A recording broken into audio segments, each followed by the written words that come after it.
Good morning. This is Harold Zawadzki. I am the chair of the Fairfield Board of Assessment Appeals. Today is Saturday, March 13th, 2021, and this meeting is to do deliberations and vote upon appeals properly brought before the board, and I'm calling this meeting to order. Prue, would you please do a roll call of the members present? Yes. Paulette Kuzo, Paulette's here. Kathleen Griffin, Here. Alexis Harrison is not here, right? Okay. Peter This is Kathleen. Ruppert? Yeah, she's going to be joining, I think, around 11:30. 11. I do have the email. I just didn't know if I was supposed to still call her. Okay, Peter? Here. Ronique? John? Here. Judith? Judy is here. And Catherine is not here, correct? Correct. And again, she will be joining later. Oh, did you call the chair yet? Oh, I'm sorry. Mr. Zawadzki, how are you? Good morning. I am here. Okay, thank you. So we have discussed, and I have decided to proceed with an order of deliberations based upon neighborhood codes. And I think that this is a good way to work on the appeals that we've heard, because it'll give us some familiarity with those issues that pertain to neighborhood codes in general. So we will hear appeals as long as the person who was the hearing officer is present. And so, John, I believe that you are present, and you are present, and there are certain appeals that you have heard in neighborhood 50, is it? So if you'd like to proceed to Correct. present. Judy and I both heard appeals in 50, which is Southport. So yeah, I can proceed and start off here. I would like to make a motion for appeal number 180 that we grant in full their requested value, or decrease from the town value of $5,133,900 to the requested value of $4,496,400.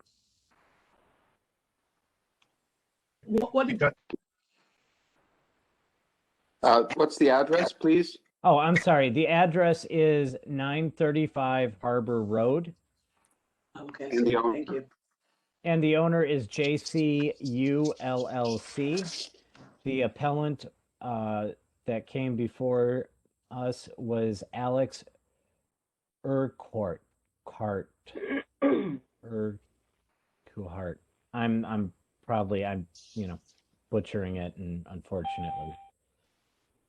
No, that's okay. fine. That's fine. I will second the motion. This appeal is open for discussion. All right, thank you. So to give you a little background here, as far as the appellant's hearing, this is their primary residence. They did an LLC for financial reasons. They have not improved the property since 2012. Yet the improvements from the reval went up to 27% from 2015. Their neighbors, 911 Harbor and 883 Harbor improvements went down from the 2015 evaluation. One of them was a knockdown, and another was a complete renovation. The land value change was in lockstep, he said. The lots were in the same size, they went up the same amount.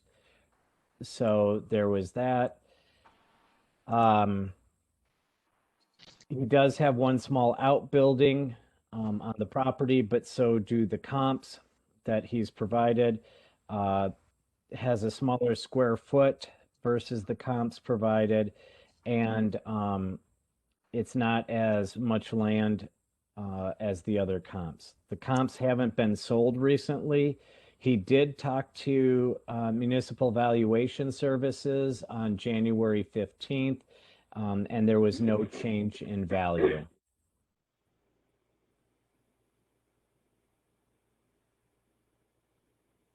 I have a question. Yeah. This is Ricky speaking. On the field card, on 2014, there's an addition or alteration.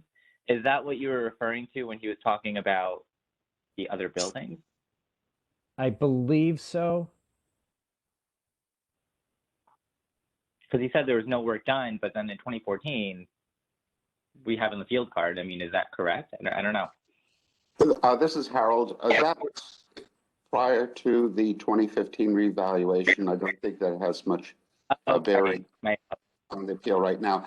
But I did want, this is Harold again. I did want to ask if there was a formal appraisal in the record, or were the assessments made by the homeowner themselves?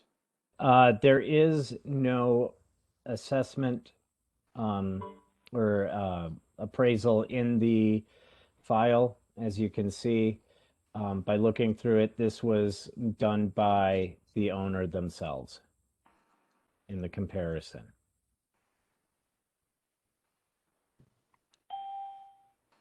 Nope.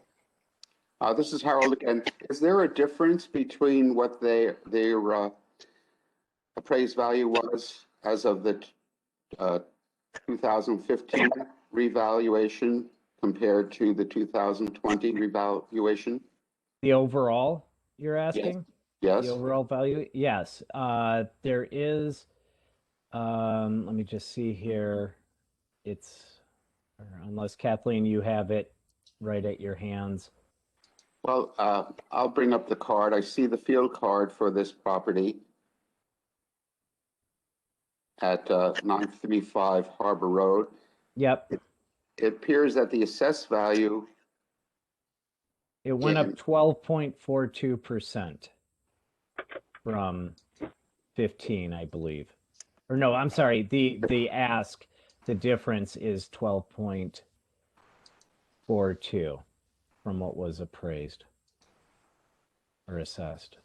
Sorry. when I look at, this is Harold, when I look at the card, I see that the assessed value prior was $3,820,600 as the, assessed value. Assessed value was $3,820,600, and the current assessed value is $3,593,730. So that appears to be a decrease to me of almost $300,000, or less than $300,000. Let me double check here. Okay, so you're looking at the property card. Yes, and the assessed value, prior assessed value, and the current assessed value.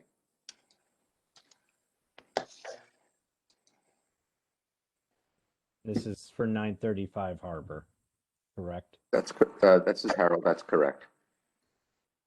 Okay.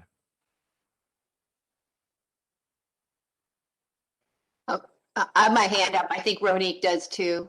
Okay. Sorry, I'm looking at the card. I don't I see. know. No worries. Kathleen, if you wish, please. Sure. So I just want to confirm that this is, he's not looking at sales data. He's just looking at what happened to his property versus his neighbor's property. Is that sort of that's, as we not classify arguments, but it seems to me that that's the story he's telling or asking is, why did I go up when my in a different way than my neighbors did, but he didn't provide any sales data to That is support correct. the fact that his number is not correct. So given, certainly I don't believe he made his case, if he didn't show us any sales. He also went to the BAA in 2016 or 17. It appears he got a reduction. So that's another reason. We've seen that a couple times when people have reductions, then all of a sudden they come back. They come up and their neighbors go down because their neighbors never got a reduction. So if you're comparing 15 to 20, often that's what happens, right? They do. We saw that with the other Harbor Road property the other day. Same thing. They went up, neighbors went down, but they had an adjustment in court or, so I'm just saying, I won't be supporting this just because there's no sales data and the neighbors could be wrong. He could be right, but I don't believe he made his case. This is Harold. Ronit, do you still have a comment or a question? I was going to say almost exactly the same thing. He has no sales data, and even the appraisal comparisons, he's not even looking at like square footage differences or land differences or size. I mean, I just don't think he really made a valid case with this. All right. Any other discussion or comments from any of the other members present? Yes, this is Paulette. Yes, I Paul. agree. I agree he doesn't have sales data. That's because if we look at Harbor Road, there isn't any that meets his criteria. There is one that's sold that is smaller than his by about 1,000 square feet, but it's in impeccable condition, all like marble, white and gray marble. So it's obviously been updated. He says his isn't. And that property is at 9. Oh, that is, wait a minute, I have to go back. And that one is assessed, or appraised rather, lower. So he's really, that one is appraised really at 3,820,600. So similar to what he had. So I think that him asking for 4 million reduction to 4,496,40 is fair. Now we're saying he doesn't prove his case. He has no comps to prove it with. And an increase of 27% is a lot when nothing's really been changed in the house, if we can believe him, which I do. So I'm just giving my opinion. My opinion is that I think we need to start looking at people who don't provide sales if there aren't sales. It's not their fault there's no sales that are comparable. They're not appraisers. They're not realtors. They're doing the best they can with the information they have. That's all I'm saying. This is Harold. Kathleen, you have your hand up. Yeah, this is Kathleen. I mean, I might disagree that there isn't sales data. There might not be right on Harbor Road, but when we look at these large multi-million properties, often the appraisers do this as well. They don't just look in our assessor's neighborhood code. They look over on Sasco Hill. They look at Fairfield Beach. They look at Westport, the Gold Coast and Westport. And I don't see the Westport data, but it's certainly appropriate to come in and say, say there's no sales data, say an appraiser would have to find something. So if he brought in some Westport properties, whatever, I just think there needs to be something substantiating it, especially in this price range, and to say that nothing sold, that he could use. I just don't agree with that. Well, I disagree with the fact that we would allow him to use Westport or any of the other streets because we use it to our advantage. When we get appraisals that are on different streets, we tend to say, oh, no, we don't like those. We like these better. So now he's using his own street, which we would expect him to do if he came in with an appraisal. So I'm getting a little confused about what's acceptable and what's not. So we don't need to belabor the point. I'm just making a statement that I think we need to come up with standards, which we don't seem to have. That's all. This is Harold. Any additional comments from anyone? All right, then, since there are no additional comments, I will, and we have a motion and it's been seconded, I will call a vote. All those in favor of granting this appeal, please raise your hands. I see one hand raised in favor of granting this appeal. All those opposed to granting this appeal, please raise your hand. I see 1, 2, 3, 4, 5, 6. The motion is denied 1, 6, 0. This is Kathleen. Harold, can you just read, since it wasn't unanimous, can you read the one dissent, the one different into the record? The one dissent is Paulette Cluzo. The other 6 members present voted to deny.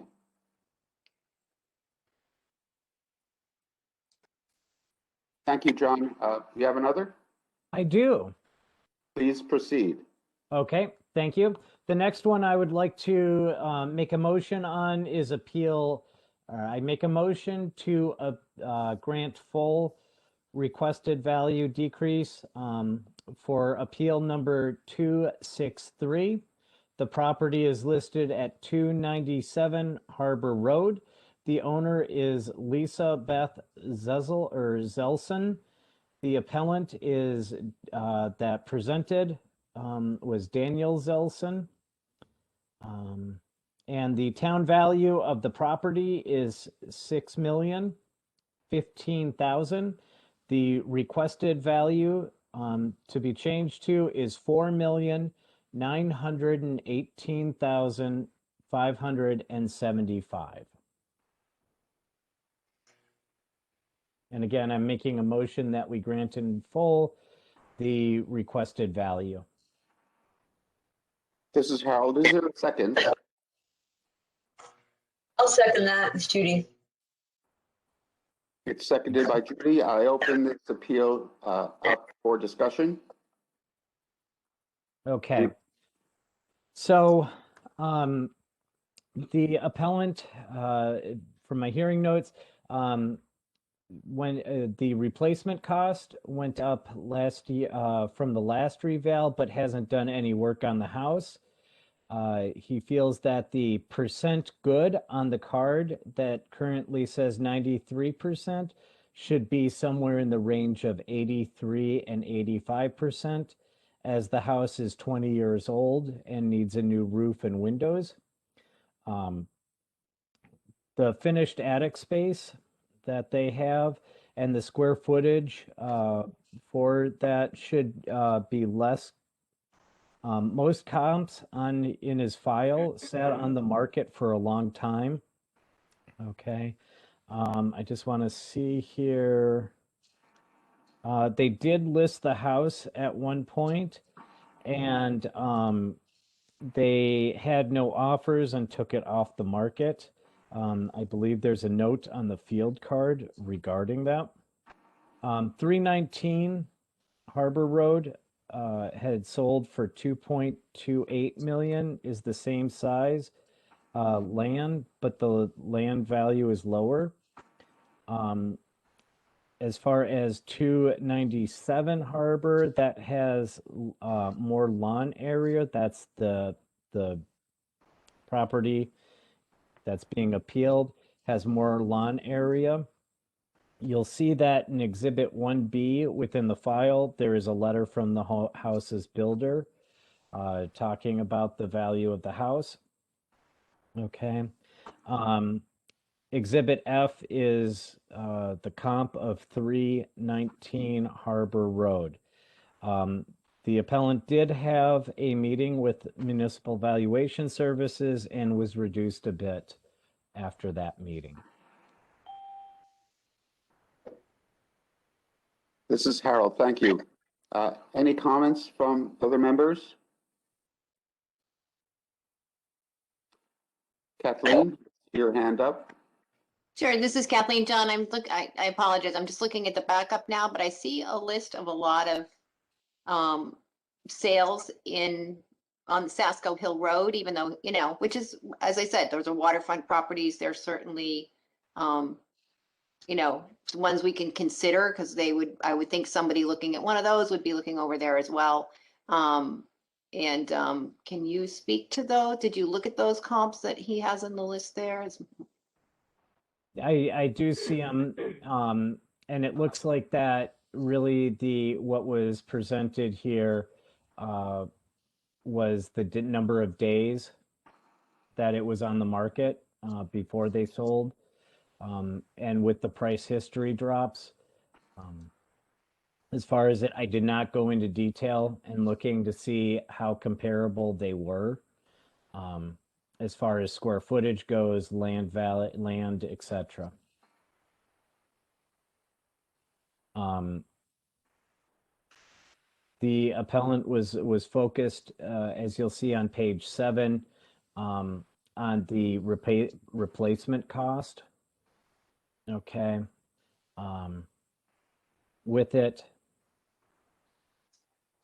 and you'll see that they put their price per square foot in there. Also talks about the attic space is finished but is sparse on there.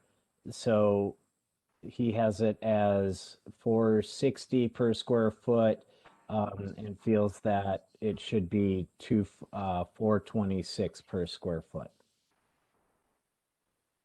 Okay. Let me just take a look here. So they talk about 290 Sasko Hill. It has an accepted offer. Again, the price history, it started out at almost 8 million and looks like it's down to 5.5 million. This is the, again, 290 Sasko Hill. It has an accepted offer, so I'm not sure, you know, if that's, and Kathleen, you can probably weigh in here or share your knowledge if it has an offer on it, if that's a valid comp or not at this point. This is Kathleen. Yeah, without actually looking at the field cards, we know on these really large properties, there's so many different factors that weigh into whether this is a good, you know, it seems like he adjusted this comp to his house, but he adjusted based on square footage. Is that what you're saying? And not necessarily saying this one is bigger and better than mine. This is not as nice as mine, you know, sort of doing that approach, but rather he took the square footage and divided to come up with his number. Is that what you're saying? Yeah, it looks like it for the 290 Sasko that he adjusted the comp to his house, and the value is based on size. I don't have the field card open. Unfortunately, I don't have two screens.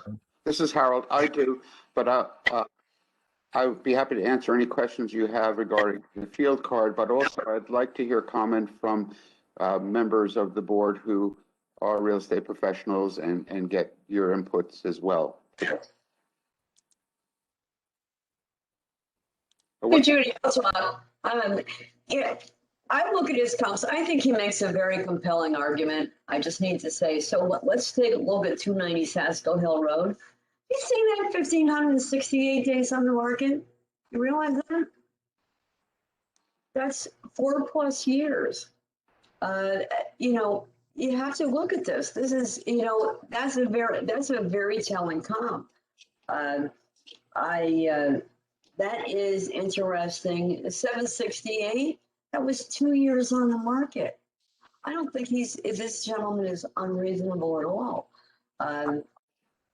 And I appreciate the comparables and all the work that he did here. And, you know, and look at all of these. Look at these days on market. It's not like they sold very quickly. Nothing sold very quickly. The one that sold the fastest was 278 days on the market.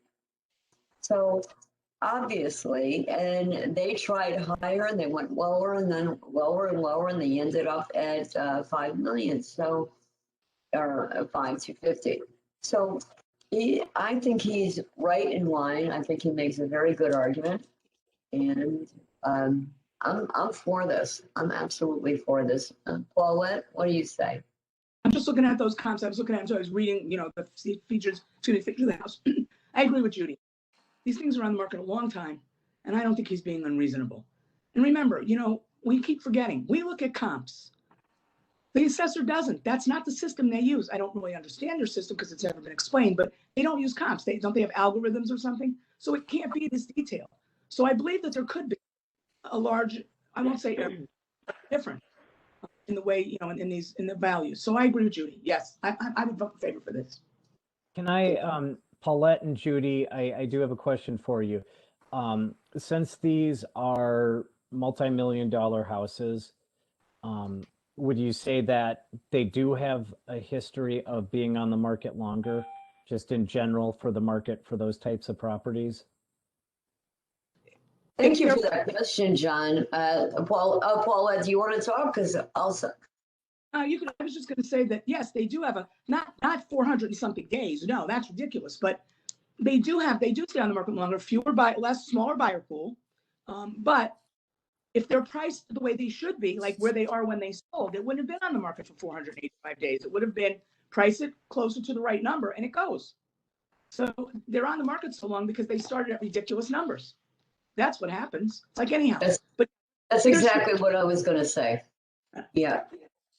This is Harold. Yeah, granted, there's a smaller pool of buyers for these types of properties. John, you had asked something about the information on the field cards. Do you still need that information? Yeah, I'm just, could you tell me what the car garage or number of car garage, does that state on the field card? Garages.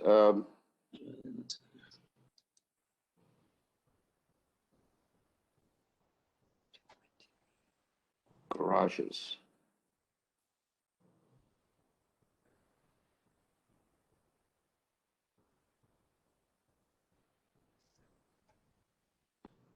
Garage. I don't really see a number for the garage. Perhaps looking Okay. at the land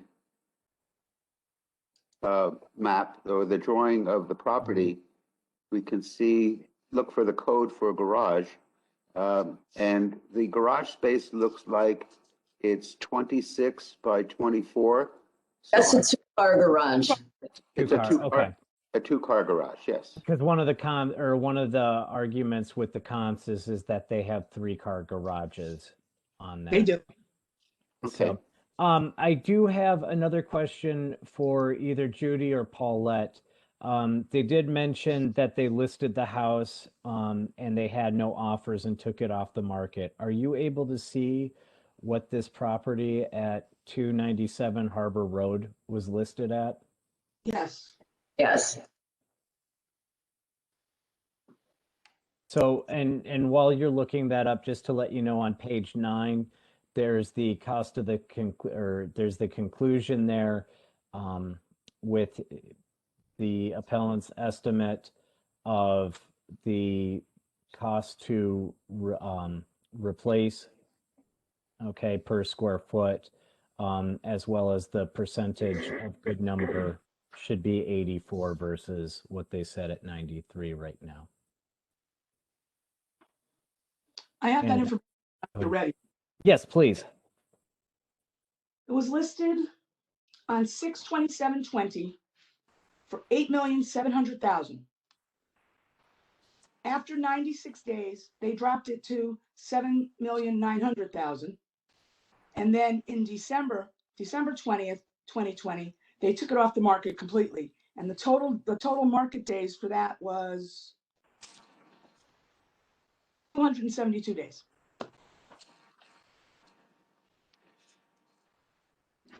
Okay, so they actually listed it at, you said at over 8 million. They dropped it to under 8 million to, what was it, 7.9 million?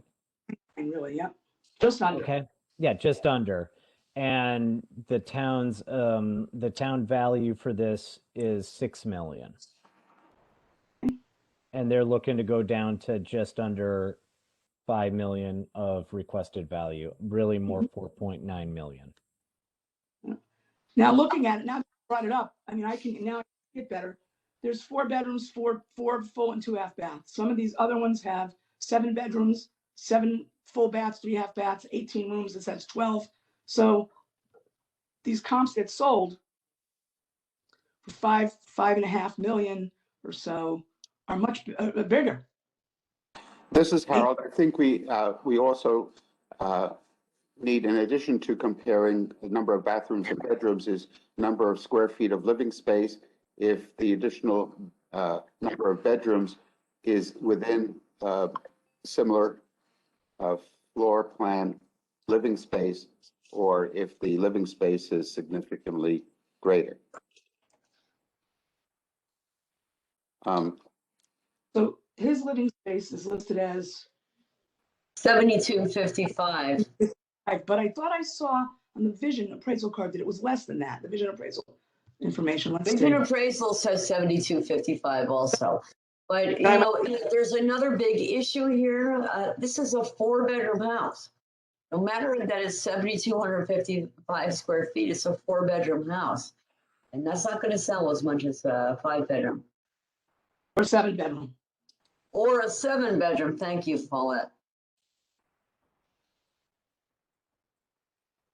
This is Kathleen. Has anyone looked at the pictures of it since it is on the market? Yep, It I'm was looking at, on the market. Yeah, I haven't called it up yet, but the listing, the pictures are great. The house is beautiful inside. I mean, I wouldn't call it, over the top of, but it's lovely inside. Everything looks like it's fairly updated or newer. Let's see. How much land on those other houses? The comps. Land on the comps. This is Harold.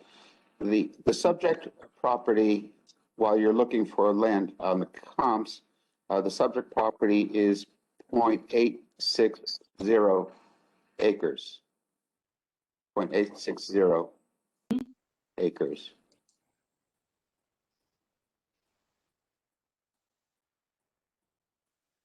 Hey, John, what's the age of the property? What year was it built?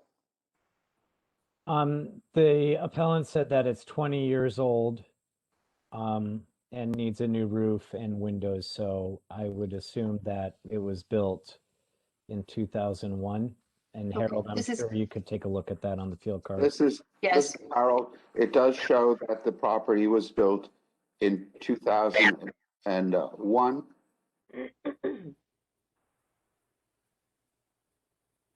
This is Kathleen. There is one other comp. I just looked at the sales data for Sasko Hill, 702 Sasko Hill Road sold for 5.2 million in September. I don't know, was that one on his list there? Which one John? was that? 502 702?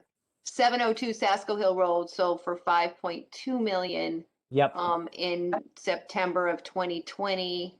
It is oh boy, that's a newer build, so a 2012 build. So, as opposed to those other ones are 1920s. Some of those older ones that they're comping, they're older properties.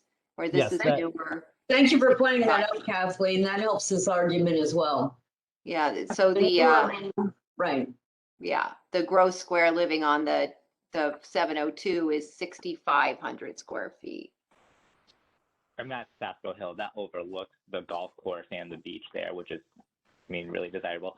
To answer your question, Paula, I was looking at the acres as well for the comparables.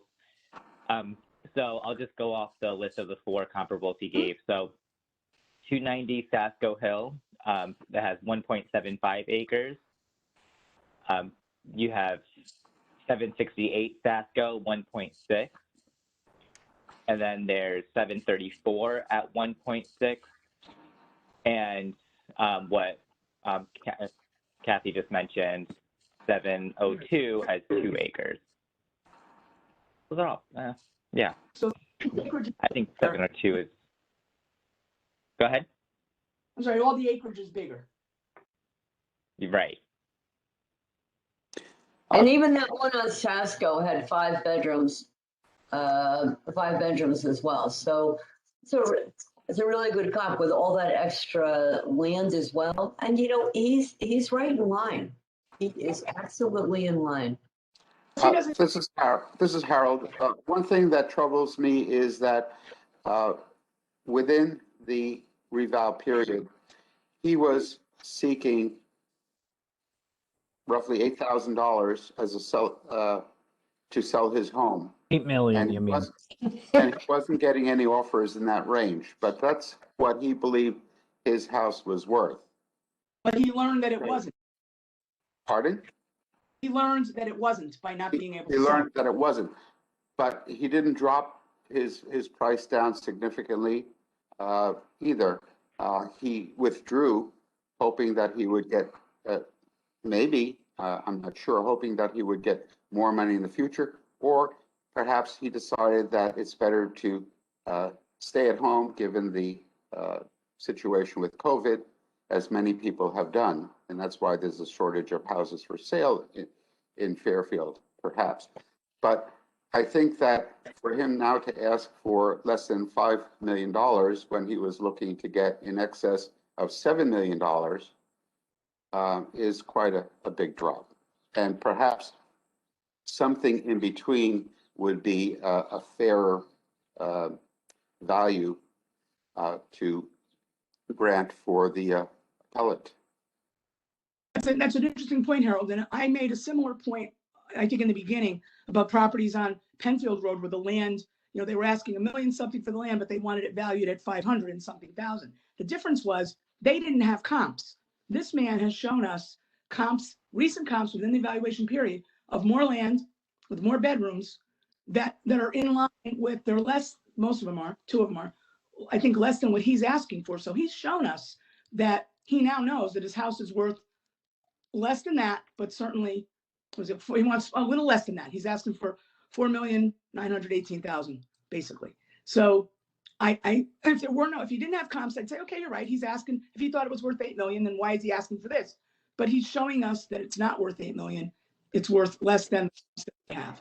That's the difference there. Thank you, this is Harold. Thank you for that. Are we confident that the selling prices of the comps that he has shown are within the reval period and are Looks like it. comps? Most of them are. This is John. Most of the comps, let me just see here. I know the last 2 were within the period. The one Kathleen provided at, let me just get the number here, 702 Sasko Hill sold in September of 2020. 734 Sasko Hill sold in September of 2020 as well. And this is Harold. Yes, those houses did sell for less than the original asking price, but the original asking price was much lower to begin with compared to the subject. Hi, it's Judy. I have to say something. There's something that Paulette and I know as being realtors that anyone that is not in the profession doesn't realize. And Harold, I respect what you see is here's a gentleman that asked $8 million for his house. He didn't get it. A lot of sellers will say, hey, you know what? Let's see if we could try it at this particular number. Let's see if somebody wants to buy it, then great. So do not ever look at what somebody had their house on the market and say, well, they thought it was worth so much money and now they want less. Now they want significantly less than they put it on the market for. That doesn't make any sense. Now, it does make sense because we work with sellers all the time who want more money for their house. Now, Yes. he may have done that and said, well, okay, let's see if somebody bites. And if they bite, great, and I'll sell it. If they don't bite, fine, I'll stay here. And then when you look at all these other sales, you say, okay, well, you know what? I was really far off. I knew I was a little off, but I didn't realize I was that far off. So try not to look at that as a history and judge a taxpayer on that. Okay, this is Harold. I understand. I appreciate that your expertise comes into play here a lot, and I value that. But I believe that this owner, having such a property, is a sophisticated seller and is not playing games and asking for a price when they list their house for sale. So that's still something that bothers me a little bit. Harold, excuse me. I get what you're saying and I understand it. Like, I get it. But one other thing we didn't talk about, and I'm not trying to say this to disparage any other of my competitors. However, if you look at every one of the comps, okay, including the subject, they're listed by the same real estate company. Uh-huh. The West company that likes to overprice because they're used to Westboro prices. And if you look, the house we were talking about, one of the comps I looked up a little while ago that John asked about, they listed the house for $8 million, just like this guy. They didn't get it. Oh, no, I'm sorry. He listed for $8 million. I'm sorry, my mistake. But these all sold at 5.5 million or so. We can look it up and see what they asked for. It could very well be they know the gentleman wants a lot of money for his house. they want to get the listing. So they'll let him put it on the market for 8 million, and then they'll just reduce it as they have to get it sold. In his case, he didn't sell. I can look at the comp and tell you what they started at, if that would make you feel better. I think he has the information in there. Yes, we have that summarized on page, what was it, 9? Oh, yeah, Eight, that's right. 8, and 9. Yep. Look at, where's page 9? Okay. Or take a look at page 8. Page 9 is the conclusion. Okay. But you'll see like the 702 Sasko Hill started at 6.1, went down to 7.5, or I'm sorry, 5.7, and closed at 5.25. The 734 Sasko Hill started at 5.25, went down to 4.7, then went down to just under 4.5 and closed at 4.2. Does anybody would like to make an amendment? Maybe this is Harold's role more than mine, but I I'll just have throw one it out question there. before. Yeah. Yep. Just asking Paulette and Judy. So there was a price change on 10-1 to $7,999,000. I can't determine whether that's like an exact number because there was an offer made for that amount, or they just reduced it to that amount. Like, why, if there wasn't an offer, why wouldn't they just do 8? I'm sorry, I didn't understand that. Which one? Are we talking about subject property or one of the other comps? No, the subject property. Because usually when I see price change, I always think that, okay, there's probably an offer on the table, but I'm not positive. So no, all right. Thanks. Can I just want to point out, I mean, respectfully, that, we heard that it was on the market, these homes, these comps were on the market for a long period of time, but, they were seemingly, put on the market for a price much more than what the appraised value of the homes were. So, I mean, obviously they're going to stay on, that's, out of the actual market at that point, so I mean, I don't know the length of time on the market. I mean, I can understand how that could be a factor, but it just seems like in this case, I don't know, I think you can kind of discount that. That's my opinion. This is Harold. Yes, Kathleen? I was just gonna say, John, just, because I'm looking at the prices on those comps, whether they're good comps or not, and the ages and all that, it's really hard to tell because some of them are older. But at the end of the day, he came up with his number using a square footage calculation, right? He Correct. didn't come up with it saying this comp is better than me, this comp is worse than me. I think I need to be in this price range. So I'm just having we know that square footage doesn't calculate because there's other values in homes, percent good, the quality of the construction, there's all these other kinds of things. So I'm all crazy about numbers that come up with square footage calculations to come up with the 4 and 9. Also, the sale prices on all of those are, they are over 5 million. So he was at 6, and those sales, some of them closed in September, which is correct. But I just don't, I don't see the 4.9 million sale, and these are complicated properties. Yeah. I'm not 100% sure without an appraisal that I'm comfortable, giving someone $1 million reduction when their sales higher than that, in the 5s. And when his number came up, he just did square footage. He didn't, we don't know the views down there. Harbor Road is different than Sasko, even though they can be comparables, they may be different locations and ages. And I need to be comfortable to grant, take $1 million off the table. I was going to ask if there was anybody who would like to make an amendment to a different value. This is Harold. I am very happy that we've had a very good, open, and honest debate on this subject, and very respectful of everyone's ideas. And I think that there might be a number that will be acceptable to everyone. And I would like to suggest that if someone wishes to make an amendment, we can then vote on that amendment and then proceed with a vote on granting to that amended amount. Is Is that the correct procedure, Kathleen? This is Kathleen.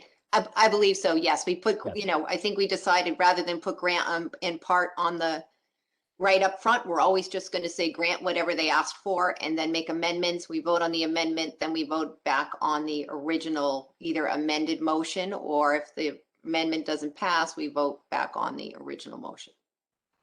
This is Paula. I have a comment before we do that. You know, the man brought in comps that we talked about. This is exactly what we talked about the one before. Now we don't like the comps because they're not on his street. We don't like that he picked a square footage. It doesn't matter what he picked. He's pretty much got the right number. However he got to it, when you look at the comps, he's got the right number. I would prefer, if nobody's willing to give this guy what he's due, then I would prefer that we just deny it and let him go to court and have his fair shot at it. By giving him a partial, he doesn't have that option. I think he deserves the right to go to court. So let's just deny it and let the courts decide. I mean, also 297 Harbor Road, it is right on the water. I mean, very few houses are right on the water, where all the other comparables are not. I mean, yes, you do get to see the golf course and the water from a distance and all the ones that he provided on Sapsco, but 297, you have a dock and you're on the water, and he did believe that he could sell it for that price. I mean, I don't know. I'm also reluctant to make a number, because then he's stuck with it for the next 5 years. To Paulette's point. Yeah. Go ahead, Harold. This is Harold. That is the point that Paulette is making. So if there's no further discussion, I will call a vote on this appeal. Number 263. 263. I will call a vote. All those in favor of granting this appeal, please raise your hands. I'm confused now. We're voting to, We are voting to grant the appeal that was motioned by John Spoilier and seconded by, I believe, Judy. so we're voting to give him his reduction.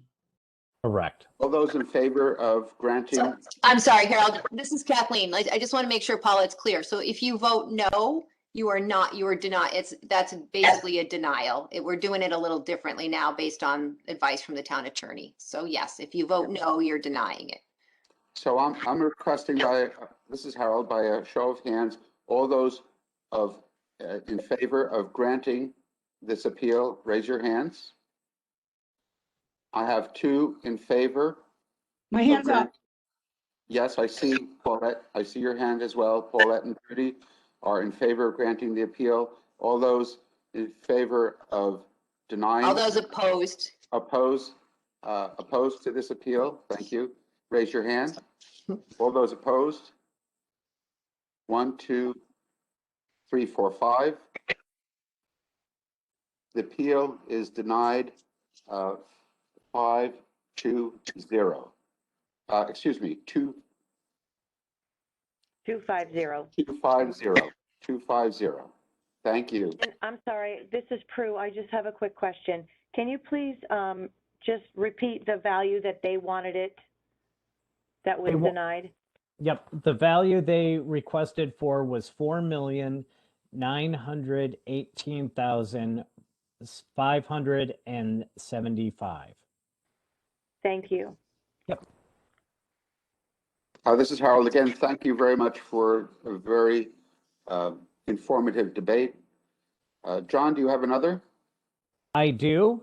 The next one that I would like to present to the board and make a motion for full reduction to the requested value is appeal number 601. This is on 241 Harbor Road. The owner is John and Ellen Lynch. They were represented by attorney Chris Caruso. The town has valued the property, or I shouldn't say property, but the overall property of $4,218,200. The requested value is $3,400,000. And I'd like to make a motion that we grant the requested value of $3.4 million. This is Kathleen. I'll second it. This is Harold. One correction, the attorney's name is Russo. Russo, sorry. Russo. Thank you. Yes, For the Chris record, thank Russo. you. My apologies. Not to me, to Mr. Russo. Yes, to Mr. Russo. Okay. So, I need to bring it up myself here, to draw your attention, because there was a spreadsheet in there using town values for the comps that were presented in there.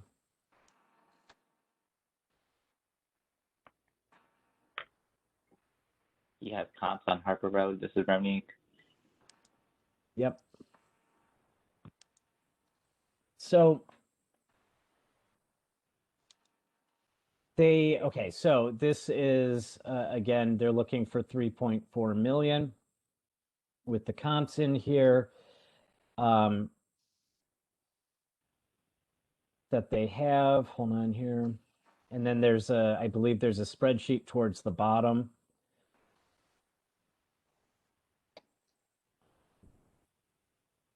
Where is it? Yes, at the bottom here, the spreadsheet, the comparable property analysis, they use the 319 Harbor Road, which I believe I feel like we've discussed a bit, and 411, which I believe was presented in the Zelson, was it the Zelson or somebody else's appeal? I feel like 411, maybe it was 911, sorry. The Urquhart appeal, or Urquhart appeal.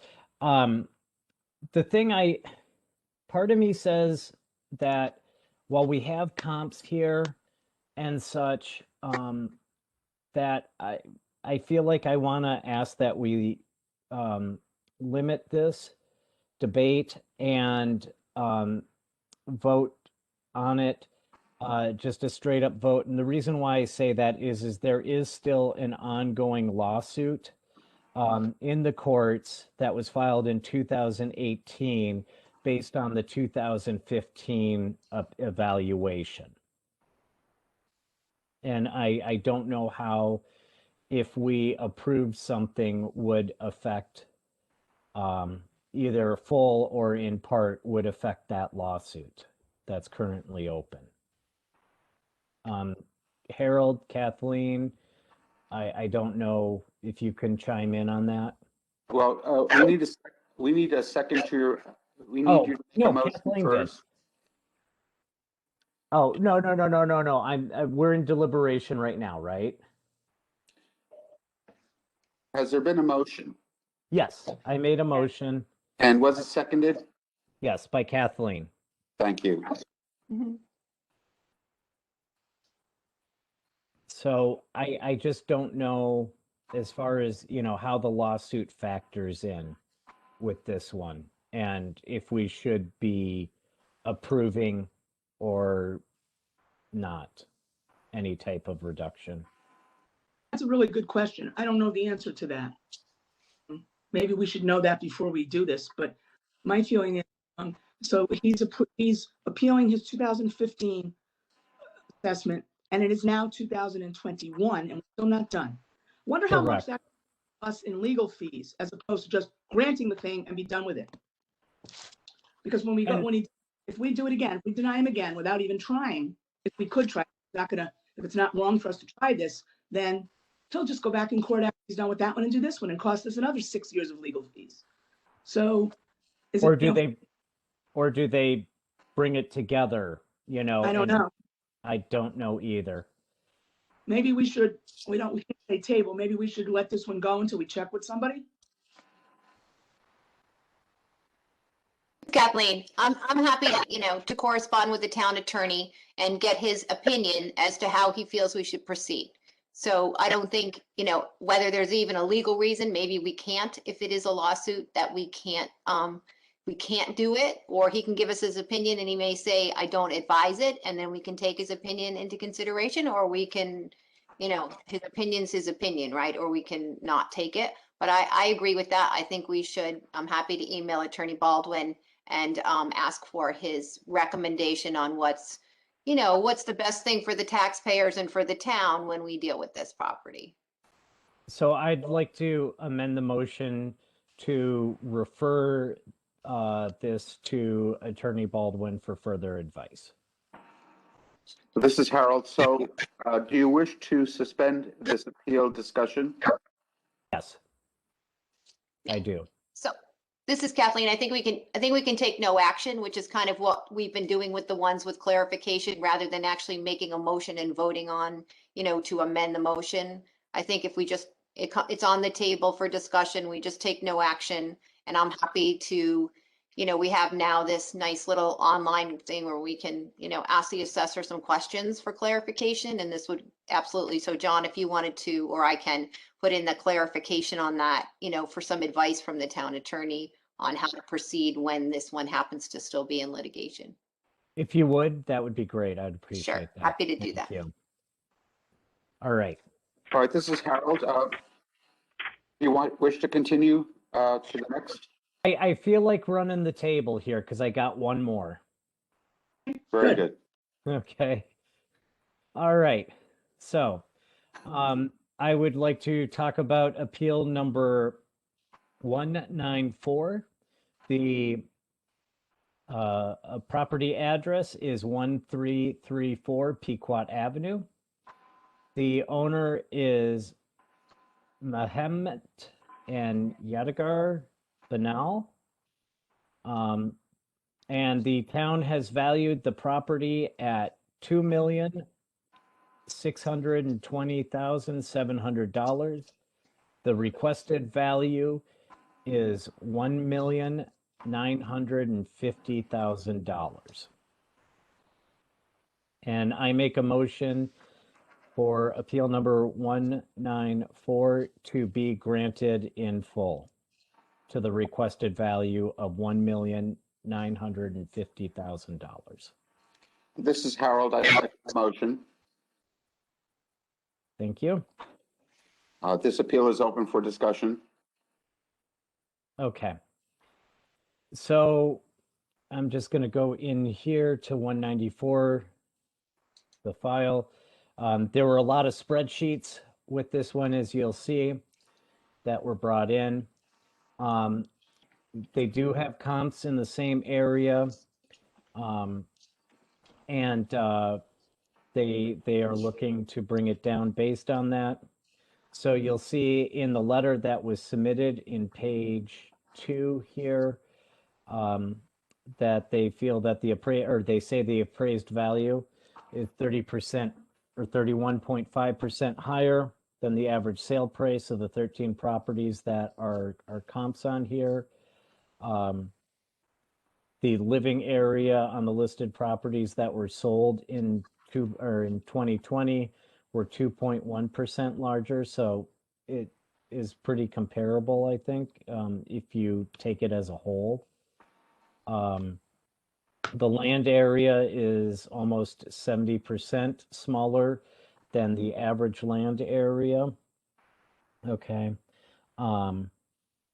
We also have the cost per square foot of the 13, which he feels is, and that's of the living area, that he feels is substantially higher compared to his, and also the land-based square footage.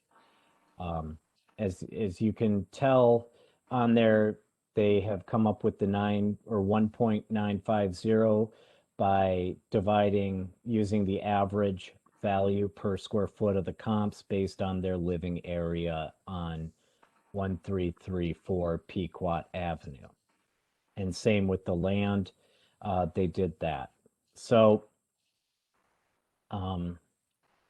you can see on page 4 here that they did a search based from Vision Governmental Solutions about the sales in, I guess, in the area. I'm kind of questioning some of these because, and Paulette and Judy, if you look at the comparable sales that has been provided on page 4, I don't know how many of them would be considered comparable. It looks like there's a Hull's Farm, Coles Highway, etc. So I'd like your input on that.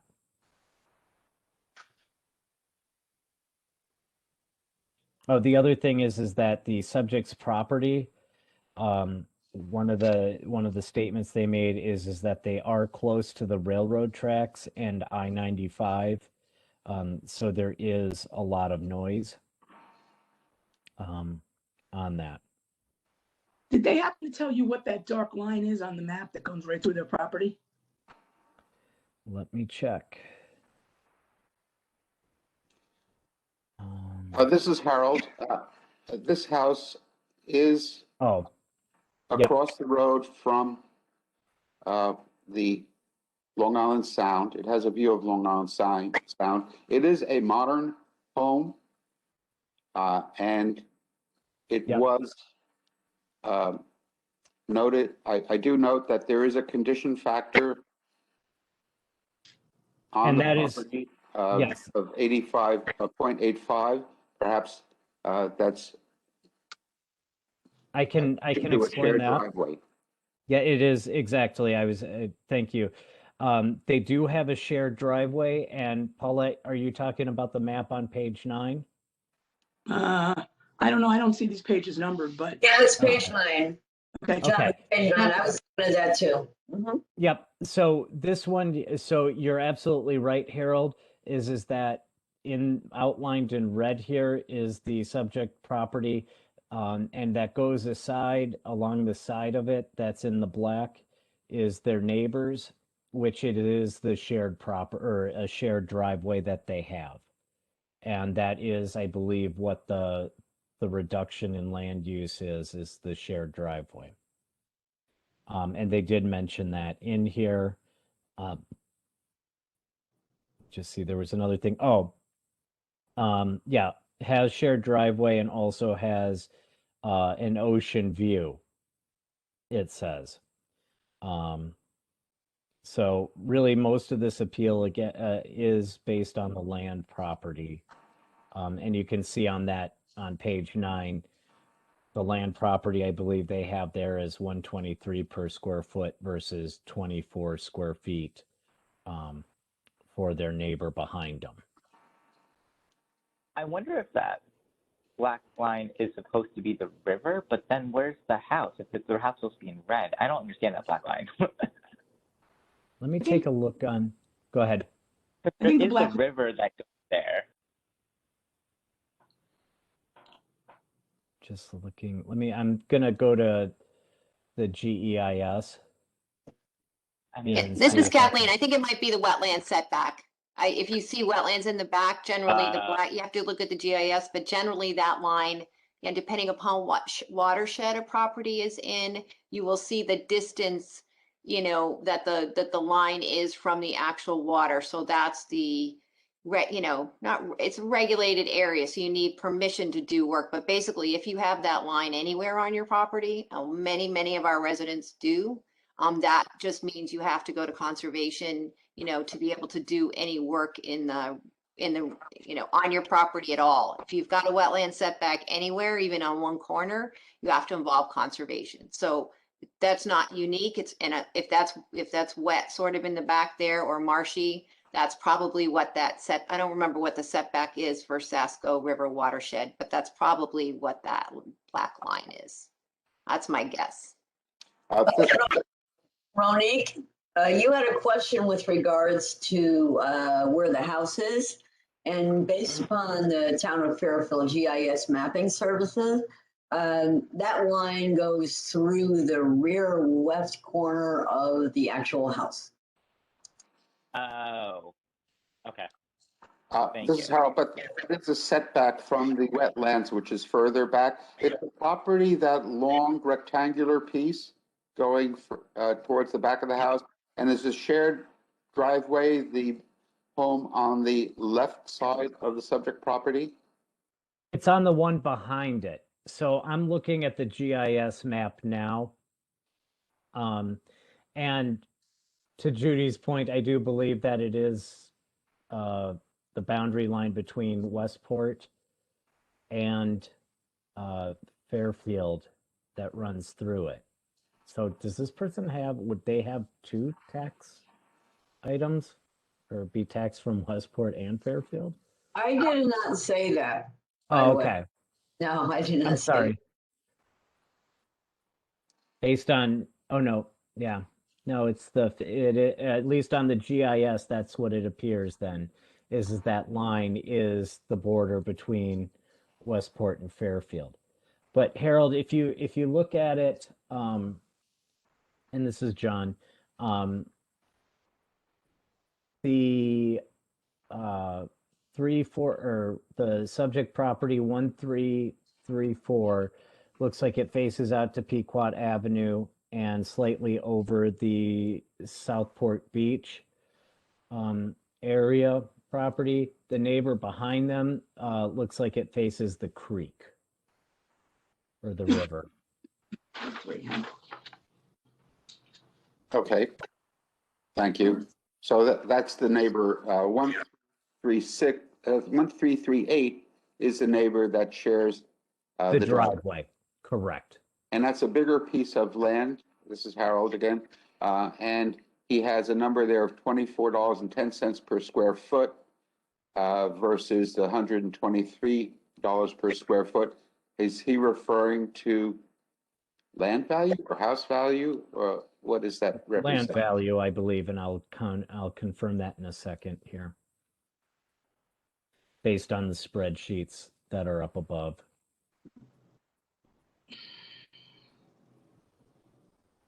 Maybe it's down below. Hold on. Again, there were. Kathy, you're muted. He added some, this is Kathleen, it looks like he added some backup on page 35 and 36 where he's trying to get at the comparable sales data, 72 Willow Street and 60 Chester. It looks like those are the two. This page 36, again, seems to just not be valuing sales price. It seems to be looking at the landline valuation, which is not. So I would say if page 35, I mean, somewhere up towards the beginning, it said, I think he said I added more stuff at the end about comparable Yes. sales. So, but And again, that's where it if is. he's The just, 35, page 35 and 36 with his spreadsheets. right. So 35, he's comping 1344 is the subject property. He's comping himself with 72 Willow and 60 Chester. I mean, trying to right, because we're comparing land to land. We need to look at the total price. So I'm having a hard time seeing the detail there. Is Willow Street and Chester Place comparable? And I guess Judy, that's more for Judy and Paulette. This is Kathleen. I did look at 72 Willow because he listed it up above. Yep. That's a historic home built in 1790. When it itself for 1.9 million or 1,950,000. It's not, it's tough to compare a modern with a water view to a more traditional house. I don't believe Willow's on the water, but I would have to GIS that to see exactly where 72 Willow or 60 Chester is. This is Harold. Chester and Willow are not on the water. They may have water views, but they are in that part of Southport as the older white homes, colonial style. This subject property is a modern house, and it does have a direct view of the sound across Pequot Avenue. Yeah. And this is Kathleen. The fourth one on his list is 683 Pequot Avenue. That sold for 2.9 million. But that looks like that's also a historic home. I didn't look at the location of that as to whether that has a water view or not. But again, it's not a modern. In this case, he may have been helped his case a bit more had he looked in Westport or, a little bit over the line there because of where the strip is there along the water, those values. Of course, Westport has different mill rate than we do, but in terms of, overall sale prices in there. So the 2.9 is another Pequot address, but again, I don't know if that has, what's his number? 1334, that may be somewhere else on Pequot, and I don't know if that has water views. Yeah, that is 0.6 miles away Right, to the subject's property. right.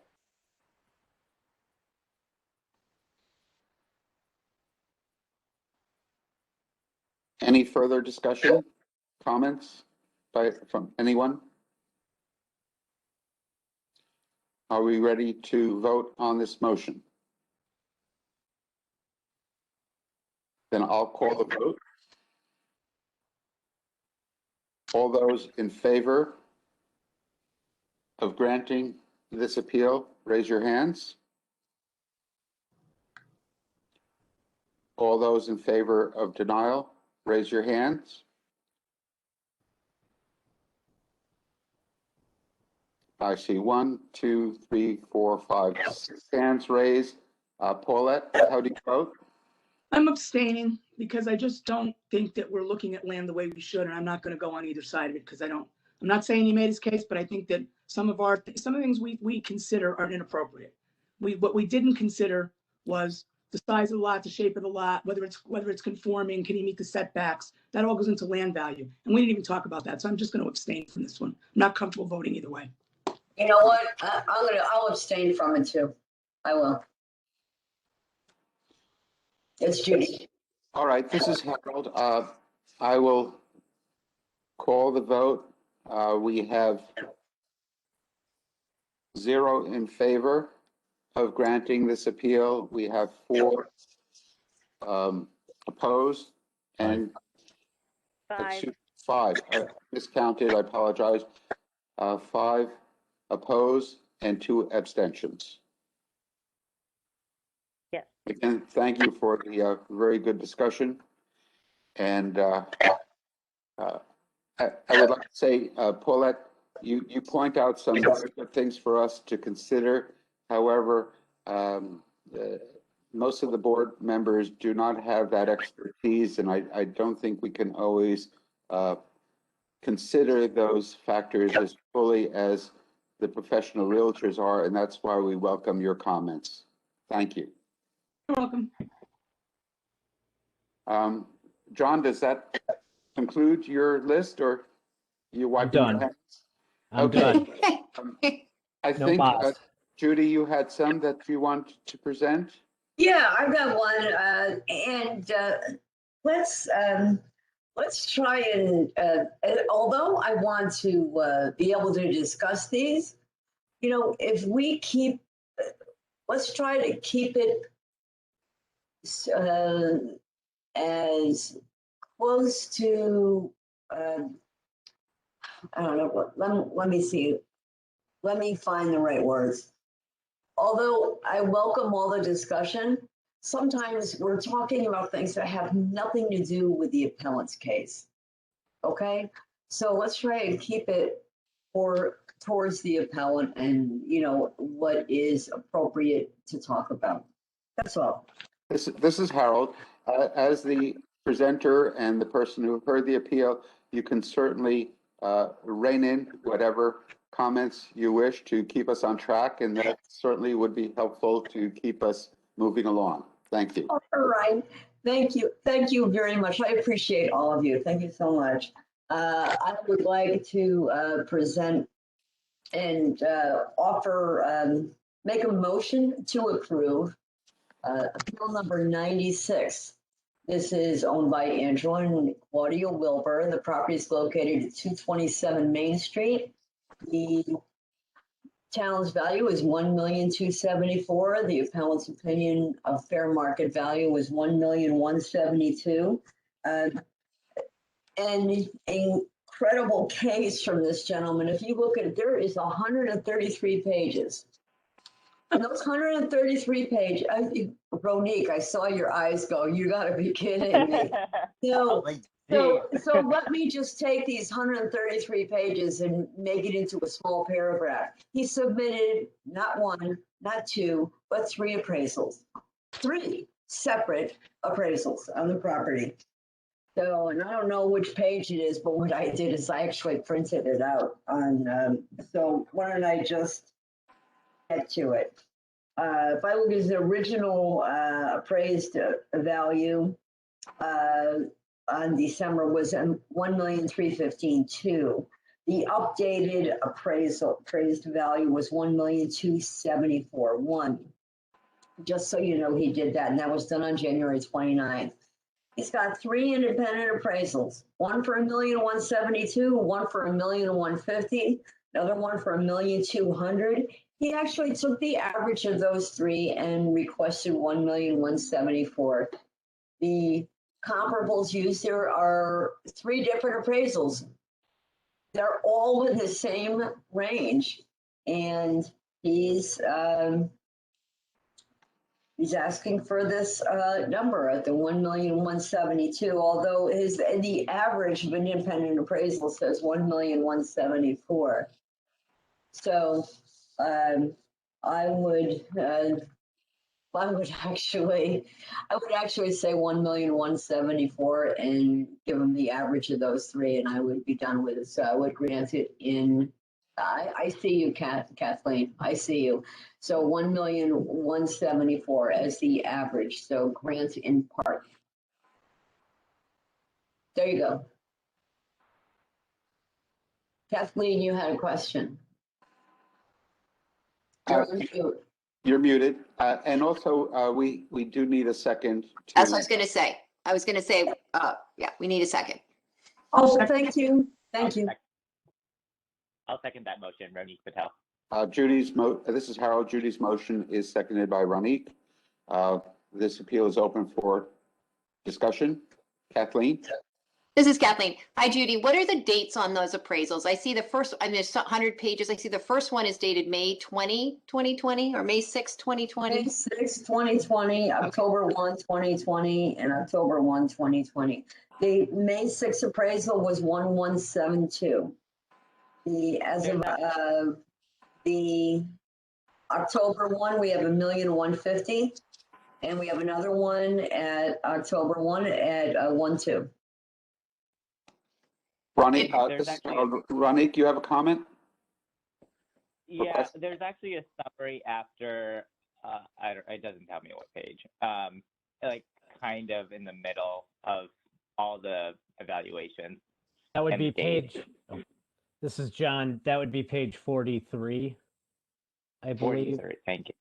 And without, I'm trying to dig around, but Judy, I have a question of why would an owner have 3 appraisals in such a short time? I see one was for a bank, it looks like.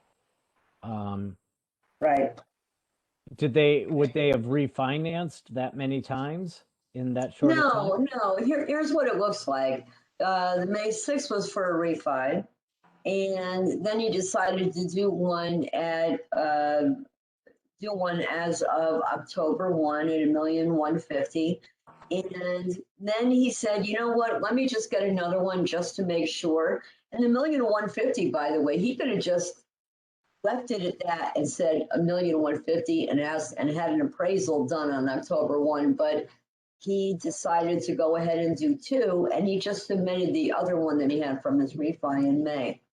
So even if you, they all are within the same range. They're all there. It's not like it even went up since May. But it's reasonable that he would get another one. Some people have done that. This is Harold. I agree. I just want to clarify one thing. On the appellant's petition, he lists a price of $1,172,000, but you mentioned a price of $1,174,000. Is that correct? Right. That's correct. He said what, and I don't know whether 1,172,000 was, maybe he was thinking that was the number. But if I look at his argument, and he's like the average of the independent appraisals, I'd go with a 1,174,000. This is the number that he gave us, and I would grant in part. The 1,170. And why grant in part? Because that number is. It's my understanding that that's the number that he was seeking as the appellant's fair market value. Am I incorrect? He was seeking 1 million. He is seeking $1,172,000. Okay. The average of the 3 appraisals in what he included on his summary page was $1,174,000. I understand. So that's why I am, and part of me, like half of me says, we'll just give him the 1,172,000. And then the other part of me says he submitted them 1,174,000, and I would say let's go with that as in part, granted part. This is Harold. I understand. I think that John Spoiler has a question. Yeah, or a this comment. is John. I just need, again, from Judy and from Paulette, I'm looking for understanding here. This house was sold back in 2003 for 1.25 million. And I do see that, based on the last revaluation, it was at 1.4, and now it's down to assessed at or appraised at 1.274. I'm just the reduction in time, what would be attributed to that over time? Because I would think houses in that area would go up over time and not down. This is Harold. I know that you were referring to Judy and Paulette on this. I'm Mhm. familiar with the house. It's not far from where I live. It's on a very small lot. It's a brick house. It's old, perhaps an old captain's house or merchant of old Southport. Don't know what the backyard looks like, but this is a house for a very limited market, I would say. Okay. And but I defer again to the realtors on our board. Kathleen, do you have a question or comment? Well, this is Kathleen. I apologize. I'm trying to get through the 100 pages of this to look at the comps, which is what we tend to do on the appraisals to make sure they're good comps. So I'm seeing Lally Boulevard, Oldfield Road, Roland Road, Cedar Road in some of the comps, and I'm also seeing some 2019 sales data. So, you know, he's only 100,000, right? He's about 8%. He's asking for an 8% reduction of $100,000. And I just want to make sure, I'm looking for the 10-1 appraisals to see if it's in fact the same sales in the 10-1 appraisals that are being adjusted up or down, you know, but when you see 2019 sales and you see them pictures of homes on Lally and Roland, I don't really consider those the best comps for Southport, you know, maybe the Pequot, there's a Pequot Avenue one in there someplace. So I'm just trying to find where the 2010 appraisals start and whether the comps that they're showing, there is a map there, you know, are actually accurate comps. I would not say Cedar Road is an accurate comp. So that's why we try to do our due diligence against the comps, looking at the dates of them as well as the addresses to see whether they are good ones. So Yeah, now Kathleen, I'll note that that first one was for the refi. If I Right. can tell you that on page 117, got Old South Harbor and Harbor for comps. yes, this is Kathleen. It looks like the second appraisal is dated May 6, 2020, right from Citibank. Just looking to see what the comps are they're listing on the Citibank I- one. Same comps, Cedar Road, Lally Boulevard. Okay, so what page again, Judy? Page That was 113, hold on, 116, page 116. See if I can scroll that far without my finger getting 116, cramped. 117. Okay. Hit page down a number of times. So while you're looking for that, I do want to address something that, John, you mentioned about when he purchased in 2003. Mhm. I don't know if you go to Standard & Poor, Case Shiller, which is the preeminent value company that values property and real estate. They still say we're still at 2003. 2004 values at some point, and there is some deviation from that, but Case Shiller is widely respected. So just because he bought at one price doesn't mean it could be less, Sold at the, or- yeah. but you know what, I still don't want you ever to compare what somebody purchased their home for, and especially when Case Shiller still says we're at those values. What is it? Is Case Shiller like a Marshall Swift?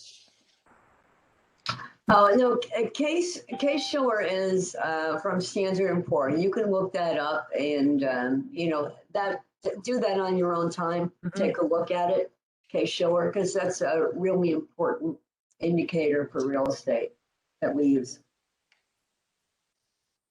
And I also want to point out that, we talk about the comps, we look at the comps, and I believe we should look at them to make sure that they look like they're legit. But there's a reason why they choose the comps they choose. Now, this, like Harold said, this isn't a unique home. And maybe it's because they picked homes that they thought were similar. Who knows why they picked them? But we have 3 different appraisals. So I don't really see a problem with the average. And by the way, again, I will renew my objection to people not wanting to use properties that sold in 2019. It's part of the event, it's part of the period we're looking at. And at the time, those were the values. So I don't see why we keep not looking at things in 2019 when it's part of the valuation year. But anyway, I think the comps there's enough comps. Some of the comps are wrong, I'll agree, or I don't like them. Let me put it that way. But I also think there's enough of them that are correct in Southport that look, say, I think an average is fair. This is Kathleen. Sorry, one more comment. I'm just looking at page 117 where they list the comps that Judy just said. See 171 Old South, 260 Harbor, 163 Harbor. So 171 Old South sold for 2.2 million and the appraiser adjusted down to 1.682. 260 Harbor sold for 1.7 million and the appraiser adjusted it down to $1,056,000. And 163 Harbor Road sold for 1.3 million and he adjusted it down to $1,015,000.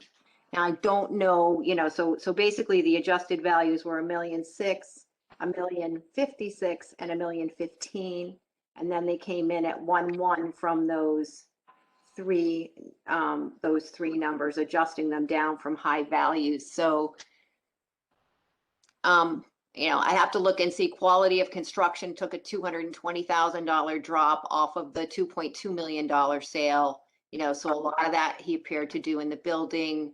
The other one, the subject is a colonial. The other one is a cape. I just want to see if he didn't make any adjustment that the other 2 were capes. The 260 Harbor and 163 Harbor were both capes, and usually colonials, sell for more than capes, but I don't see an adjustment based on the style of the home.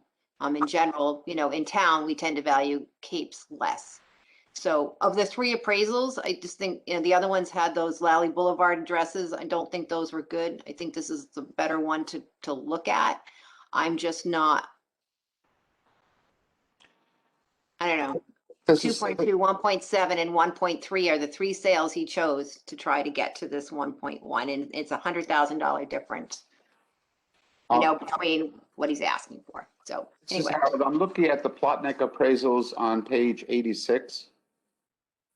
And I think that we can look at the 581. Is that the subject property, 581? No, we're on Main Street. Okay. 227 Main.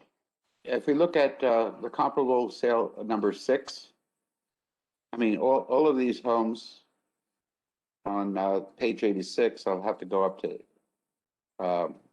look at the earlier comps, but they're all 150 in the 150-year range of age.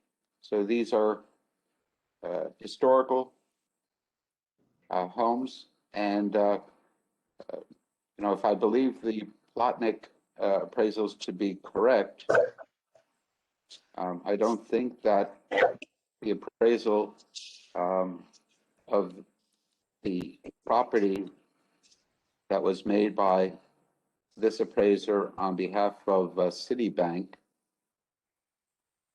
is that far off. And so I'm thinking that perhaps the amended amount is justified. Yeah, I would agree. And I live right around the corner from Harold, and I know this property well too, because it's really close to me. It's just in a weird area. The condos across the street, you have school across the street. Yes, it's down the street from the yacht club. In the backyard, it does have a backyard, but it butts up into this other mansion. I think the appraisals, he has 3 appraisals from 3 different firms. I'm okay with it. Should I make it, Kathleen, I'm sorry. Yeah, no, point of order. I think if we start with the grant all the time and then we make an amendment, we make a motion to amend it to the grant in part, I think that's going to be a better process going down the road rather than just starting with the grant in part, just based on, I don't know, procedure, minutes, all of that. Then we can see the person asked for this.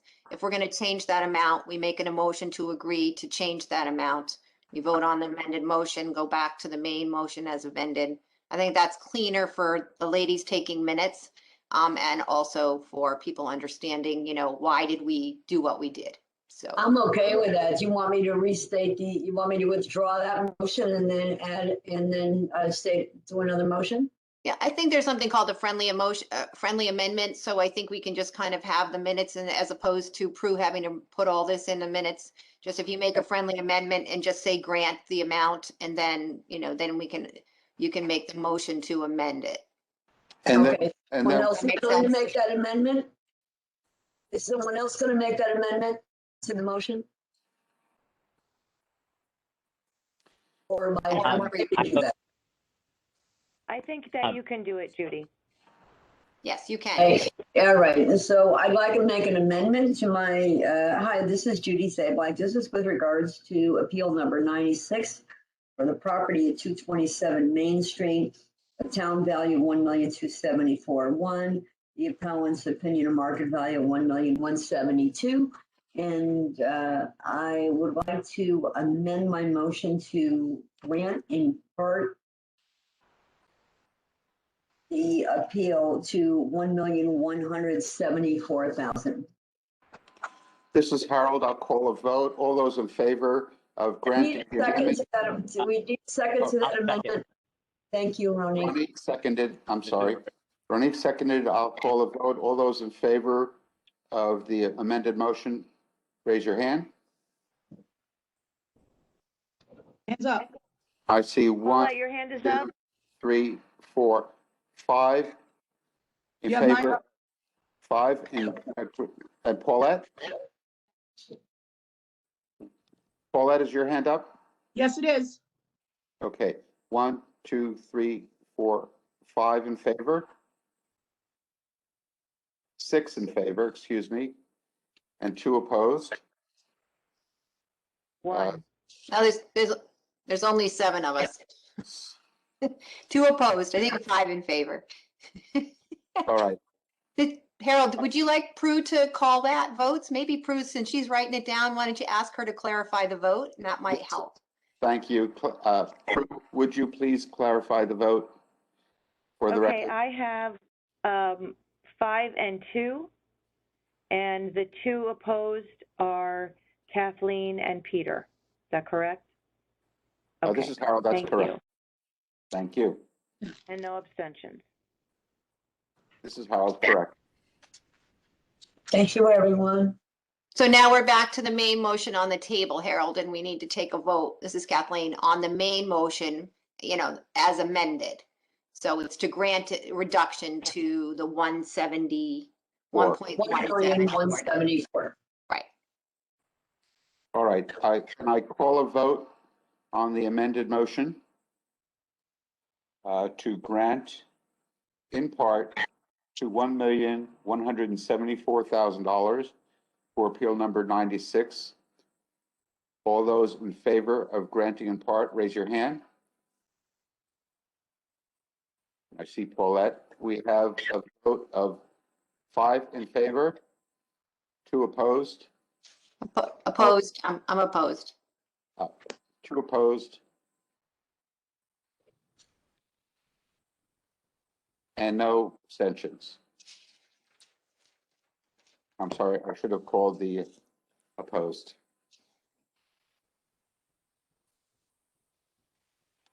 More from Judy? Okay, all right, let me just get this ready.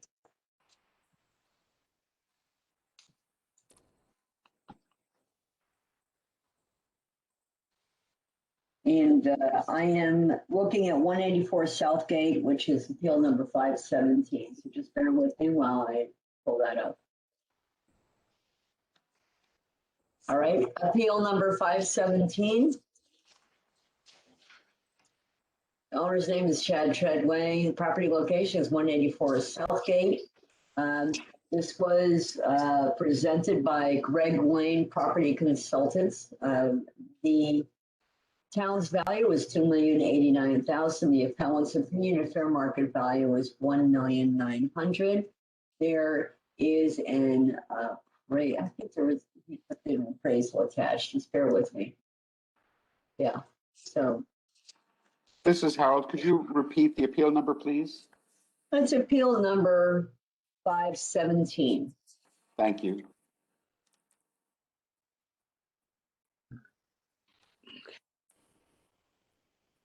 So a couple of things. The train tracks are audible and visible here. Okay, so that's a really important thing for everybody here to know. Audible and visible. And let's take a look at the comparables.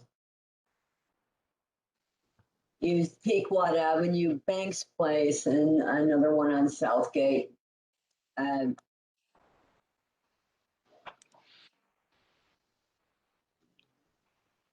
He's added money for acreage, but at the bottom line of this, the appraised value that Greg Lane, and by the way, Greg Lane has done a number of appraisals in this area, and we're seeing a lot from Greg Lane.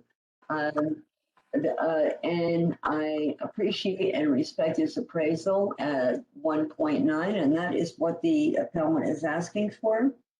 And I think that I really feel strongly that we should approve it.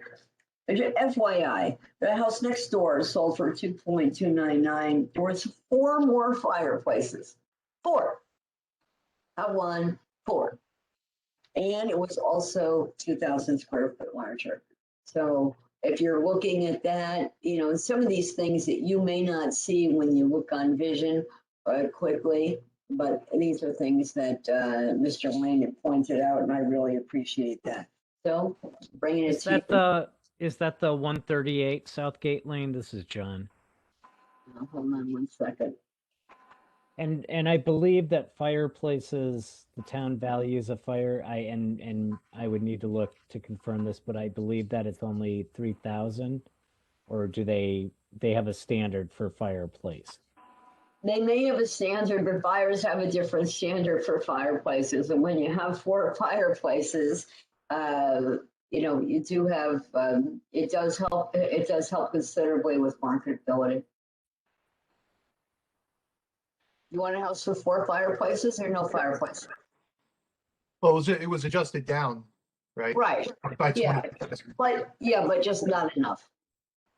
You know, so I do agree with Mr. Lane. You know, these people, this is what they do for a living. And he's well within the area and the comparables. He can't just go ahead and say, come up with a number and let's get to it. You know, he's got to come up to a reasonable number. He's going to lose his license. This is his livelihood. He's not doing anything to jeopardize that. Yes, Kathleen. You're on mute. Kathleen, can you unmute yourself, please? I'm learning to use my space bar. It's not being effective for me. Sorry about that. I'm looking at his appraisal and his notes. So I think the one, you know, he's got 3 of them on there. I think the one he's asking us to look the most closely at would be, and you know, it's 138 Southgate Lane, right? So it's probably on the same street, similar issues with probably train tracks and all of that. And he adjusted that sold for 2.299, and he adjusted it down to 1.872. So I was just looking at his looking at how he adjusted that particular property. The only thing I see that's a little different under, if you look at the quality of construction across the line, he says that the subject property is above average. And if you look at the Pequot and the Banks Place, he takes 100,000 off of, you know, the quality for good. So he gives the reductions over there. I'm just not sure why he didn't carry that 100 over to the Southgate Lane. No, he did. As a very good. No, I'm not looking at the Oh. condition. I'm going up to the quality of construction. See that 2 lines above? Gotcha. Yeah. Okay. I don't know if that's just a typo, that's $100,000 in adjustment, so that would have brought, the comp down to 1 instead of 1.8, would have brought it down to 1.7. So, I mean, I would just want to look at the pictures of 138 Southgate, because there's probably pictures of the subject property in here. And also just make sure that maybe 138, has a adjustment for its, I just want to see what other adjustments he made, sprinkler systems, generators. He did adjust for the condition. Yes, but if you look 2 lines up, see the quality of construction? I'm just questioning, how come he put it, it's above average for the subject property, right? For the other 3, it's good, Right. and he subtracted 100? I mean, that's actually in his favor. I just don't know why he didn't put the 100 on the one on the right if he did it on the first 2. That's why I'm just wondering why that is. The acreage looks similar between the subject property and the comp number 3. He says reliance was placed on comp number 3, came to $1,872,000 with that, so that's just about the $1,900,000. If he did that, Kathleen, that's a good point. If he did that, Yeah, that that's a- appraisal end up being 1,772 then? That's what That that's adjustment. my question. Why didn't he do that? And where else did he take a large reduction in the square footage? Is that the other line? Where's the 250? How's he getting so low from 2.3 down to 1.8 if they're very Square similar footage. properties? Square footage is 2,100 square feet larger. You see that? Yeah, so that's the 251. So he took it off the Right. house, basically, Right. right? He took 250,000 off for Right. the house, for the condition of the house. And the fireplaces, he did adjust somewhat for that, right? The 6 fireplaces, he took the Right. 20 off for the fireplaces.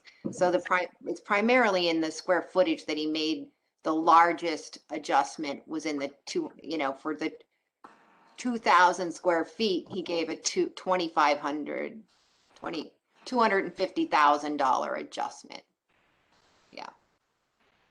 I like to look at it a little bit a simpler way because I've seen some of these houses. 129 Banks Place. Go look that up on Zillow or wherever lay people go to look at houses. His net gross amount $55,300. The homeowner's asking for what, around $1.9 million? Because I don't have that page in front of me now. Right. Look at and tell me that you wouldn't pay $150,000 more for that one. That house cost over $1 million to build. Everything in it is custom. I can't even tell you, but you look at it and look at the pictures of the subject property. They're not even close. And there's not that much difference in price. So I'm okay with the 1.9. I sold 129 Banks Place. I know what's in it. It's an incredible house. You'll never be in a better house. Geothermal heat, that costs $50,000 to do. Chestnut floors, unbelievable house.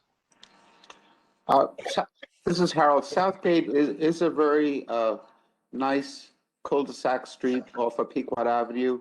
It goes north.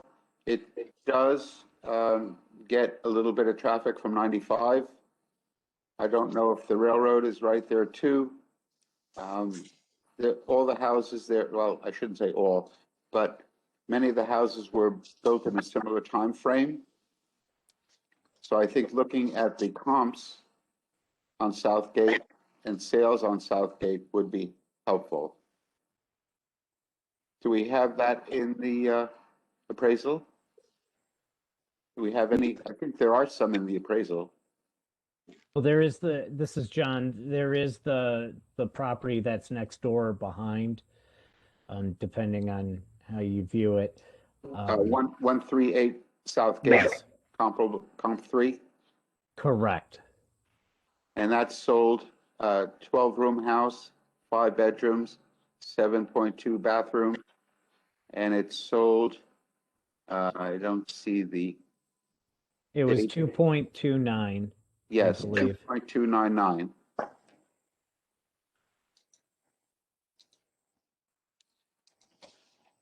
By the way, Banks Place that sits behind Southgate, it's a private road off Pequot. And that house is impacted by the railroad as well. You can hear it, and if certain times here, you can see a little bit of it in the distance, but you can hear it really.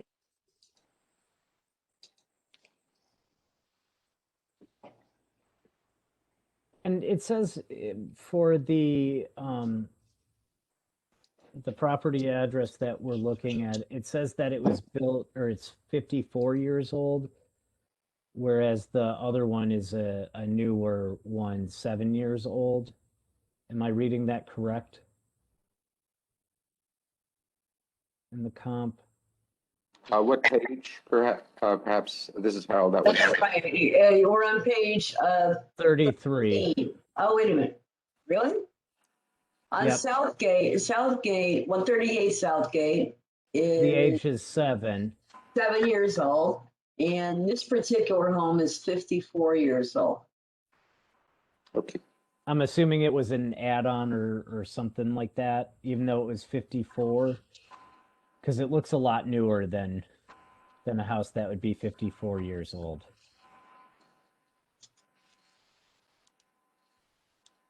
So I'm just assuming that over the years it's been There built. looks like there has been a number of additions to the original.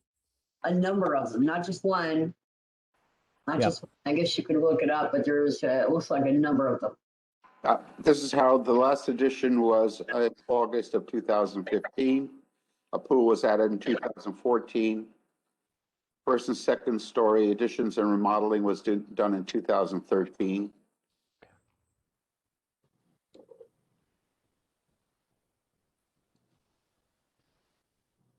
So this is Harold. So that may be why it looks more updated than the actual original build date.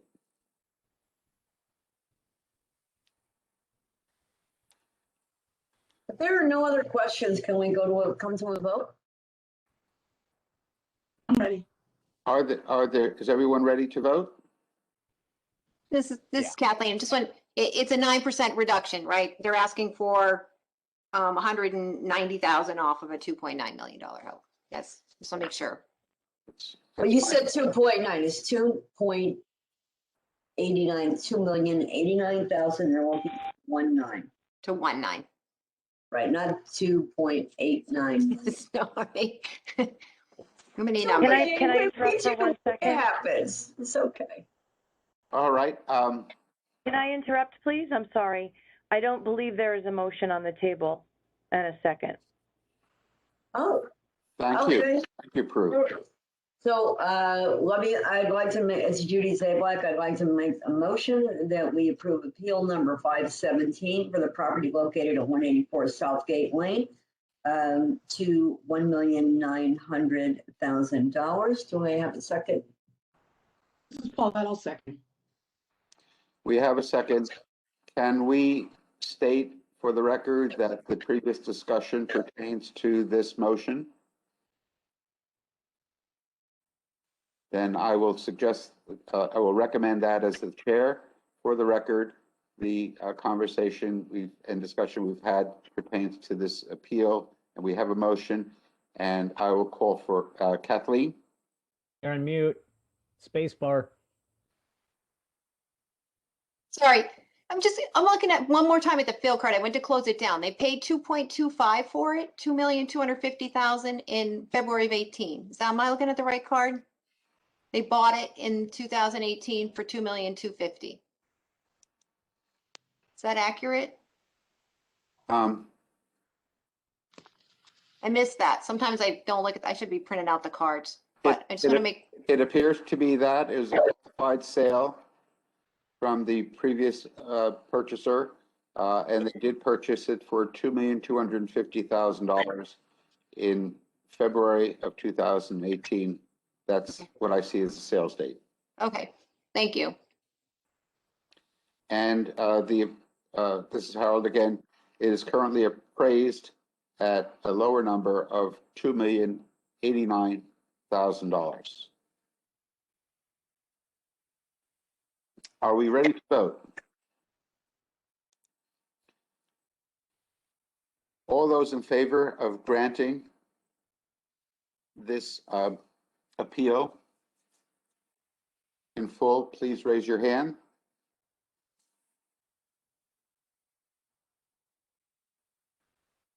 I have 1, 2, 3, 4, 5, 6 in favor of granting the appeal.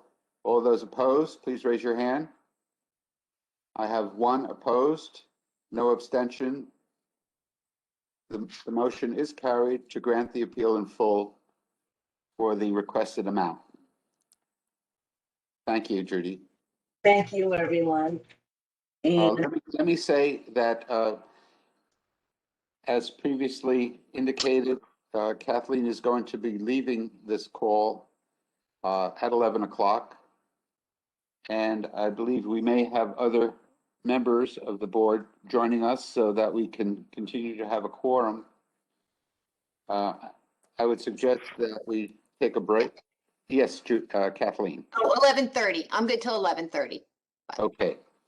Then perhaps we should continue for the other half an hour until, but then we have board members joining at 11:30 while we're on break.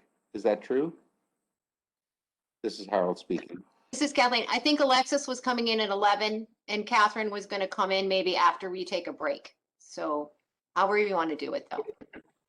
And I'm dropping off at 12. And Peter, I may not stay until 12, so I'll do my best to stay until then. This is Kathleen. So whether I'm here or not, I think it would be good for Judy. You know, I would love to see Southport get finished. we're getting really close. So I'm good with, you know, waiting a bit on a break unless someone is really needing it. And even so, even with a break, we may have a quorum. So. yes. And Kathleen, this is Ronique. What time do you have me on until for today? I wasn't sure. I think this is Kathleen. I thought you said you're available all day, but. Yep. You know, if Now, you what need time it, was that ending? we have to be done 2:30, Harold. I think that we said that we might end this session at 2:30. Ronique, I see from the calendar that you were scheduled until 12, but if you can stay with us longer, that would be greatly appreciated so that we can continue Yeah, that's fine. to be assured of a quorum. If anyone else needs to drop off before, we'll take account of members of it appearing and to see if we have a quorum to continue. Kathleen, I have a question. Yes, Paula. We did some, where I listened to them. There was one we never did. I don't know if we misplaced it or what, but there was the last one we did was on Sasko Hill Road. There was a guy who bought the house that his grandmother owned. I don't think we talked about that one. This is Kathleen. Yeah, that's the Sasko Hill neighborhood. So we did 3 of them one night. We can certainly do those other ones. I still have them in my pile over there. I just, based on people's availability, since you and I heard that, we tend to be more available. So that's why I was trying to put, you know, the less availables up, but I got them on my list, Judy. I got 3, Paula, I still have 3 on Sasko left. 2 of them are the, you know, same property next to each other, and the grandmother's the other one. You're correct. Okay, thanks. Yeah. So Over there. this is Harold. We're not going to forget any appeals, that's for sure. So Judy? All right, yeah, let's go. Let's get to it. I'd like to make a motion to approve appeal number 440. That's the 319 Harbor Road, owned by 319 Harbor Road LLC. The appellant's opinion will approve it to $2,280,000, which is the appellant's opinion of fair value. The town's value, by the way, is $2,655,600. Need a second. I'll second that motion. Space bar, Kathleen. Space bar is your friend. Ronique beat me to it. So Ronique's got the second on that one. Thank To the you. space bar. Okay, well, these people are only asking for the market value. They purchased the home for $2,280,000. I think did they give you their actual contract to sale? They just bought it for that amount. So yeah, you see it. Take a look at it. It's the schedule C and page number 8. They bought it for $2,280,000. It was recorded 12/31/2020. Okay. Now, okay, you could say, well, but that's after October 1st of 2020. Well, October 1st, 2020, it might have even been worth less. So the $2,280,000, which they purchased it for, is absolutely fair market value. There should be no question here. I don't even think we need to have a big conversation on this. This is what they bought the home for. When did This they, is, oh, go ahead, Harold, please. this is Harold. Yes, I'm sorry. Oh, there is one other thing that I wanted to mention. Continue looking here. I think this is the one. Oh, no, this is a different one. Sorry. Wait a minute. Let me just look at something.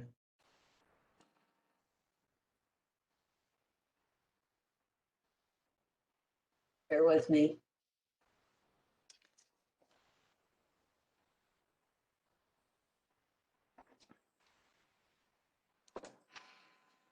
Yeah, okay. Go to page 19 on this file and look at item number 50. They bought the house at $2,280,000. And their residents can remain in residence until for another year, to the end of December 2021. Okay? That's Yes. Yeah, okay, so that's a big thing, but 2,280,000, there's no question here. That's what they purchased the home for. They gave you the contract. This is Harold. Is that what the warranty deed pertains to? Yeah, that's what you see. That's the beginning of the deed. This is what's recorded in town hall. Yes. Okay. And you look at the upper right, you see where it says number 440? You see how that was, there was local tax and state tax, and this is when it was recorded, December 1, 2020. This is Harold. Is it true that from the various cards that are attached that there are multiple structures on this property? But that's what the card says. I'm just, I don't even know why we're questioning it. No, I'm not.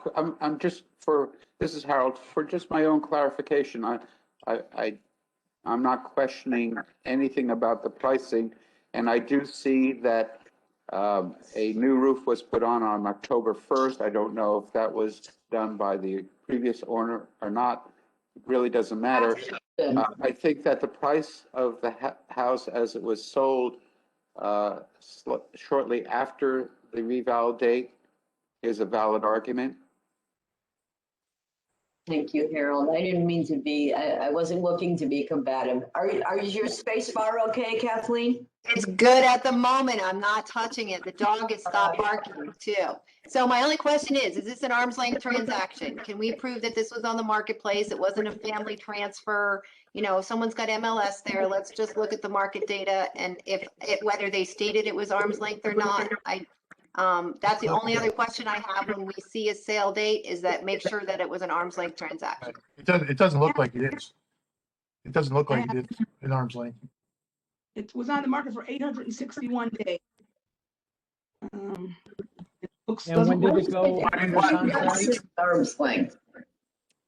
doesn't look There's like no, it's- if it was just sold, why isn't there an appraisal attached to it? they pay cash. They said there's no appraisal.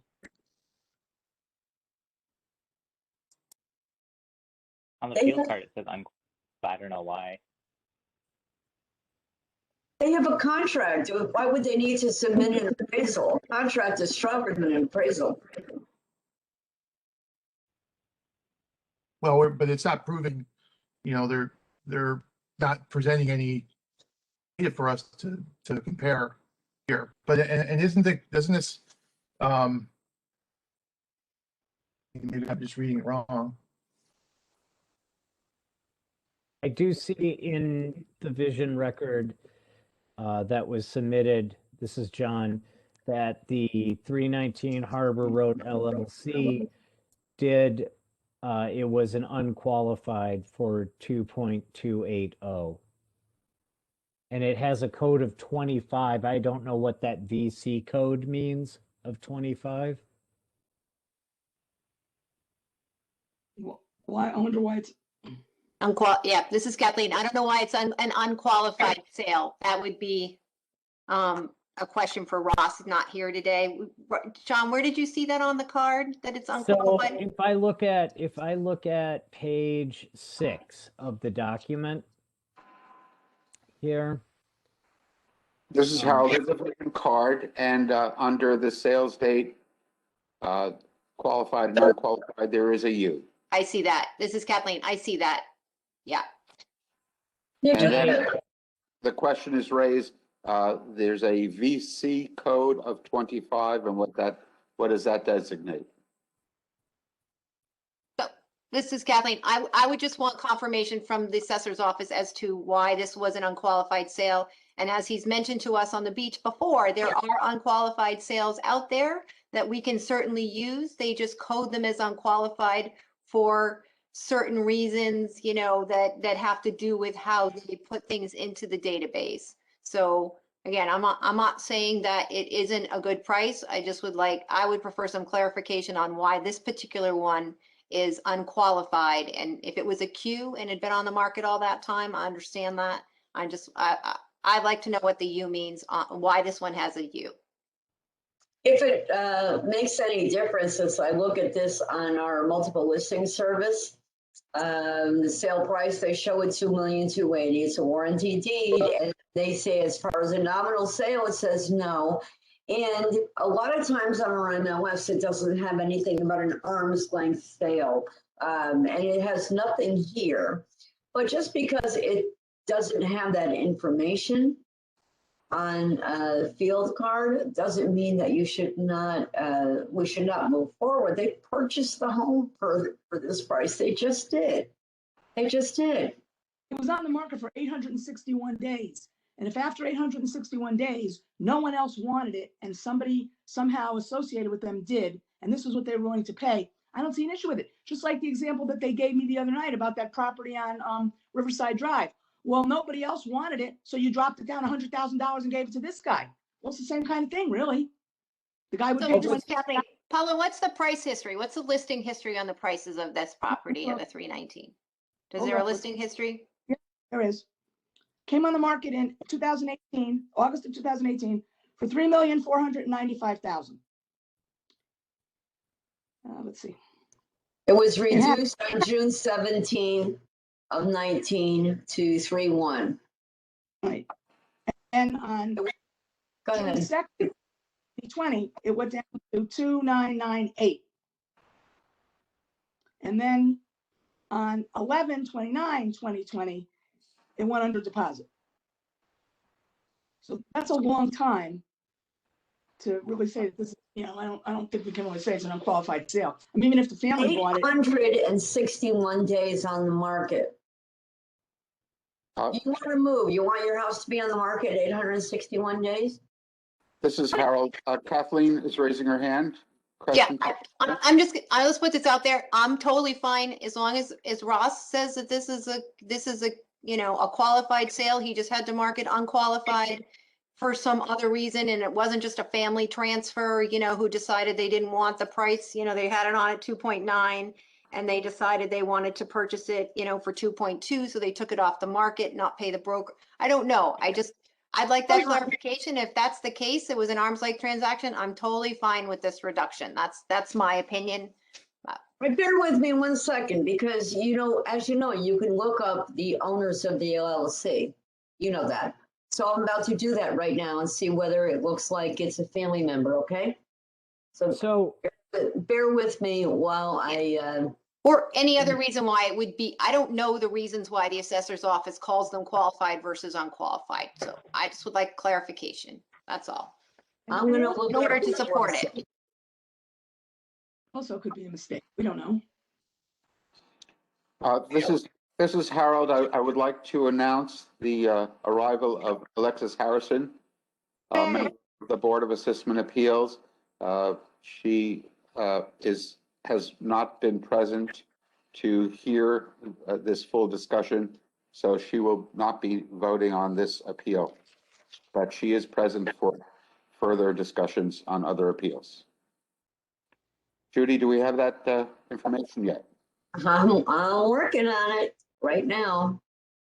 So while Judy's looking on this, yesterday or 2 nights ago, we debated about 331 Harbor Road LLC.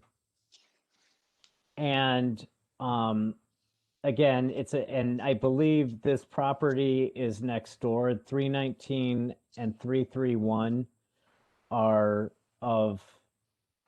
next door neighbors on this one, as well as I believe 385, is it? Our next door neighbors. All three of them appeared to be LLCs with it. And I'm just trying, because that 331 that debate has been in my mind and thinking a lot about it. And I noticed that the 331 Harbor Road, again, that's an LLC, has the same address of PO Box 2589 of Palm Beach, Florida, as well as this 319 that we're discussing here. And the 385, which is also next door, which is an LLC, has the same address of PO Box 2589, Palm Beach, Florida. And while they're separate entities, legal entities and stuff like that, I don't know how that can factor into the sale, or not sale, but the decision. It seems like something's like they're all tied together. Maybe I'm making things up here or not, but it just seems that it's too much to be just a coincidence for me. And so I don't know what's going on here, and I'd like I wish I had the answer to that. I don't think, unless somebody has personal knowledge, I don't think that I still haven't come to figuring out words for how I feel on that, and how I'm thinking, but they just seem interrelated to me. And I believe it's Paul Shivik. Is that the person, Judy? Have you found the It's card yet? Shiverick, yeah. it's Shiverick. Shiverick. Oh, And it was- I believe one of those other two properties is Elizabeth Shivik is part of the LLC membership with it as well. But it also shouldn't make any difference if they purchase the property, and if they have contiguous property, good for them. They probably paid more for it to get contiguous. I don't think that doesn't make it an arm's length. I mean, in other words, they wanted, the property was more important to them, and they paid more for it than anybody else would have on the open market. It's based upon what you see. The home was on the market for quite a while. Yeah. This is Harold. I would like to say, since we do have members who wish to have this research some more with the assessor's office, just to get clarification, so we don't run into any difficulties like we may have 2 nights ago. I'm going to recommend as chair that we table this appeal. What is the correct term? This is Kathleen. No action. We take no action. We take no action until we can get some comfort and clarification, and then we can certainly come back and revisit this appeal. Yeah, this is Kathleen. I just want to point out, I agree that's a good idea. I think we're going to run into this down in Fairfield Beach Road all the time, where the two properties are on separate parcels and they're appraised separately by the town, but they perhaps, I don't know if that's the case with this one, but we know down in Fairfield Beach Road, they sell together, but the town has them as two separate parcels. So they get complicated with their sales prices. They get complicated with what lots are sold with the contiguous lots. And I just think we need clarification so that we're looking at them together rather than looking at them individually. And we're going to get to that with the commercial properties I started to hear as well. You got the parking lot, which is a separate parcel from the building, but you need to look at them together. So that's just my opinion. I think we're going to have to see them together. Thank you, Kathleen, but I don't agree with that. This is a separate field card. It was on the market separately. These people purchased it separately. You can't look at that and say, oh, well, let's add all three of them together and let's see. Now it's going to be worth a lot more. This is Harold. I agree, Judy. This is a different situation. And the reason that we with, again, holding off on making any vote or decision on this one is because of the U that we see, which indicates unqualified for some reason, and we just don't know why, and then we can revisit it. The properties on the beach, I think, are a separate issue in terms of how we value and decide on properties that are either contiguous or linked together by ownership. So I think this is a separate situation. So my recommendation to the board members is to hold this appeal in abeyance and come visit it after we have clarification from the assessor's office. And I Anyone?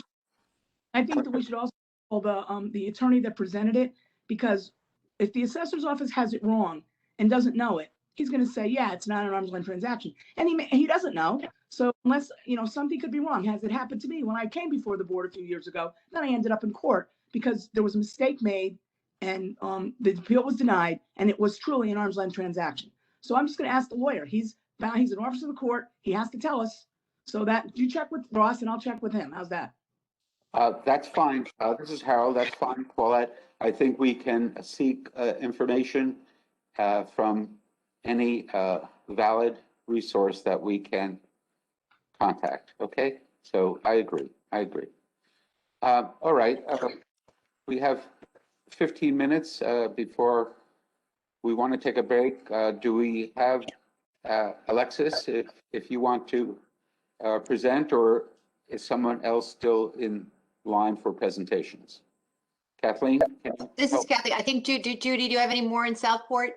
You could give me a couple of minutes and let's hear Alexis. And I don't have that much longer to be able to stay on. So, well, we can hear Alexis because she's here. Yep, give me a second, guys. I worked most of this morning, so just hopping on right now. So I'll probably just need a minute just to get organized with my first appeal, okay? This is Harold. Alexis, if you feel comfortable taking more time to prepare your presentations and are willing to wait till we gather again after a break, then perhaps we can let Judy finish up her list and then come back to you after the break. Would that be something that you would prefer? Certainly. Like that.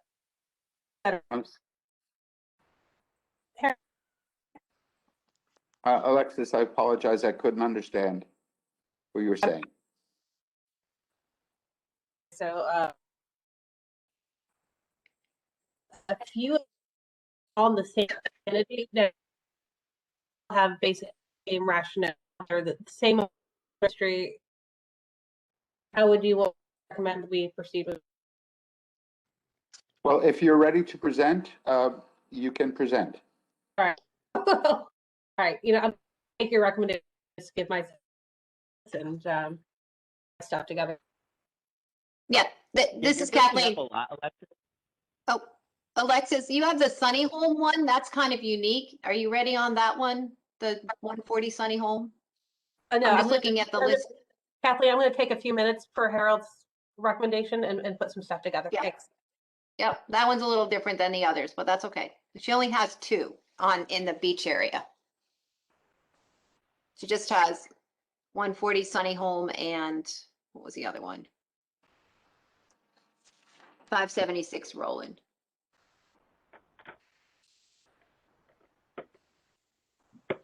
This is John. I'm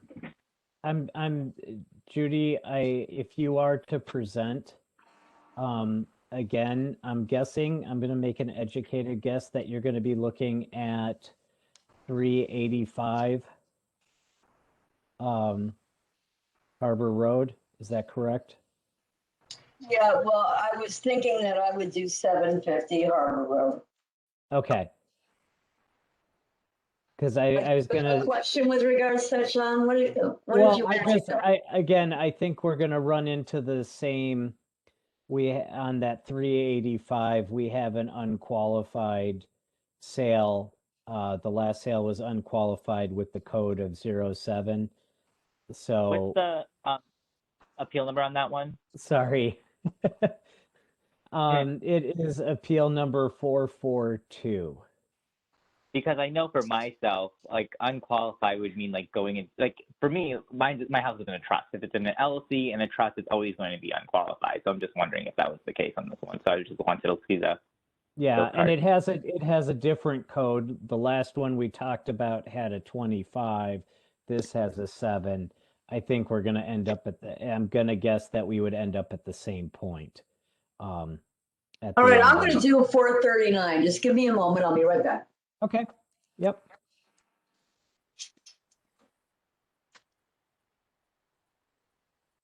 Well, while she's doing that, I just got a text from a homeowner that wanted to listen in, but she's getting a thing that says she needs an access code. Is she not using the right number? I'll give you the number to call in. Okay, thank you. 1 second, sorry about that. Okay. So this is Kathleen. If I put these lists together for Ross, John, you're saying it's also appeal number 442, right? Yes. Okay, that probably we're going to take no action on, or we need more information since it's unqualified. Okay. Correct. Okay. And okay.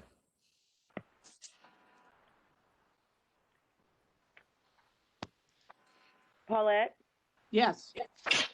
do you want the number? Yes, please. Okay, it's 727 Mhm. 731 Okay. 7479. Okay, I'll text it over.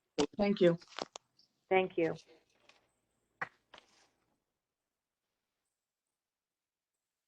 All right, if everybody's ready, I'd like to present number 439. You want to get it on your screen? Yeah. Yep. Hi, this is Judy. I'd like to make, Judy Stapleck, I'd like to make a motion to approve appeal number 439 to the appellant's fair market value of $4,100,000. The property is located at 750 Harbor Road, and the town's value is $6,636,900.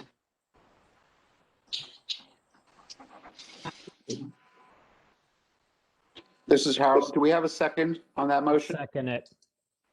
Thank you, John. Yep. Okay, there is an appraisal attached.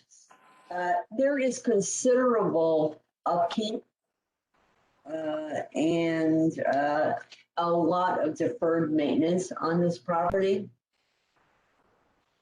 Oh, is this the one? Wait a minute. Hold on. This is Harold. I have to say that this is another one where you have a U for an unqualified sale. However, this goes back to 2017, so may not have bearing in the same way on the 2020 revaluation period. And I do notice, Harold, this is John. I do notice that unqualified sale also has the code of 25 Yes. with it. I do also see in the notes that we have on the card, or that was submitted with the card, I should say, that it looks like there was a change by the BAA in 2018, in March of 2018. I don't know if any of the members of the board have any recollection of what that was and the premise of that. Oh, this is Harold. I certainly don't. Okay. This is Kathleen. Yeah, I don't either. I'm just looking, you know, if you from the 19 numbers, you can kind of tell what the assessed value went down to. So, you know, they were at 4,462,500. Actually, the regular card online shows a little bit more history about that goes backwards. So it looks like they're basically where they were after they got if I'm looking at the math right, they're basically where they were after they got their adjustment from the BAA in 18. Am I right? The assessed value is 4.4, you know, 4,462,000, went to 4 million, 645, and then it looks like they got a change in, let's see, 4,645,000. So yeah, they're about, what is that? $3,000 more assessed? Am I doing my math? No, $203,000 more assessed than they were in 18 that the BAA put them at. So they're $200,000 higher than the BAA 18 adjustment. That's how I'm sort of reading it, but I don't, without knowing what the case of what the attorney said, you know, what this appraisal was. I do want to point out that this was a private sale and it was a family and they spent a lot more money than they should have, but they did it because it was family. So if you're seeing an unqualified sale, that's why. They spent way too much. They bought it way, way, way too high and it was a family issue and that's why they did it. And I have some input on those codings because I was comparing it with my field card because I had to transfer it between an estate to my name to the trust. And anytime there's a trust or an estate sale, you'll see a VCC or VC code of 2. And that's what I've just been seeing as a trend. But I don't know what VC code 25 is. I think that's probably a business, but I mean, in this case, it doesn't really matter because this was sales. I don't know if he's really using the sale as it. I think he's using the appraisal for his case.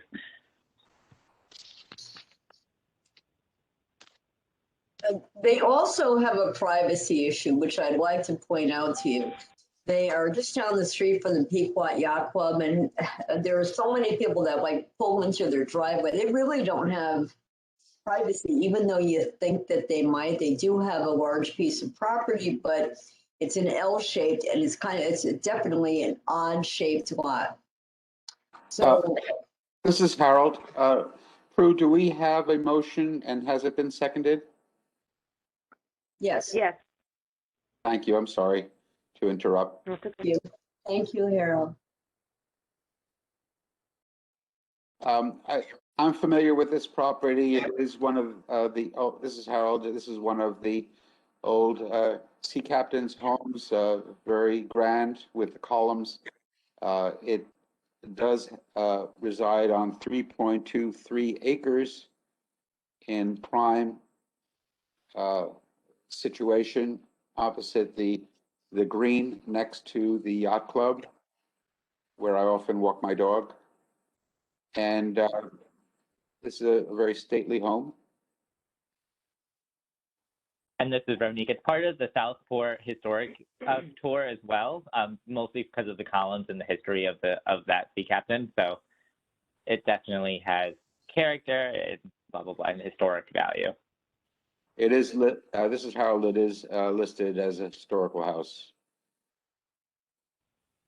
So if that's the, it is listed in the historical house by the Historical Society, then there are limited things that they can do to it, which if somebody were buying it, would make it hard for them to renovate without going through the Historic Commission. It's a whole process you have to go through, and then you have to do what they tell you to do. You don't have a choice of some of the things that you do. I also want to point, thank you, Paulette. I also want to point out that although there's a large piece of property, as I look at it, you could see that at one point that was cut. That's an L-shaped property. There's like, you can't, I don't see this as being subdividable. And just because they have the property, if you have 3 times as much property as everybody else, doesn't mean your property is worth 3 times as much more. That's not how it works. I would agree with that. Well, yeah, that was, they actually discussed that with us at one of the training events. So even if you weren't a real estate agent, didn't know that, then you would have that information. This is Harold. I agree with your statement. Yes. Oh. So this is Harold. Looking at the comparables at 89 Westway and 187 Westway, and even 418 Harbor Road, do we feel that those are valid comps?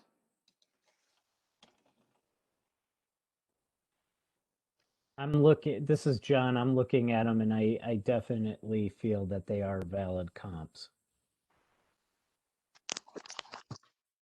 especially the one at 418 Harbor and at 89 Westway, as they do look to be more historical in nature. This is how, there is another columned house very close to the subject's property. And is it worthwhile considering what that looks like and what the value of that house is? It also has columns and faces the same view. This is Kathleen. Did it sell, Harold? I don't know where to find it. You have an address? I'll look it up. This is Kathleen. Is that because it's 3.23 acres? I'm just quickly looking at the field card. I mean, $4 million on that field card's values in the land, right? So whether those are subdividable lots in there, that could be one of the reasons why the land alone is at $4 million. You know, they're asking to go to 4,100,000 and the town has their land at 4 million. So they're asking for, you know, a significant, they're asking to come down, you know, a lot of money, $2.5 million from 6.6 to 4.1. So I think the two Westway properties too, they're not as close to the water as this one is. And I don't know if those lots are subdividable. So I would just, I mean, I'd have to look at the appraisal a lot more closely to see if they address the significant difference, you know, in those particular properties due to the large amount, you know, can they get three lots? I don't know. Where's the house? House is in the front of this, right? And it's got An L-shaped lot, Kathleen. It's a very odd L-shaped lot. Right. What Can could they have been subdivide? okay 20 years ago to subdivide is not okay today, and tomorrow is not going to be any easier. Yeah. And remember, it's also a historical house, so there's a lot of other approvals that would have to happen. I don't, you know, Paul, what's your opinion on this? I don't, is she still, yes, thank gosh, you're still here, Paulette. Okay. Yes. So what's your opinion? Do you know that lot? I know the lot. I've been in the house. I know that, I think that land is way overvalued. And it's a lot of property, that's true. But again, it's what it is. You can't, I doubt very much could subdivide that. Those properties are packed pretty close in there.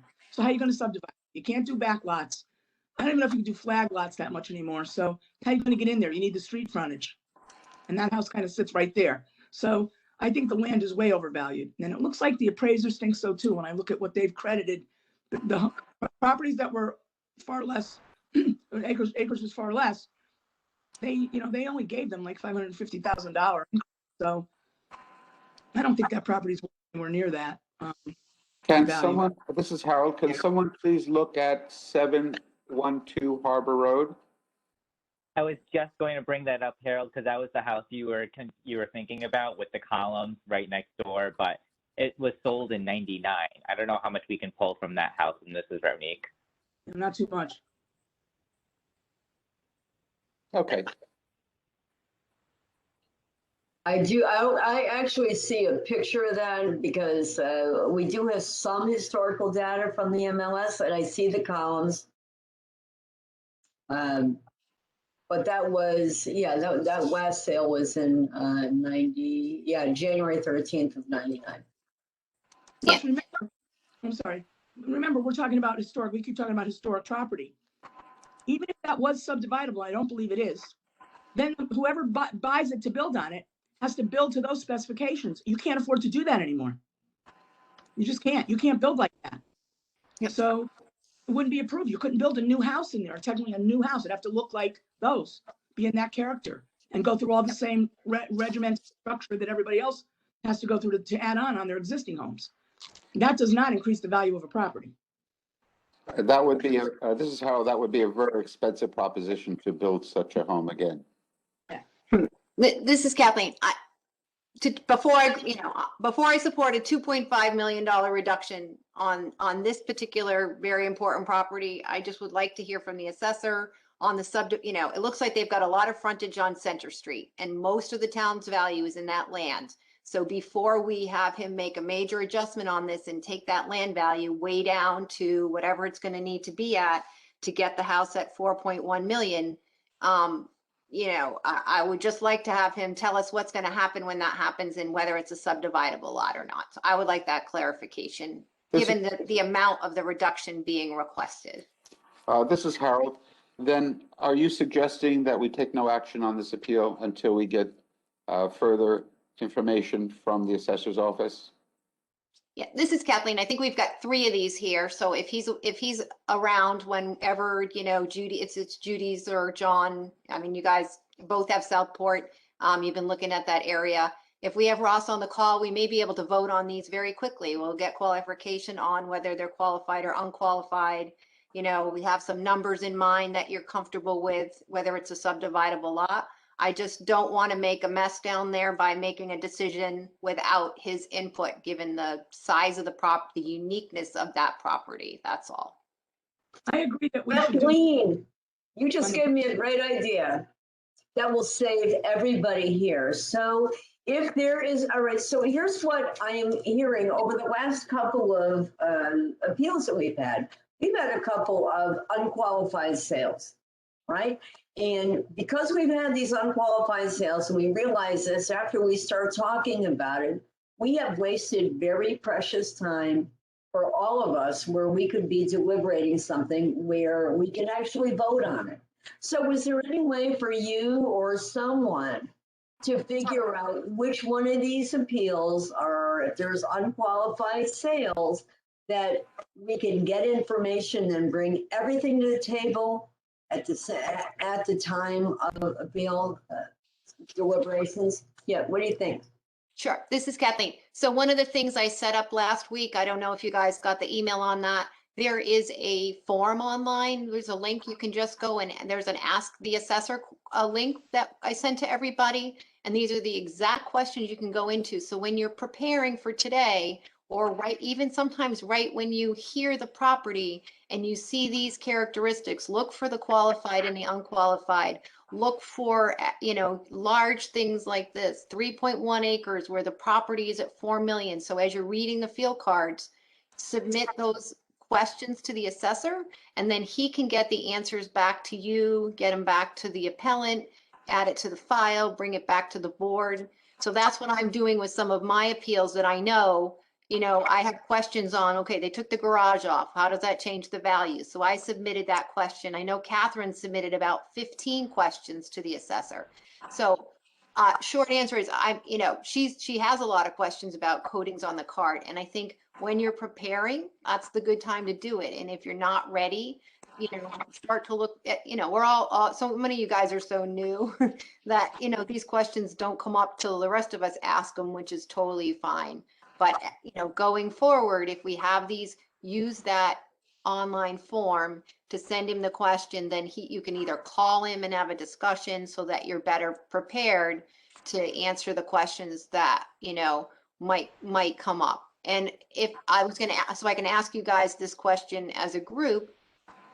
Right now, when the questions are getting submitted, I'm seeing a copy of them as the secretary, and Ross is getting the question. But if you guys aren't getting overwhelmed by email, whenever any one of us submits a question on a card, I'm happy to copy, you know, the entire board on the question if you feel that that would help all of you, even though it's not your appeal, to hear the questions that others are asking so that you can, you know, start to see what he says. Okay, we don't know what a U means. When can there be a qualified and unqualified?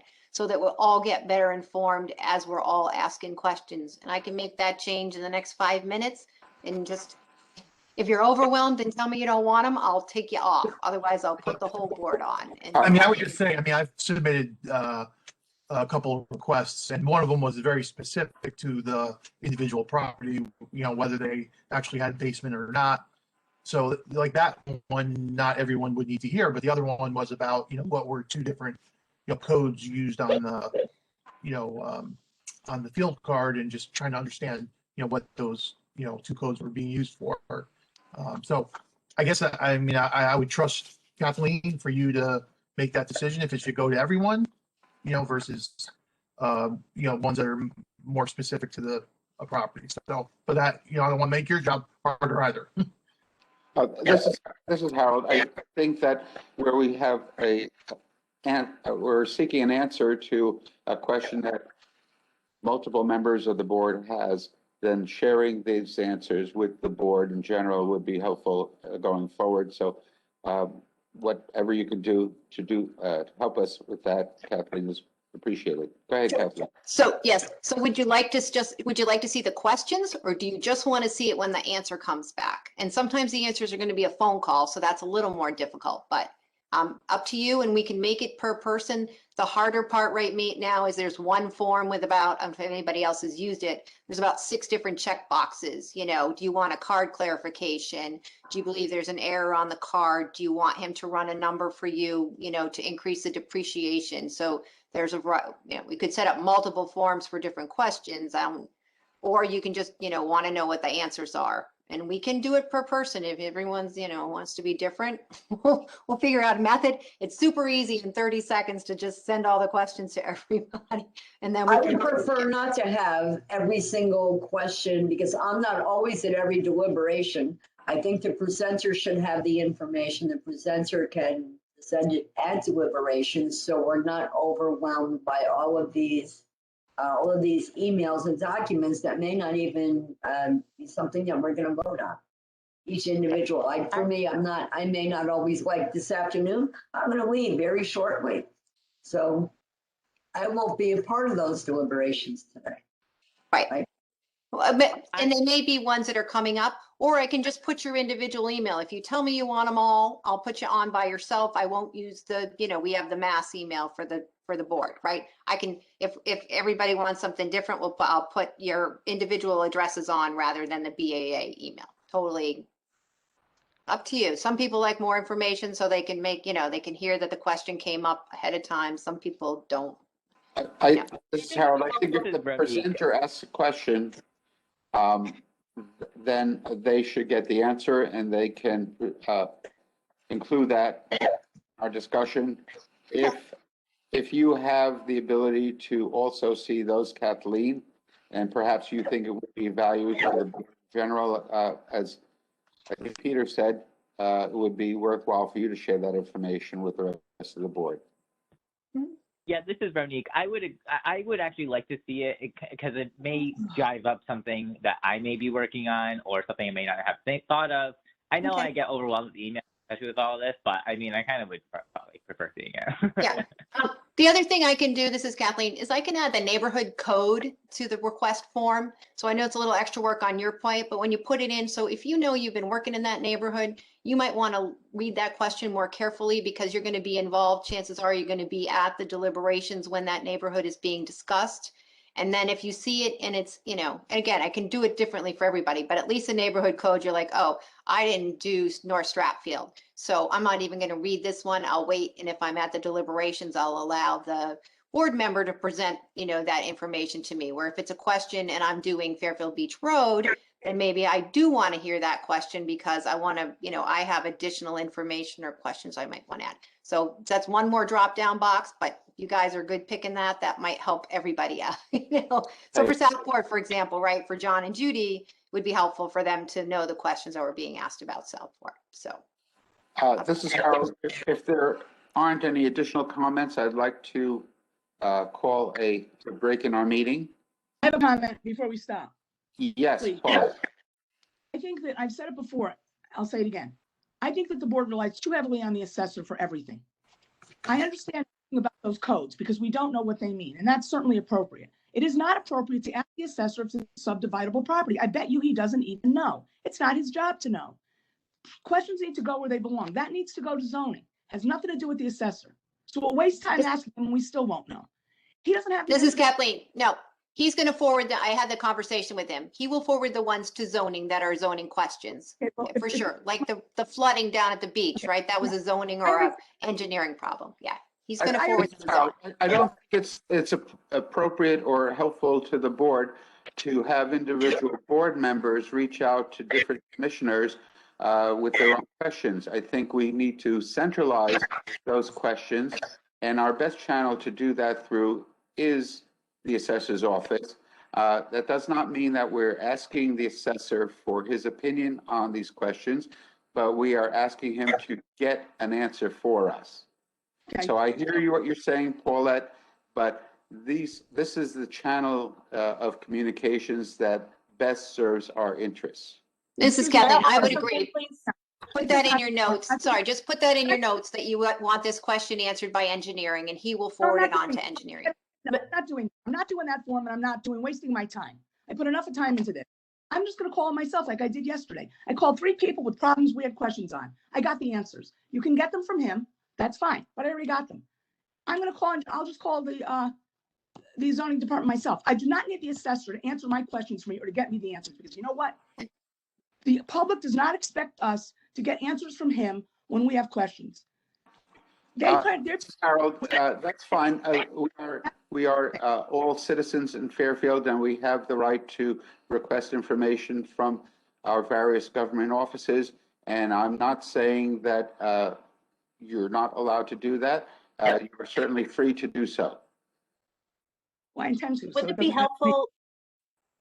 I just want to add one thing really quickly. I know everybody has got a lot to say. This is Alexis. I mean, would it be helpful to have like a Google document or a shared document where we can input questions and have answers? I don't know. I feel like there's a lot of emails and information going around. I feel like that might be helpful. This is Harold. Kathleen, the suggestion is to create a Google document, A shared document where everybody can access it. can display the questions and answers. Yes. Yeah, I can ask the assessor to put that together. I think, again, from a staffing, I mean, if we're going to put our own questions in there, I guess we could each update it ourselves. That's up to us. If we need him to, his input, that's sort of what the form was about, was so that the form can go out. We can all download that data if we want. He can give us a data dump because it goes into an Excel spreadsheet of what the questions are. So he could give us a data dump of those questions or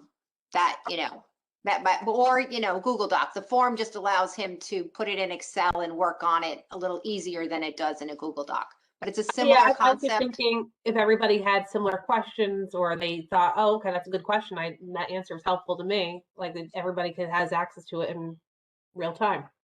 And Have this to is download it into that. And Paulette, I would also say that it would be very helpful for the rest of the board if you feel that the answers that you're getting would be beneficial for us to make decisions.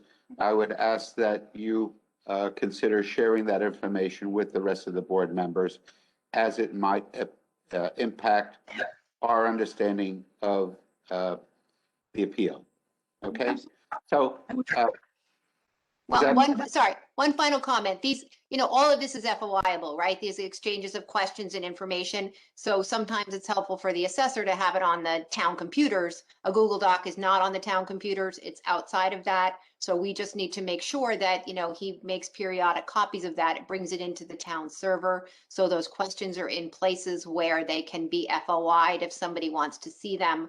And that the answers also make it back into the person's file so that all of those responses, he's doing that with all the questions, you're printing copies of the questions, putting it in the purple folder so that if the appellant comes back and wants to understand clarification on a particular topic, all of that paperwork is available to the appellant. I think he may even be uploading the answers to the physical appeal.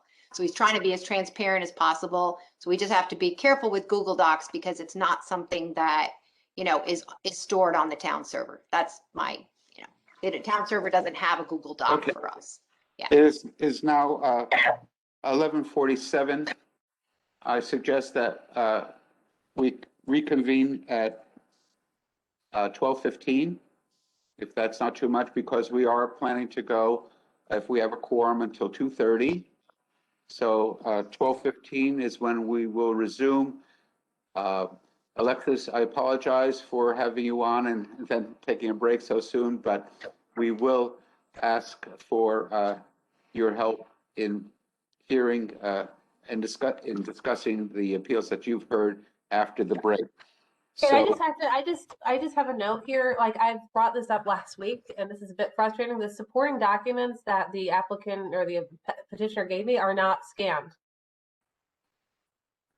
I don't know why this is a continuous issue. Documents that you received, At the hearing are not available. are you, this is Harold, are you able to get to other documents by clicking on the appeal number on the spreadsheet? I mean, I see there are some documents, but they're not everything that the attorney gave me. Oh, Yeah, and I don't understand why. well, if you can indicate those appeal numbers, then we'll investigate that. Okay. Alexis, is Send that to one on the the beach? But I did bring this up last week, but again, I don't know what happened there. Okay. okay. Yeah, Alexis, was that one on the beach? For you? Sorry, I can't hear you. I'm sorry. All right. Oh, yeah, was that one on Fairfield Beach? Yeah, I mean, The I one had that like doesn't have the 5 things from attorney Chris Russo, and they're not in here. I don't know why. All I'll right. give you. I mean, this is Harold. That's the sort of thing that the form that Kathleen has put together would be useful for. Very, very useful. Yep. So if you were to go online and Kathleen, maybe you could send out that link again Happy to. form, to the board members, and the board members can use it to their own benefit, and that will get picked up by the assessor's office to find out why documents that you believe have been received are not making it into the online record. Yes. Okay? This is Kathleen. I'm going to sign off. I'm just going to let Catherine know what time you'd like her back. What time are you reconvening? 12:15? 12:15 is the time I'm suggesting, if everybody's comfortable with that. Take a break. Thank you for your help. Thanks. Everybody. Drew, I wish to Afternoon. end the call. It is now at 11:50 a.m. on the 13th of March, Saturday. If you want to end the recording now and pick it up later, we can do that. Okay, Thank you. thank you. Hi, Judy. That's great. We have 6 members present. I think that's the number. started. Thank you, Prue. The recording has started. This is Harold Zawadzki. I am the chair of the Fairfield Board of Assessment Appeal. Today is Saturday, March the 13th. The time now is 12:18 p.m. and we are commencing our deliberations meeting. I see that we have 6 members present.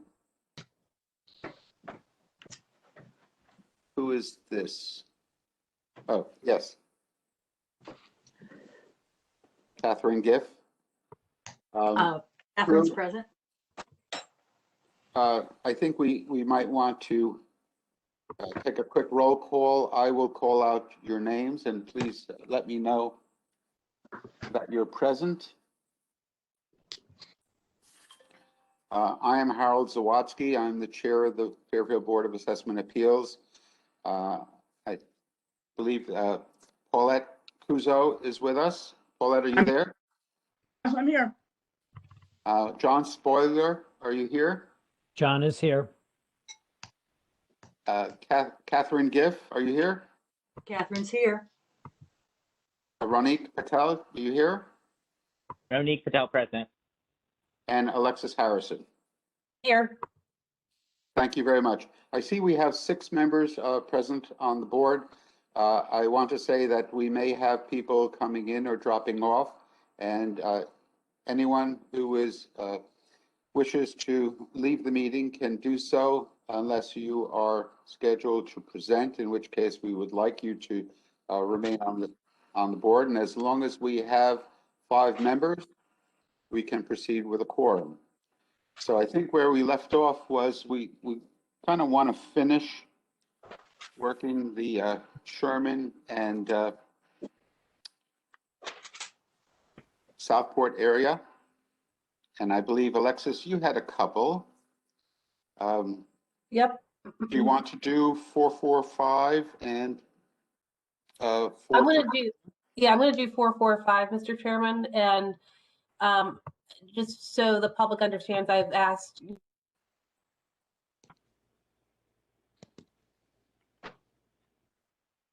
She's One moment, Alexis, you're frozen. and maybe gone. You back? Alexis, can you hear me? I can hear you. Okay, I see you now. Perhaps there's a bandwidth issue, I don't know. If you're at least being heard, that's great. Okay.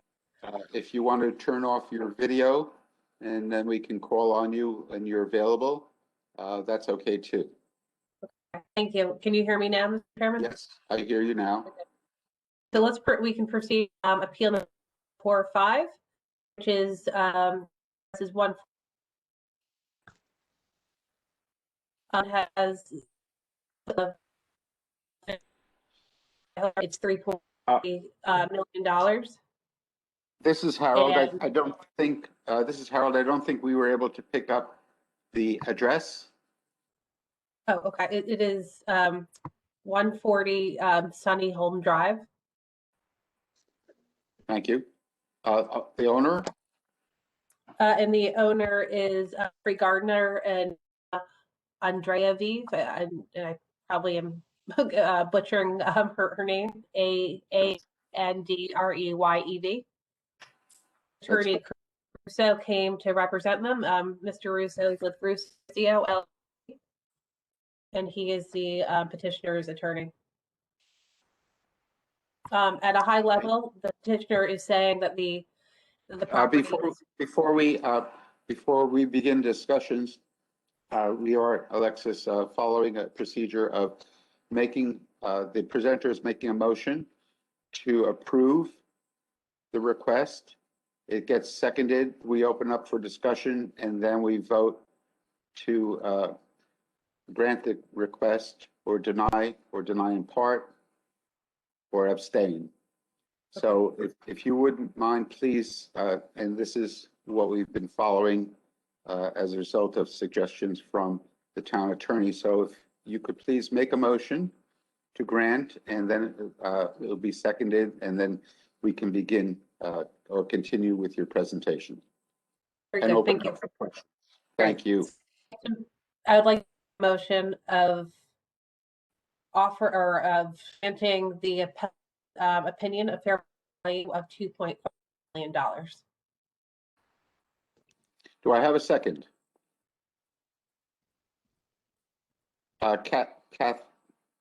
Catherine, you're muted.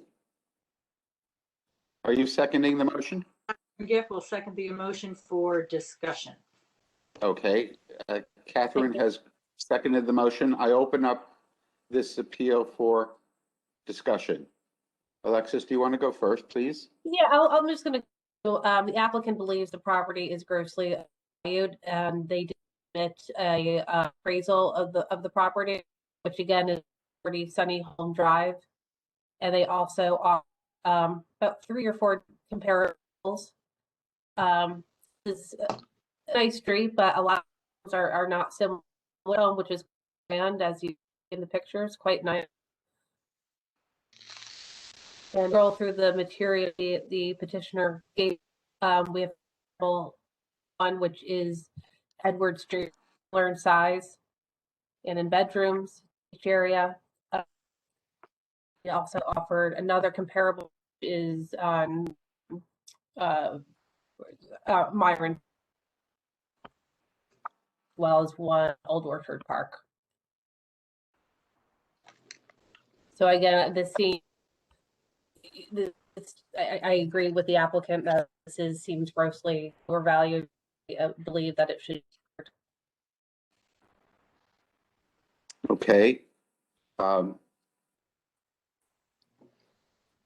Do you believe that the comps are comparable? This is Harold speaking. Yes, I believe that they are. They're similar in size, similar in look, design. They're all located in the beach area as well.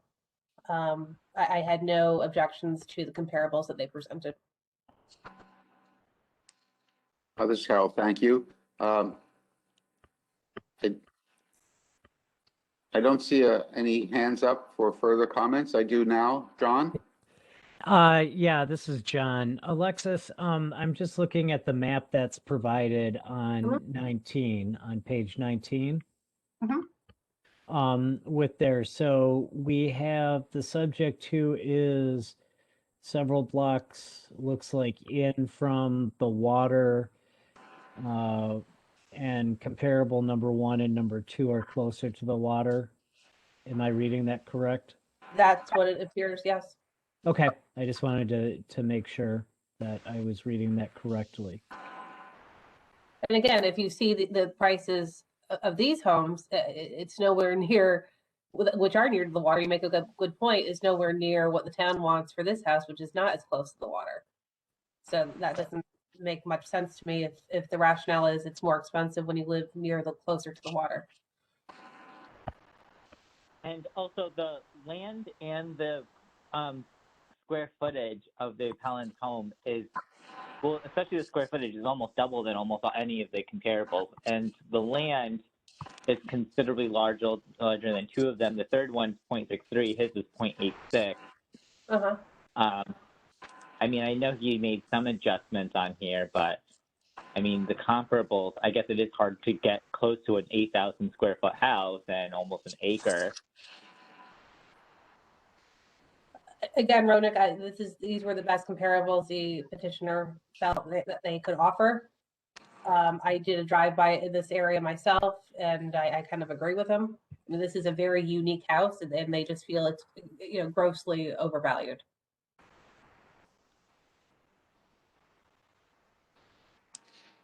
Additional comments?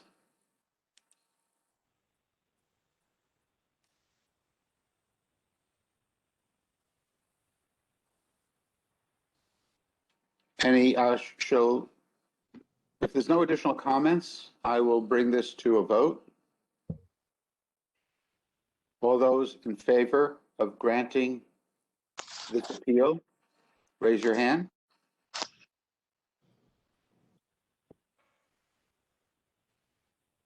I have 4 votes in favor of granting the appeal. All those in favor, all those opposed, raise your hand.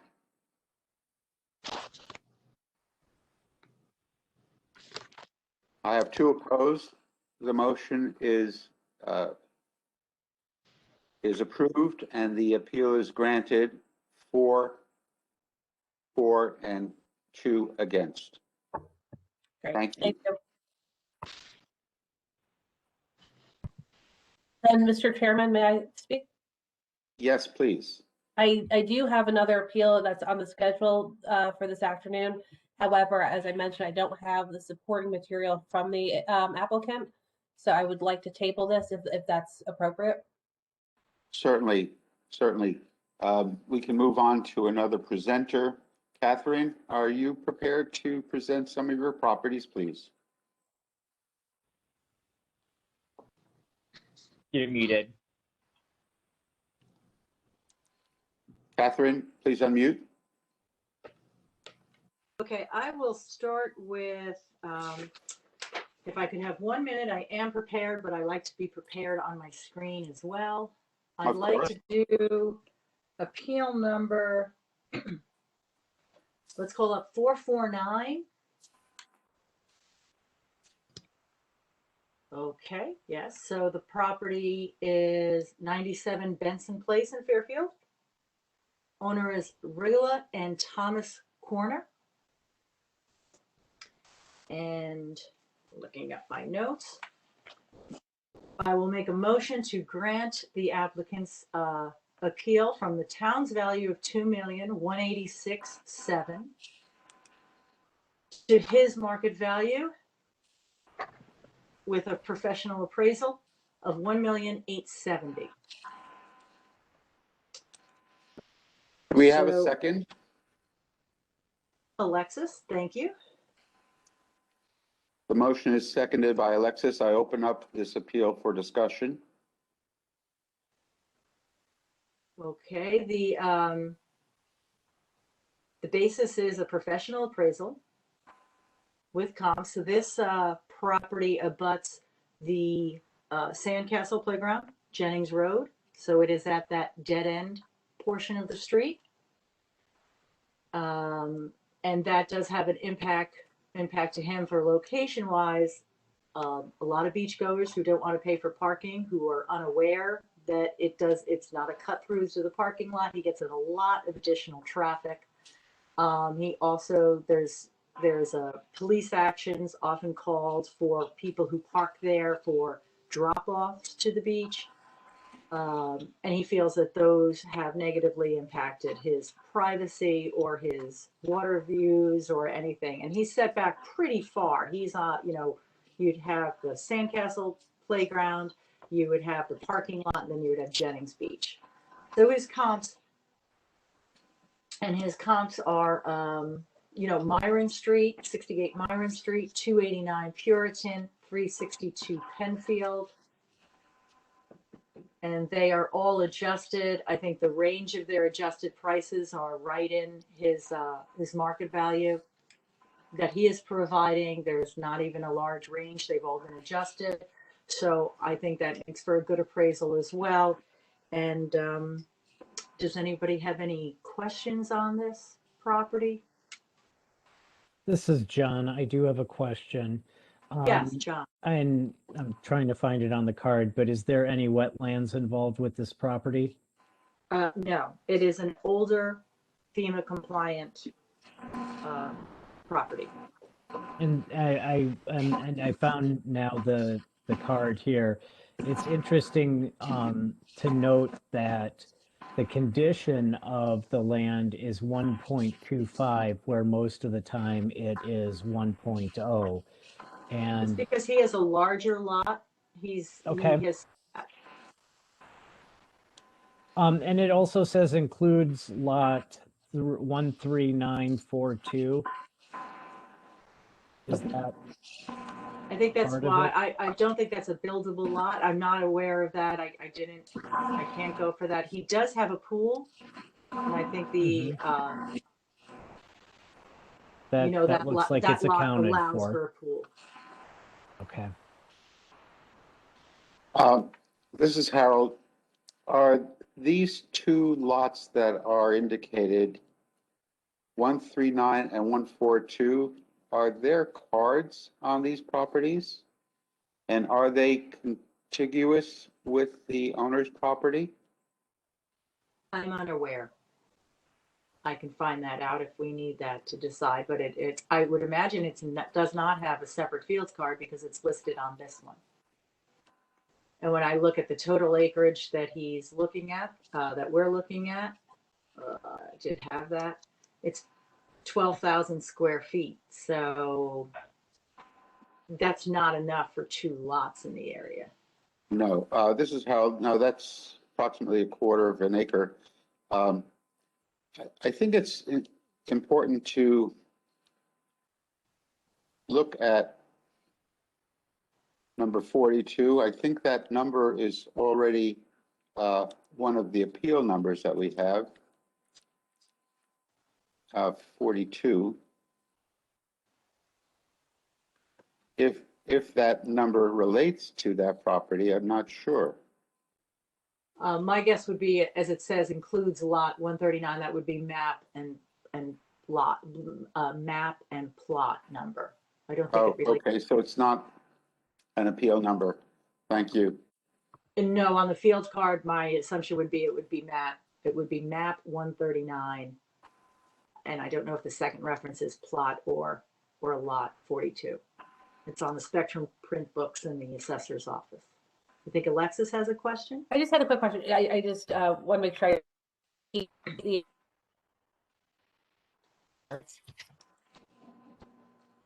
address of Alexis, the other. You sounds like Sorry, you're Mike. breaking up. Okay. This is Howard. I'd like to think that the card includes those properties. Just was wondering. I do see a note here, and there are notes on the right-hand side in the middle, 17 GL merge with 139/142. So I assume from that the land is merged.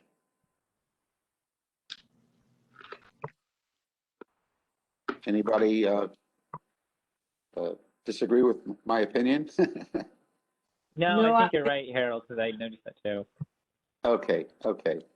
I think it's all on one field card. Yes, yes.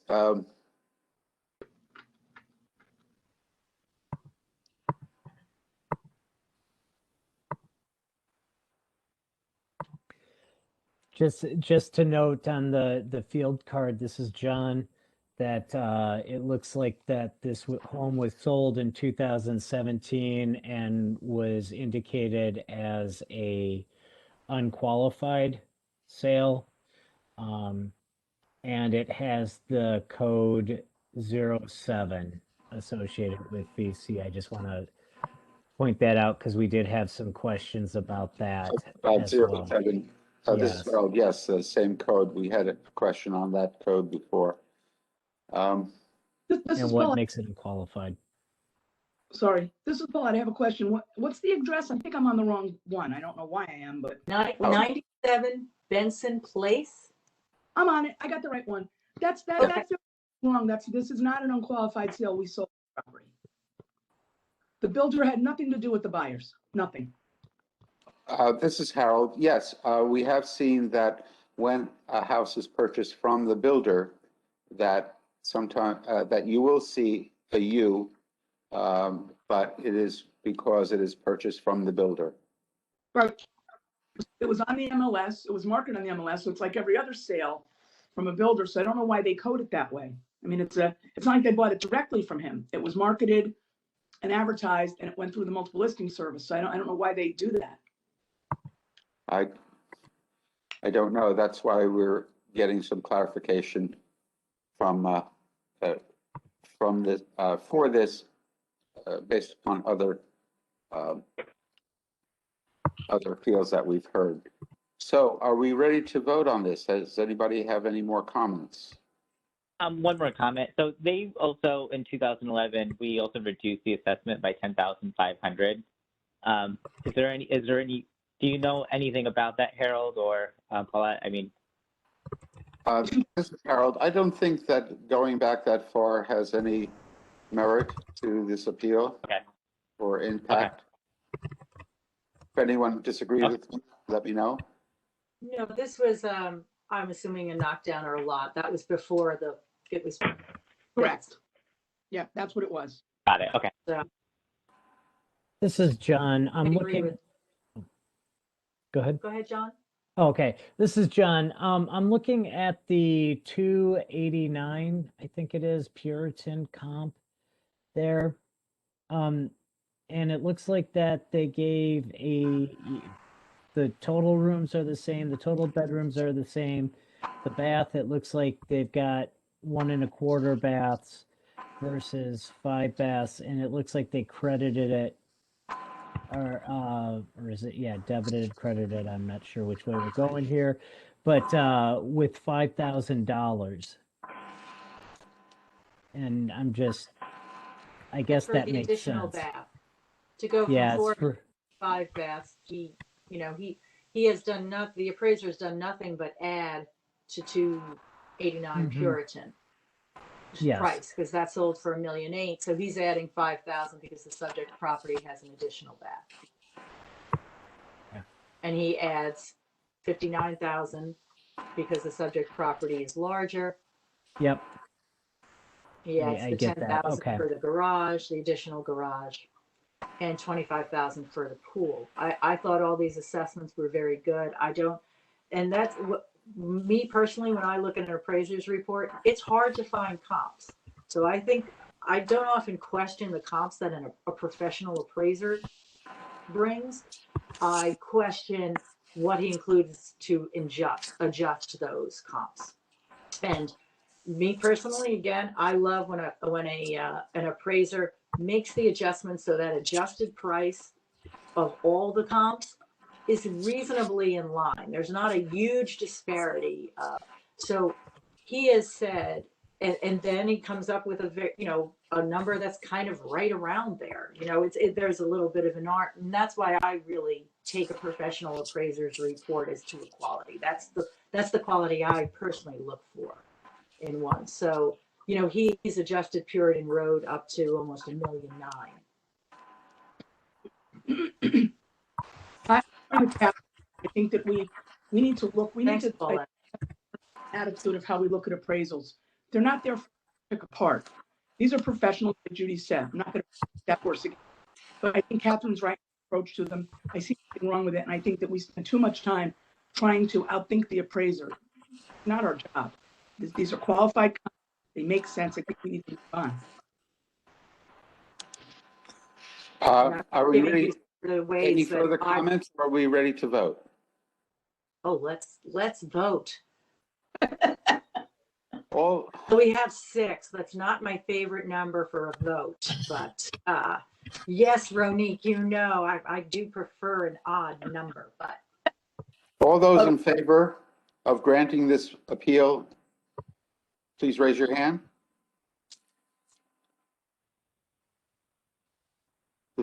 Paulette, is your hand up? Yeah, it is. We have a vote 6-0-0 in favor of granting the appeal in full. This motion is carried and the appeal is granted. Thank you, Catherine, for your good work. oh, thank you. It was the good work of the appraisal and the appellant, so, and all your good votes. Okay. Sometimes the magic works. Do you have another? I do. Appeal, again, I think it's 507. Let me see if that's really the one I intended to. 507 appeal number. Okay. And now to get the mouse to work so I can click on it. Oh, I'm having all sorts of problems with. Here we go. Okay, 507. Is that on Puritan? Oh, great. Okay. Yes, 507 for 148 Puritan Road. Robert Burgess and Jennifer Burgess are the owners. The town has their property valued at $2,005,300, and they are requesting a market value of $1,009,000.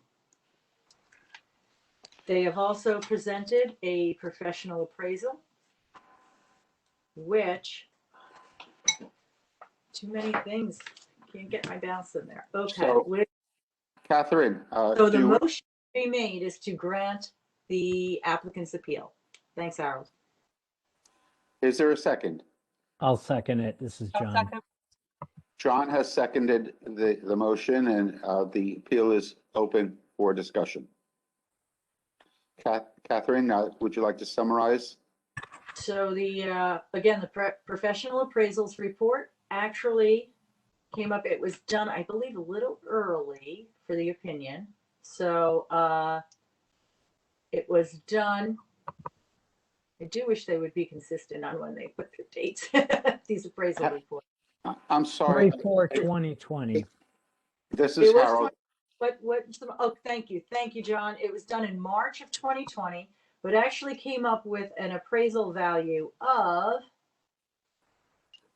it was $1 million. I want to say $1.8 million. Let's see. Is that on the cover sheet? No. Okay. The appraisal, I apologize. It's so hard to call these up for me. Okay, so the appraisal done in March of 2020 came up with an appraisal value of $1.8 million, to which the appellant felt that he should adjust for the COVID inflation. And so he actually upped his appeal.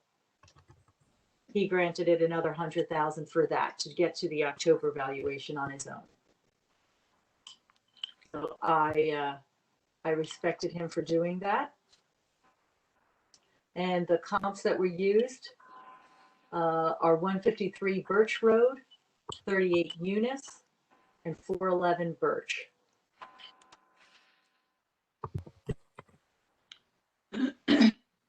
And again, I thought the appraiser did a good job. You know, you find the comps that you can, and he adjusted them accordingly, and his range of prices is right in there.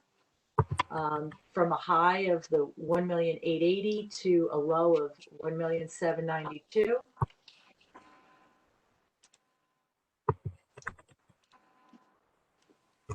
And because sometimes those sales were so.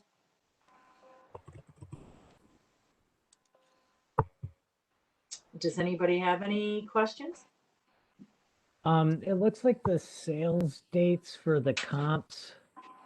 I'm trying to figure it. It looks to me something about in the 19, like the first one on Birch Road is 719. The Eunice Road is on 919. We have an 1119 for the 114 Birch. Am I reading that correctly? Yes, and that's because the appraisal was done for a That's refinance true. That makes in sense. March. So that's why And- they go back a little, and that's why the appellant decided to put in a 1,000,009 price, which I thought was quite reasonable. And I do see, or I thought I saw, this is John again, that they also put in more comp sales for 2020, the Edward, one on Roland, another one on Puritan, Myron, and Penfield, correct? Correct. And they all seem to be about the similar size range.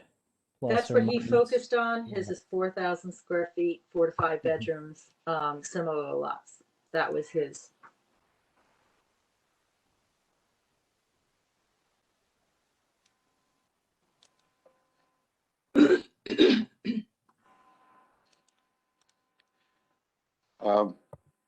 This is Harold. I'm having difficulty viewing the information. My Excel spreadsheet is frozen. So I don't have any further questions or comments, but I'll leave it to the rest of the board.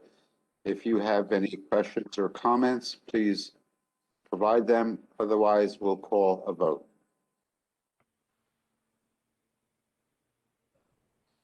All right, I'll call a vote on this appeal number 507. Is that correct, Catherine?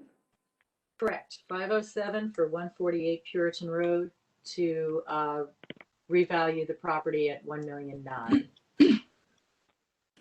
All those in favor of granting the appeal, raise your hand. The appeal is granted. It's a unanimous vote, 6 in favor of granting the appeal. The appeal is approved.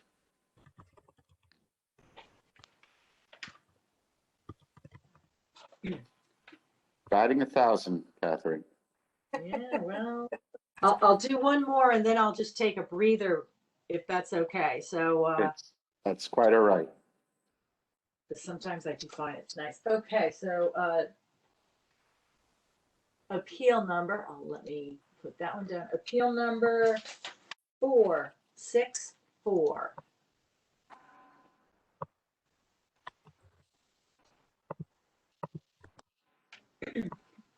For the property at 38 Eunice Avenue, James and Catherine Larson. The town has them valued at 1,784,000, and they are looking for a purchase, a market value price of 1,565,500.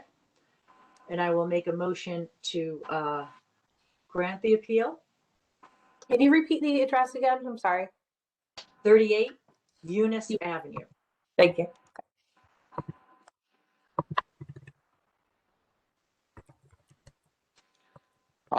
Is someone going to second? Oh, I'm sorry. I'll second it, Mr. Chairman. Thanks, Alexis. Motion is seconded. I open it up for discussion.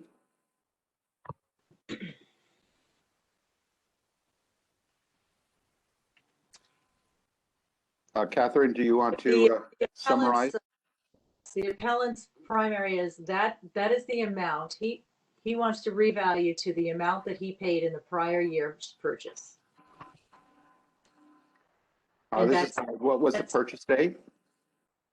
I believe it was just before the September the- 2019. It was 2018, I think. it was the September 19. September, September 2019. yes. Mr. Roney.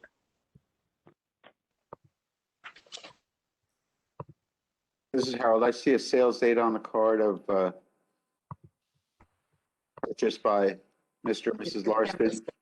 Yep, that's just Number that, six. that date, the warranty deed was presented for that. And that is his rationale.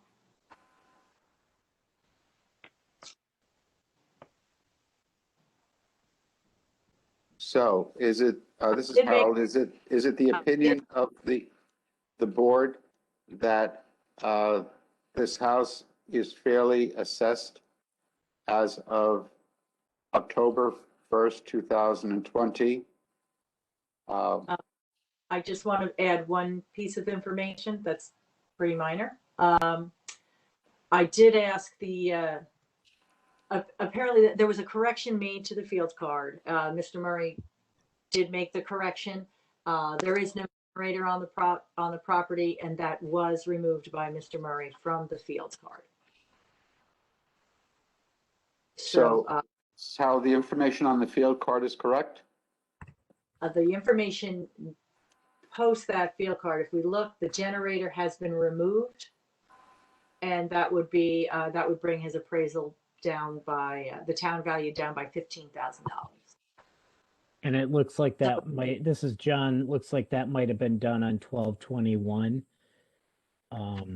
through MVS or either January 21 of 21, one of the two, because there were value changes on both of those.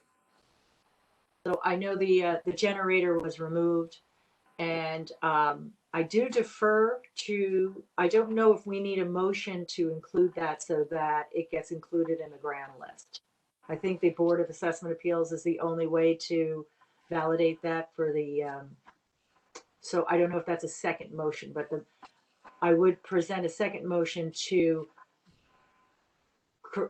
grant a correction to the field card for the elimination of the generator as an adjustment to the 20 grand list. This is John. I think with the adjustment of the generator, I think that's something, if Kathleen was here, she would suggest putting in one of the requests to the assessors.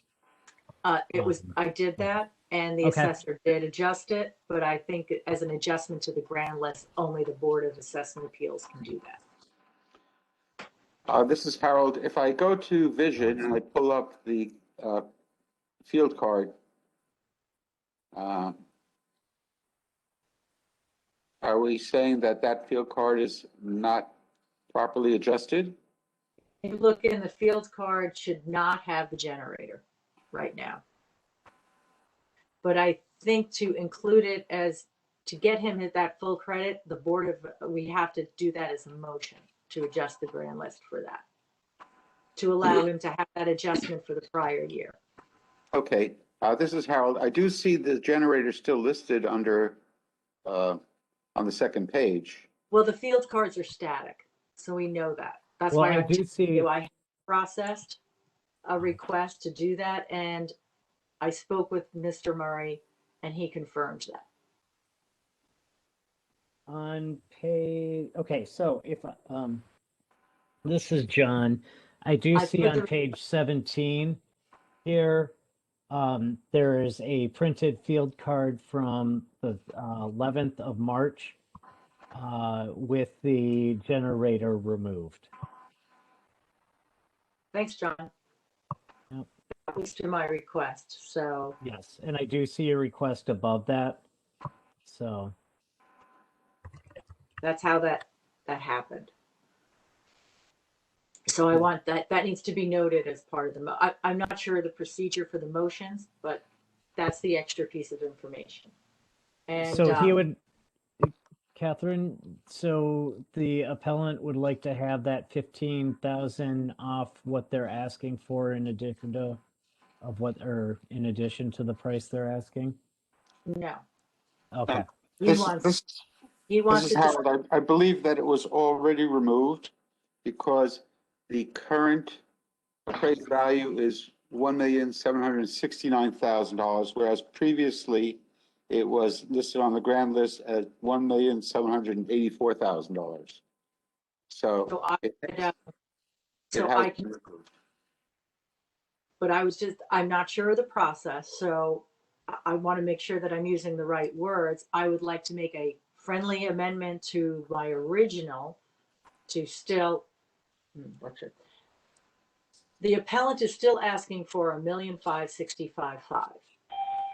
I've made that correction with Mr. Murray. If someone would like to make a friendly amendment for a different number or a grant in part, the grant in part could be for the elimination of the generator. And I think that's how it has to move through the Board of Assessment Appeals process. So I'm asking for somebody to make a friendly amendment.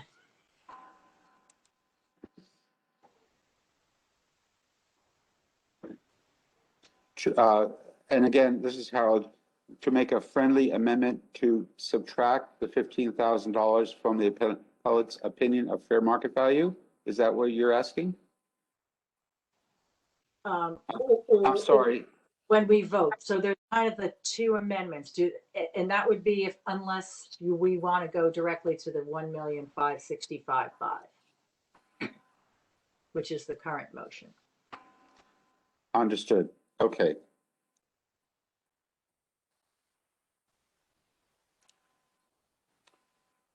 Any further comments? This is John. I'm debating about making an amendment to the motion to increase that number that we grant higher than 1,565 based on time valued or time adjusted appreciation that I think would have been experienced during this. And I'd like others' thoughts on that. I agree. I think that's my issue with this. It's just a year and a month, right? So what is 13 months added on to for time value of the appraisal? What was the percent? Like 1% a month? This is Harold. In speaking with appraisers, they are using a 1% per month adjustment to the period of time from the appraisal date to the October 1st, 2020 date. So if we do have a period from 9/6/2019 to October 1st, we are looking at least 12% increase. Which, according to my calculations, based on that, using a 1.12 multiplier, puts us pretty close to the town's value. Yeah, the calculated adjusted value is 1,769,015. We have it at 1,784,000. It is so close. This is Paul. And the appellant did not present, there was no appraisal. He did present a few comps, but the rationale for him to get it is no increase to his purchase price. I have a question, just so I'm clear. The price he's asking for is the purchase price? A year ago, yes.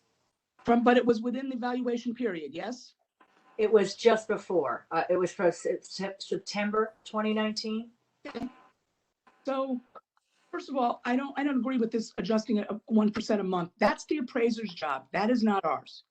If he purchased it, he purchased it for that price. That was the market value at the time. Kathleen has us all believing that we have to get to October 2020. You don't. This is a period of time we're looking at.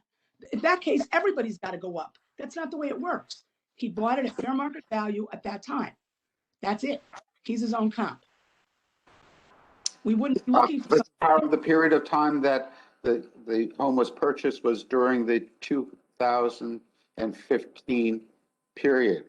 And appraisers have given me the information that they are using a 1% per month adjustment.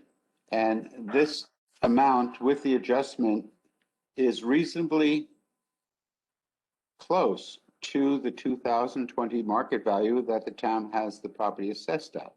And there's very little reason for us to go back to a period of time that's outside of the revaluation period.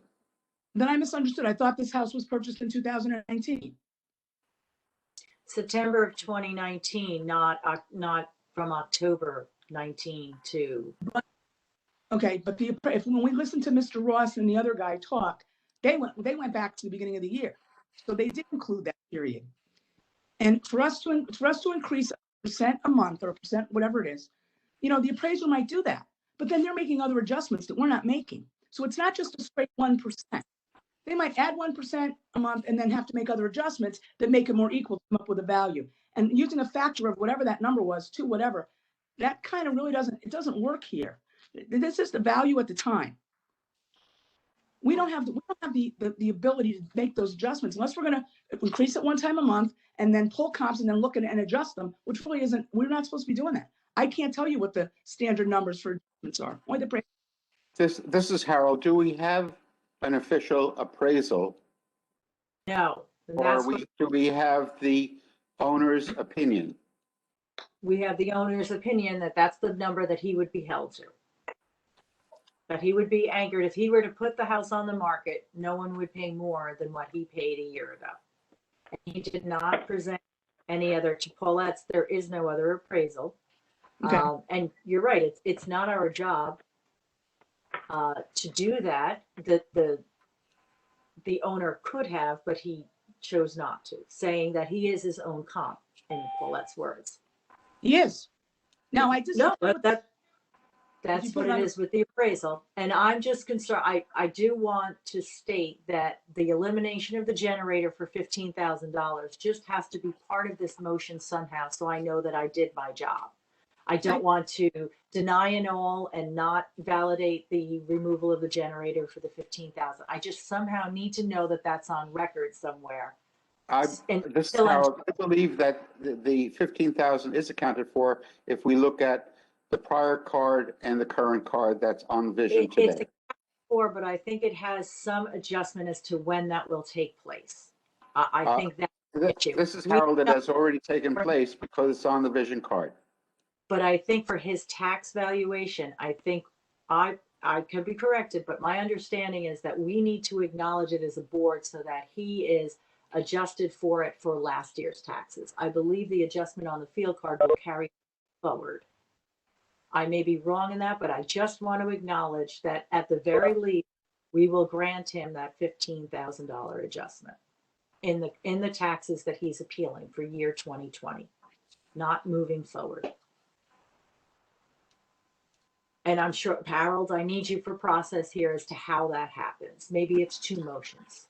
I'm not sure that that's necessary because the taxes will be based upon the town's value or the value that we grant times the mill rate.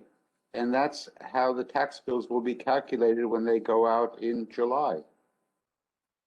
I just wanted on record that I would be voting to incorporate that $15,000 generator. I would not deny any appeal. And you're right. I understand that you're saying the process. I just wanted on record that it was brought to us through the Board of Assessment Appeals and we would approve it.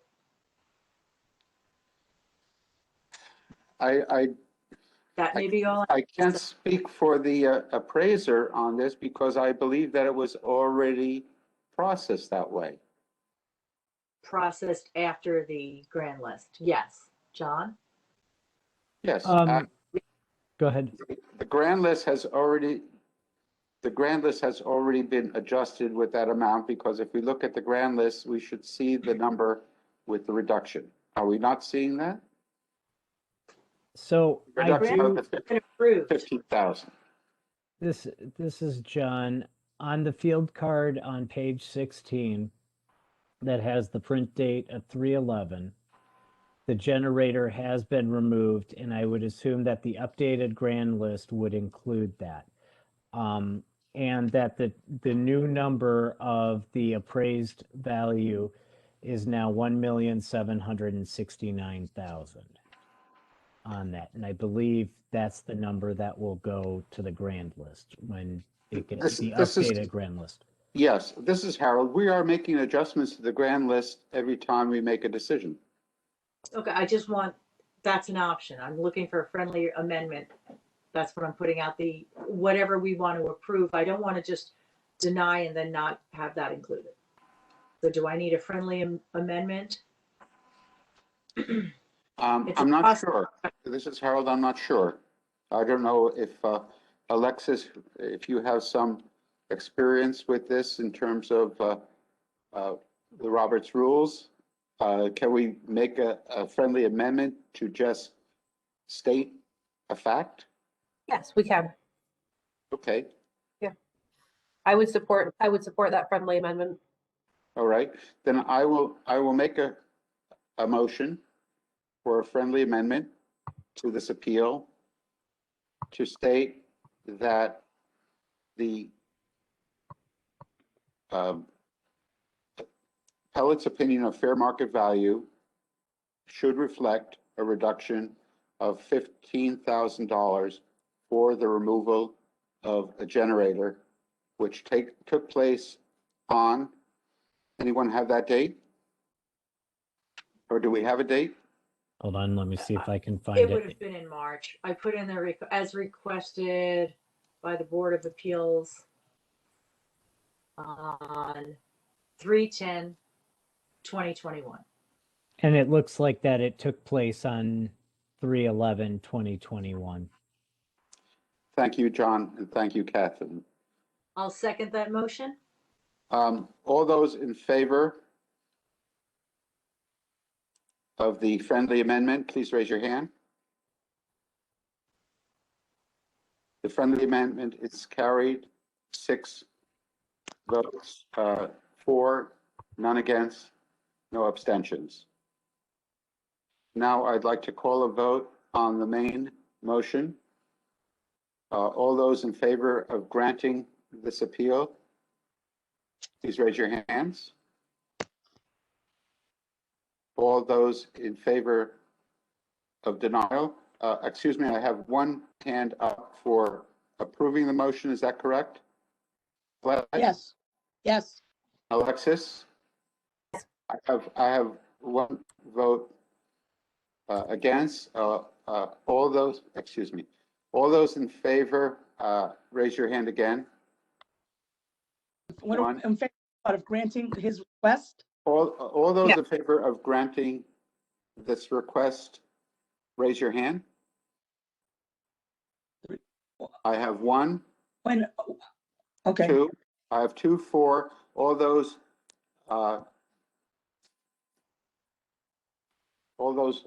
not in favor or All in for favor denial. of denying, raise your hand. I have 1, 2, 3, 4.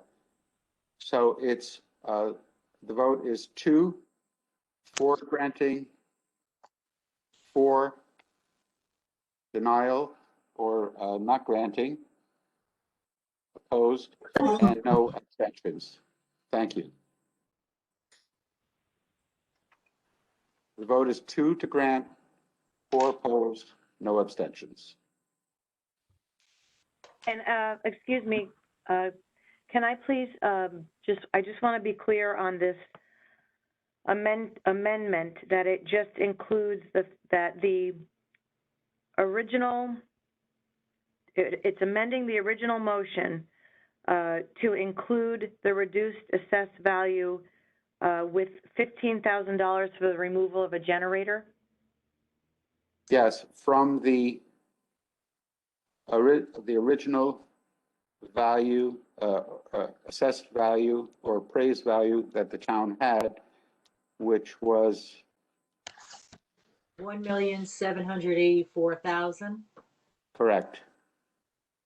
Reduce that number by $15,000. That seems to be is that not a separate motion? Is that included in the 15655? This is Harold, that's correct, but Catherine wanted to make sure that that was correctly represented on the latest field card that is being presented on the grand list. I'm Okay. sorry, Prue? Is Yes. it Prue taking the notes? Yes. There's two motions for this appeal. One motion passed unanimously, 6-6, to reduce the town's value from $1,784,000 by $15,000 to reflect the removal of the generator from the field card. The second motion to reduce the fair market value or the town's value to $1,565,500 did not pass. I believe the numbers are Right, that was the original motion. 240. Right. I think that was 240. Does that clarify for Yes. you? Okay. Thank you. Thank you. Thank you. And I do have a couple more, but I'd love to just take a verbal break for a minute if somebody wants to fill, and then I'd come back with two more and just after somebody goes with another one or two. Is that possible? Certainly. John, do you have more on your list that you would like to cover with us today? Oh, I have plenty on my list. I know. John? I'll step up here. I would like to present appeal number 560. Okay. And I believe that the board started discussing this maybe at Tuesday's meeting. I could be wrong about that. But the property that is being appealed is at 255 Lally Boulevard. The property owners is 255 Lally LLC. And it was represented by Peter DiNardo. Okay. And I make a motion that we grant the appellant's opinion of fair market value of $1.545 million instead of the town's value of $2,316,100. I apologize, John. Could you give me the appeal number again? Yeah, it's 560. Thank you.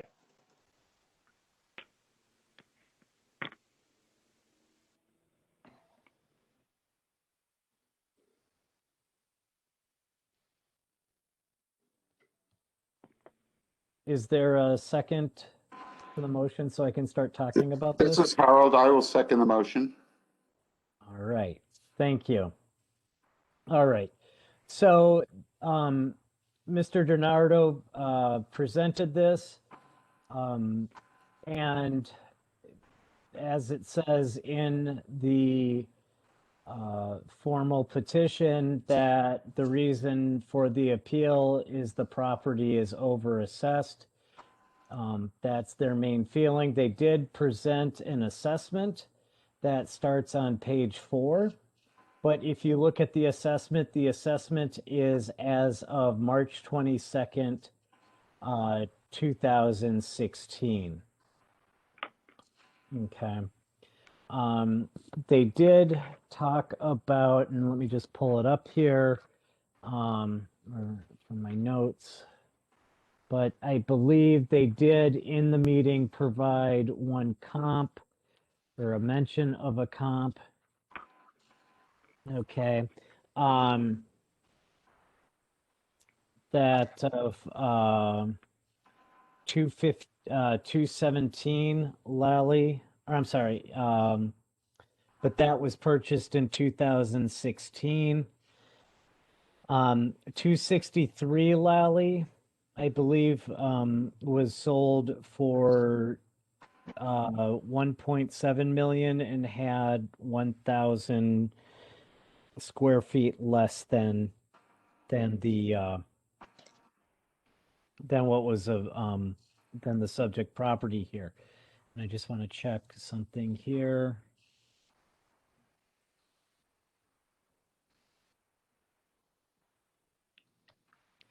So, come on, slowly.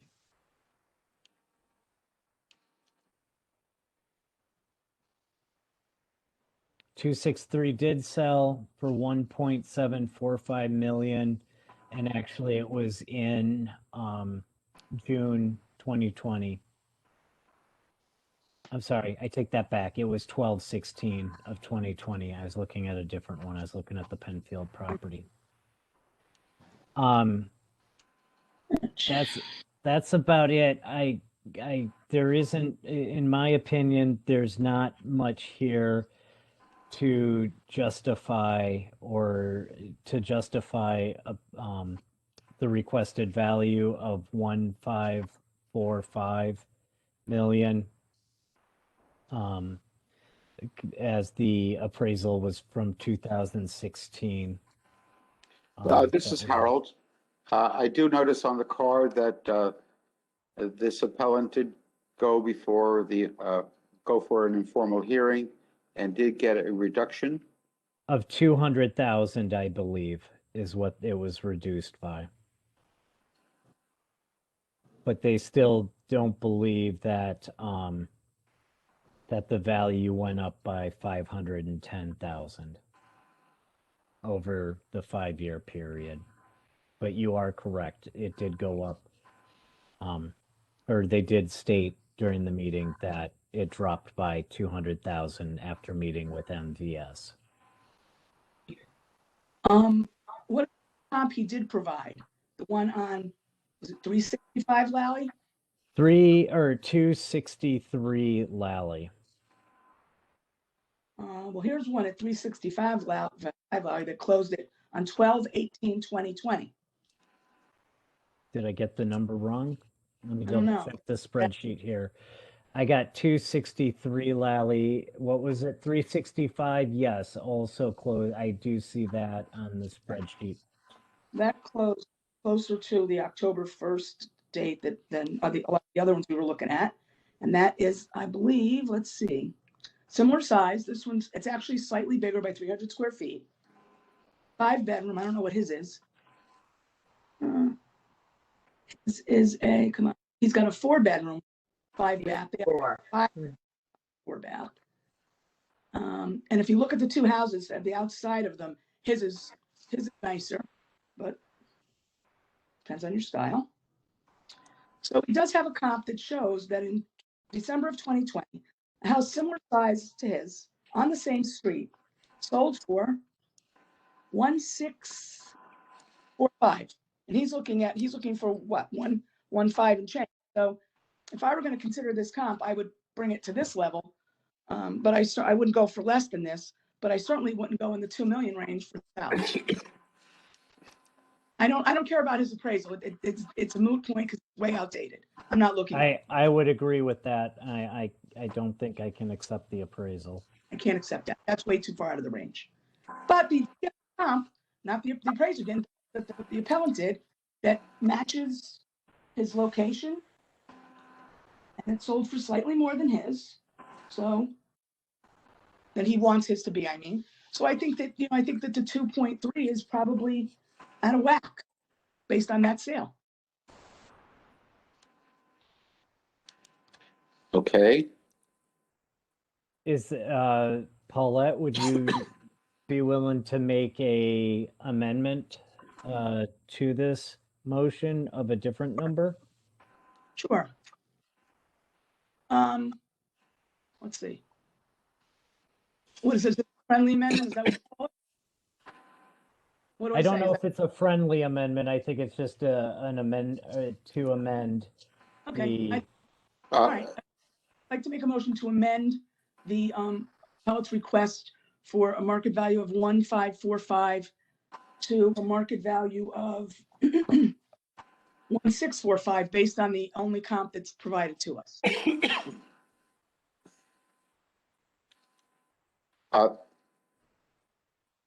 Do I have a second to that amendment before we vote on it? I'll second this. Alexis has seconded the motion. We're open for discussion. I would like to point to the one house that you mentioned. It appears that it's sold for $1.7 million. That was, which house was that now? I'm sorry. You mean 365 Lally? No, I think it was 265. 263. 263, was it? Yes. No, the one I'm looking at is 365 Lally. That It's sold close. for 1.6 and 263 sold for 1.7 a few days I don't- before that. The only two I have is this one on the MLS, this one, and one other one that sold at look in the nines. Let me go back.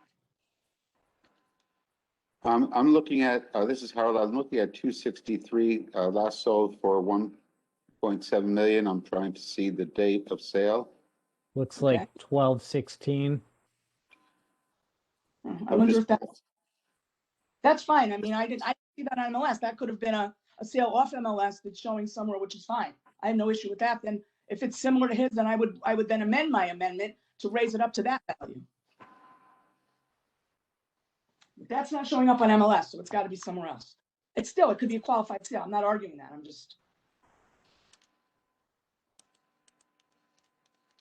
Both are lovely homes, neighbors.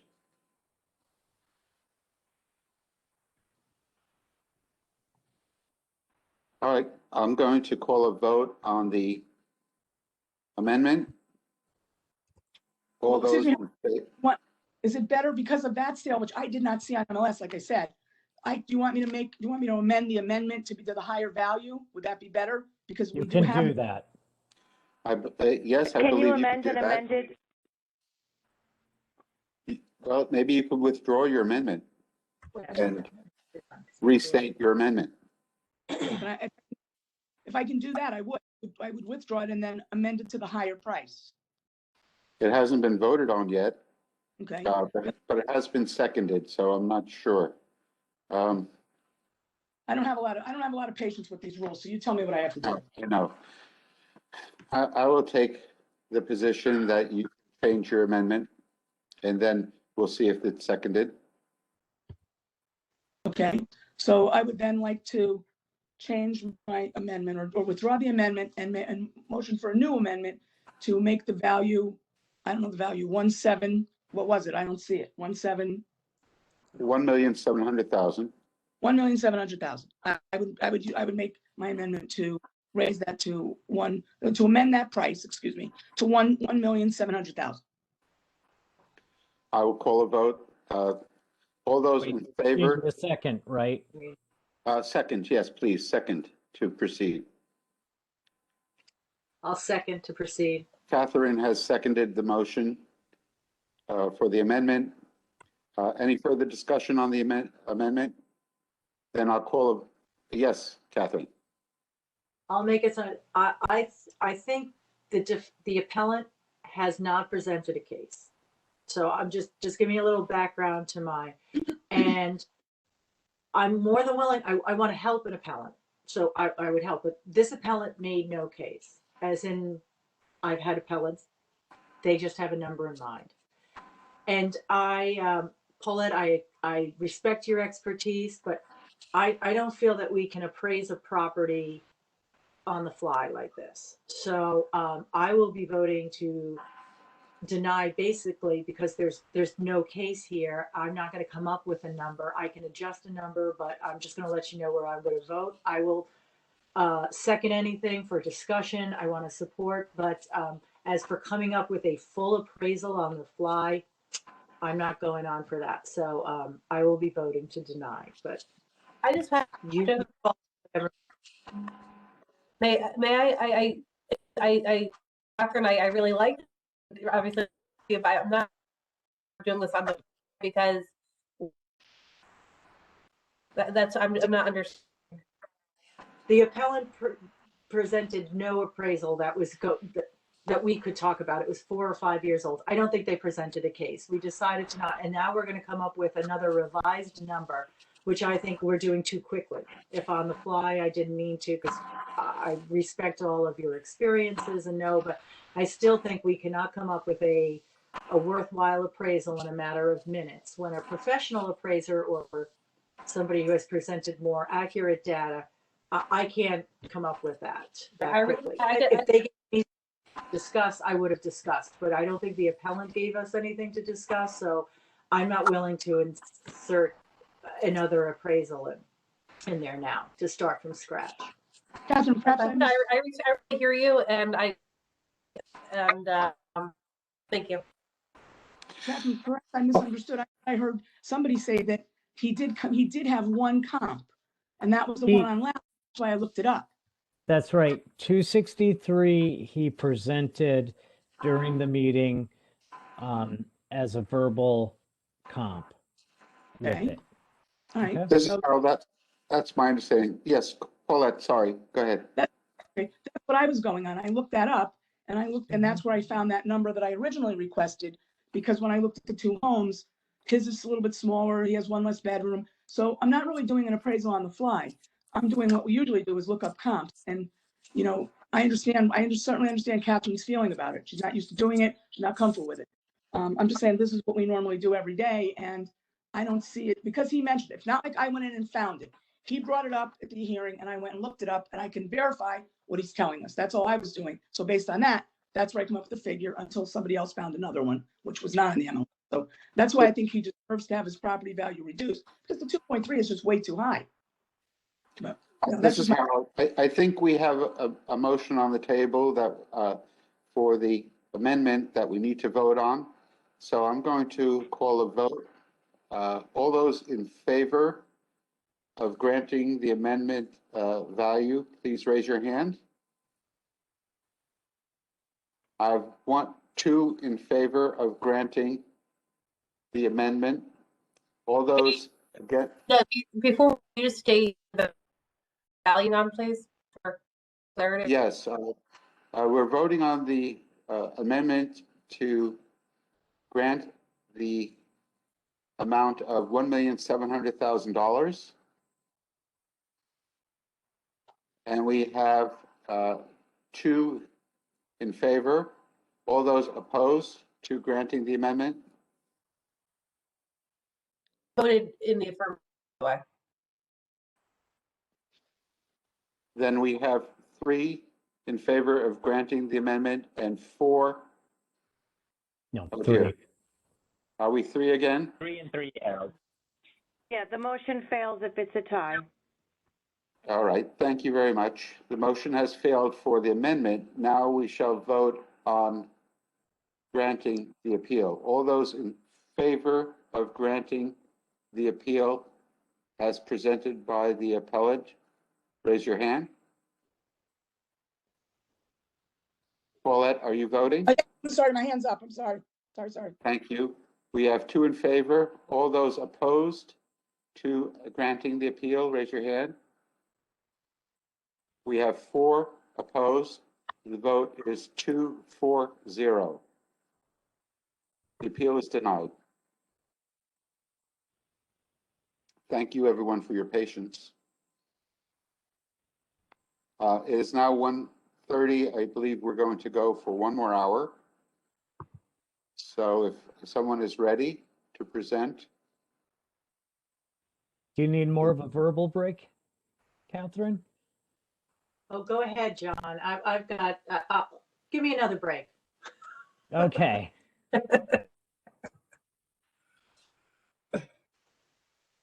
I do want to mention here, appeal number 570, for a property on 679 Roland Road. I don't want, I normally I would want to talk about that, but I do not want to bring that up right now because as on Thursday night, I believe we made a request for other areas in that property to be reviewed by the engineer. based on the wetlands that are associated with that. Actually, I talked to the engineer. This is Harold. Is that still a neighborhood 65 Sherman property? Yes, it is. Okay. Correct.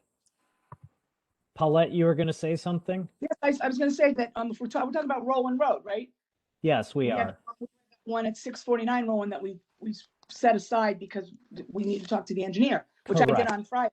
Spoke to the head engineer of the engineering department, Laura Pooley, to get clarification on what that property was about. I spoke to the wetlands people to find out what the restrictions were. So I have information if you want to move forward. If you're not comfortable, I certainly understand.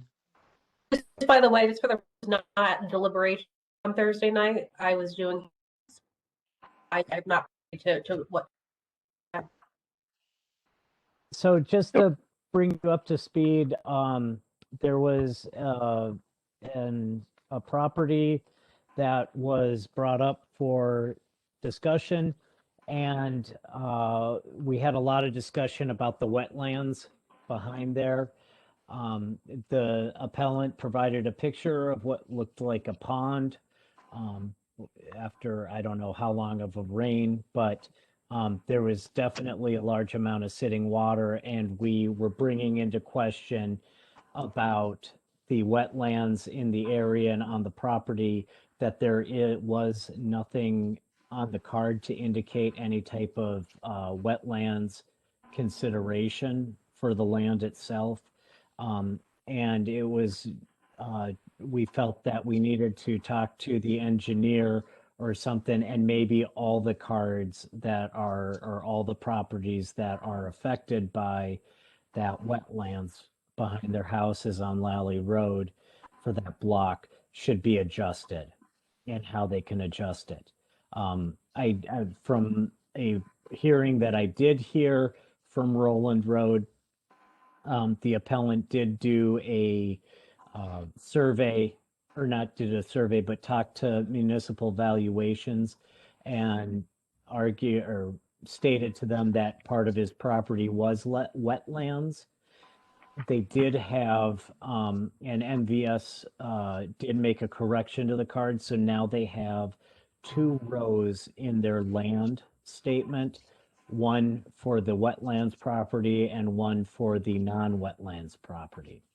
Okay, whereas we started looking at neighbors as well as this appellant in question on Thursday night, and a lot of them didn't have any type of wetlands or something like that. So we felt that, and please, anybody correct me if I'm wrong, we felt that we wanted to look at it as a whole, and if an adjustment was needed for multiple properties with wetlands.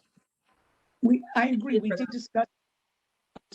discussed that, but after speaking to the engineering department, not so much the wetlands department, inland wetlands, we're not going to be able to do that. And here's the danger of that. Now we're talking about looking at it as a whole. Just the particular property we spoke about the other night, which was 649 Rowan, which is the one I was investigating. That has its own separate issues, and the houses around it do not have the same issue. So we're not going to be able to do that, to look at 3 or 4 of them in that row, because they're different. And a lot of it has to do with the elevation. Just because you're next door to someone, your elevation, which is above sea level or below, is different, could be different. So the flood line doesn't go straight across. And so your elevations change, and that the flood line is affected by that. So, or the flood value, whatever. So we can't really do that. It won't work, because I have information on that specific property where the engineer specifically said that the properties on either side of that one do not have the same issue. So that's why I don't think we're going to be able to do that. But I'm just giving you the information to do what you want with it. This is Harold. Is this a property where there was a condition factor of 0.9 and the neighbors were still at 1? Correct. Oh, okay, sorry. Yes, I believe, or there was a factor less than 1 on that property, but the neighbors around it all had 1.0 as their factor. All right, thank you, Paulette, for finding out that information, that this property does have a condition factor that is different than the neighbors on either side. You're So welcome. right? Is that correct? Yes, that is correct. It has a different elevation, a different Thank condition you. factor. Yes, So we can deal with this property without considering the Yeah. wetland factors for the neighbors.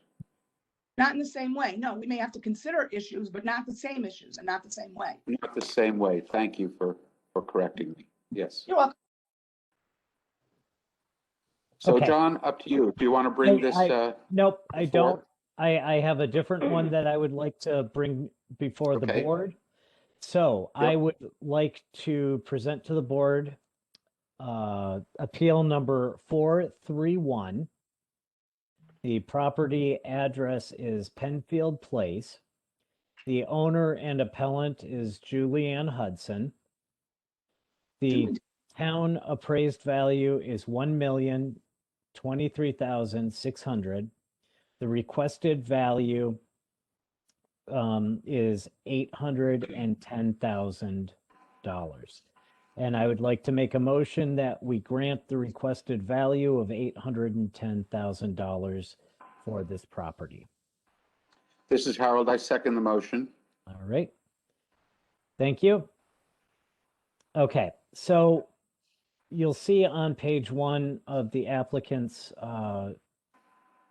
petition that it's a private street. Since it's a private street, they do not get public services like snow plowing. They don't have a sewer line, etc. So it's a private street. There's no town services. This property is on a corner lot. The land is 0.10 of an acres. The appellant feels that the usable space is even less than that due to sidewalk that is on the property. Okay, I don't know when we factor in, properties, if there's any, as far as evaluation goes, if there's anything with sidewalks or not. So if anybody can clarify that, if sidewalks are factored into the decision or not. Really, other things about the property, they have an obstructed water view by the houses on the beach. The appellant said they are limited by height restrictions, so they can't build to get a better view. They do have parking issues. And I believe we mentioned this with one of Catherine's appeals about being close to the beach area or Sandcastle and the other one. And people are there parking when they shouldn't be. They have no storm drains, as I mentioned. The road floods as well. Her main comp, I would say, during the hearing was 25 Penfield Place, which was a little bit further inland. And that her neighbor received a reduction of 71,000 after the informal hearing, and she would like to have that number reduced, that 75,000 or more. Penfield 5 Penfield Place was built in 2018. 25 Penfield Place was built in 2014. 25 Penfield Place has 3 bedrooms. 5 Penfield Place only has 2 bedrooms. She does provide in here in the file, she has a list of comps on page 4. She feels the best comp on this list is the one on Rhoda Avenue, 133 Rhoda Avenue, with hers. And it is bigger, but Rhoda is bigger, but assessed at a lesser value. The appellant did have a informal and was reduced by 30,000. I know there's a lot of numbers that are getting thrown out there with that. or with what I've just said. This is Ronique. I have a Yep. question for clarification. Yep. So basically, she's using the 25 Penfield Place as an assessed value, not as a comparable sale because it didn't sell till 2017, but then using Correct. the sales data, like 133 Rhoda, to compare. So, and also another thing too, her opinion of market value, is that 820 or 810? 810 is the requested value. Yes, her Got it. fair Thank market you. value. Yep. Okay. I will say from looking at the map, and I again, I would value input here, but this is right by, or this private road here, Penfield Place. Now I'm missing it. Trying to bring it up here. Is just down the road, and it's right on the corner of Fairfield Beach Road and Penfield Place.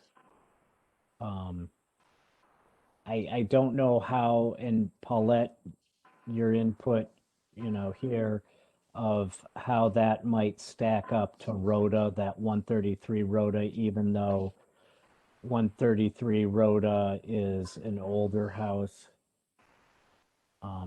there, with its proximity to the beach and views and stuff like that, because you do have Rhoda, where 133 Rhoda is, you do have the block of Carlin and Fairfield Beach Road as well. Fairfield Place. That it? We're talking Penfield about Place. Penfield Place and the corner of Beach Road. One might think is desirable. It is not. Penfield Place is loaded with condos on one side of the street. Now, whether they're rented out to students in the winter and then rented to other people in the summer or used by owners, I know they're definitely rented in the winter. I don't know. But it's never good. And you've got a whole big thing of condos on your street when you're in a single family. That corner location is not good. Even small. I would find Rhoda and Carlin much more desirable. No college kids, quieter area, and probably a little bit bigger properties. I'm sure the properties there are bigger. I know they are. I don't know what the exact size is, but they're way bigger than 0.110, 10 rather. So I think that her property, although it's a nice looking house on the outside, she really has no use of the property. Now the sidewalk, what I would say is, I don't know that I don't know what the town does with the sidewalk, if they account for it or what, but you have to maintain it while it's on your property.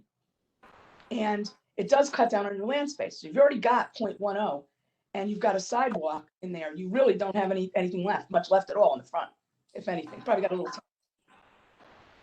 So I don't think that she should be the same value as, let's see, Rhoda. Okay, Rhoda. There it is. Yeah, Rhoda's a much more desirable place. Now, it might not be, this is a Cape. It's an older Cape. We have to look at that. Looking at something that might be newer. Not really. This is Harold. Do we believe that the entrance, looking at the picture, I see the two garages separated by the chimney. Do we believe the entrance is around the side? And is that Fairfield Beach Avenue or Penfield Road? Well, where the driveway is, I believe, is Penfield Place. where you count your address. I don't think it matters where your door is. If your driveway is, or maybe it's your mailbox, I can't remember, but Yeah. I don't know if that's the front or not. It doesn't, I don't know. I don't think that's the front. That must be the back because there's no sidewalk there. If you look really closely, you just see the driveway. Yes. Okay. So that could be Fairfield Road. I don't know. I can't tell from here. I'd have to look at the other map. I'd have to get in there to do it. So I think, at $1 million, what does she have here? $1,023,000. I think she has a point. I mean, it's a nice looking house and you want to say it's worth $1 million, but the location isn't worth $1 million. There's the difference.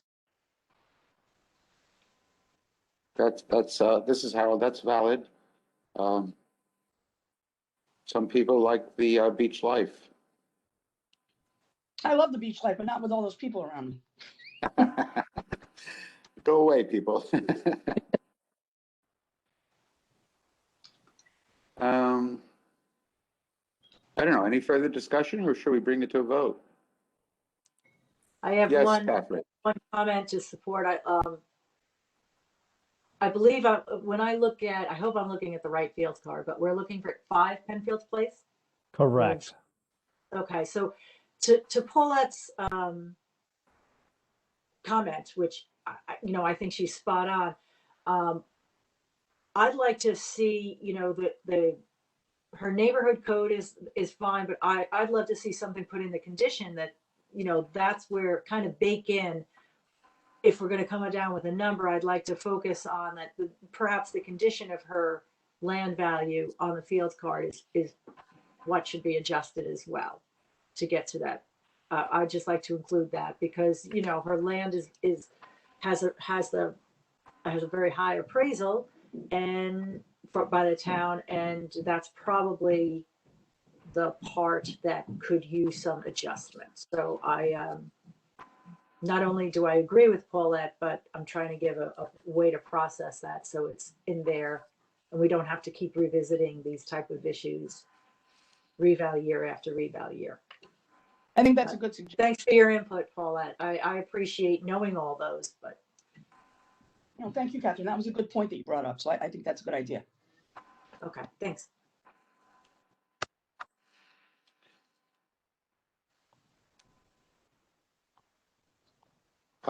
Previously, the land value, this is Harold speaking, was assessed at $337,120, and that went up to, and it looks like there was an adjustment on it already to $447,930. This So is there on a difference of about 100.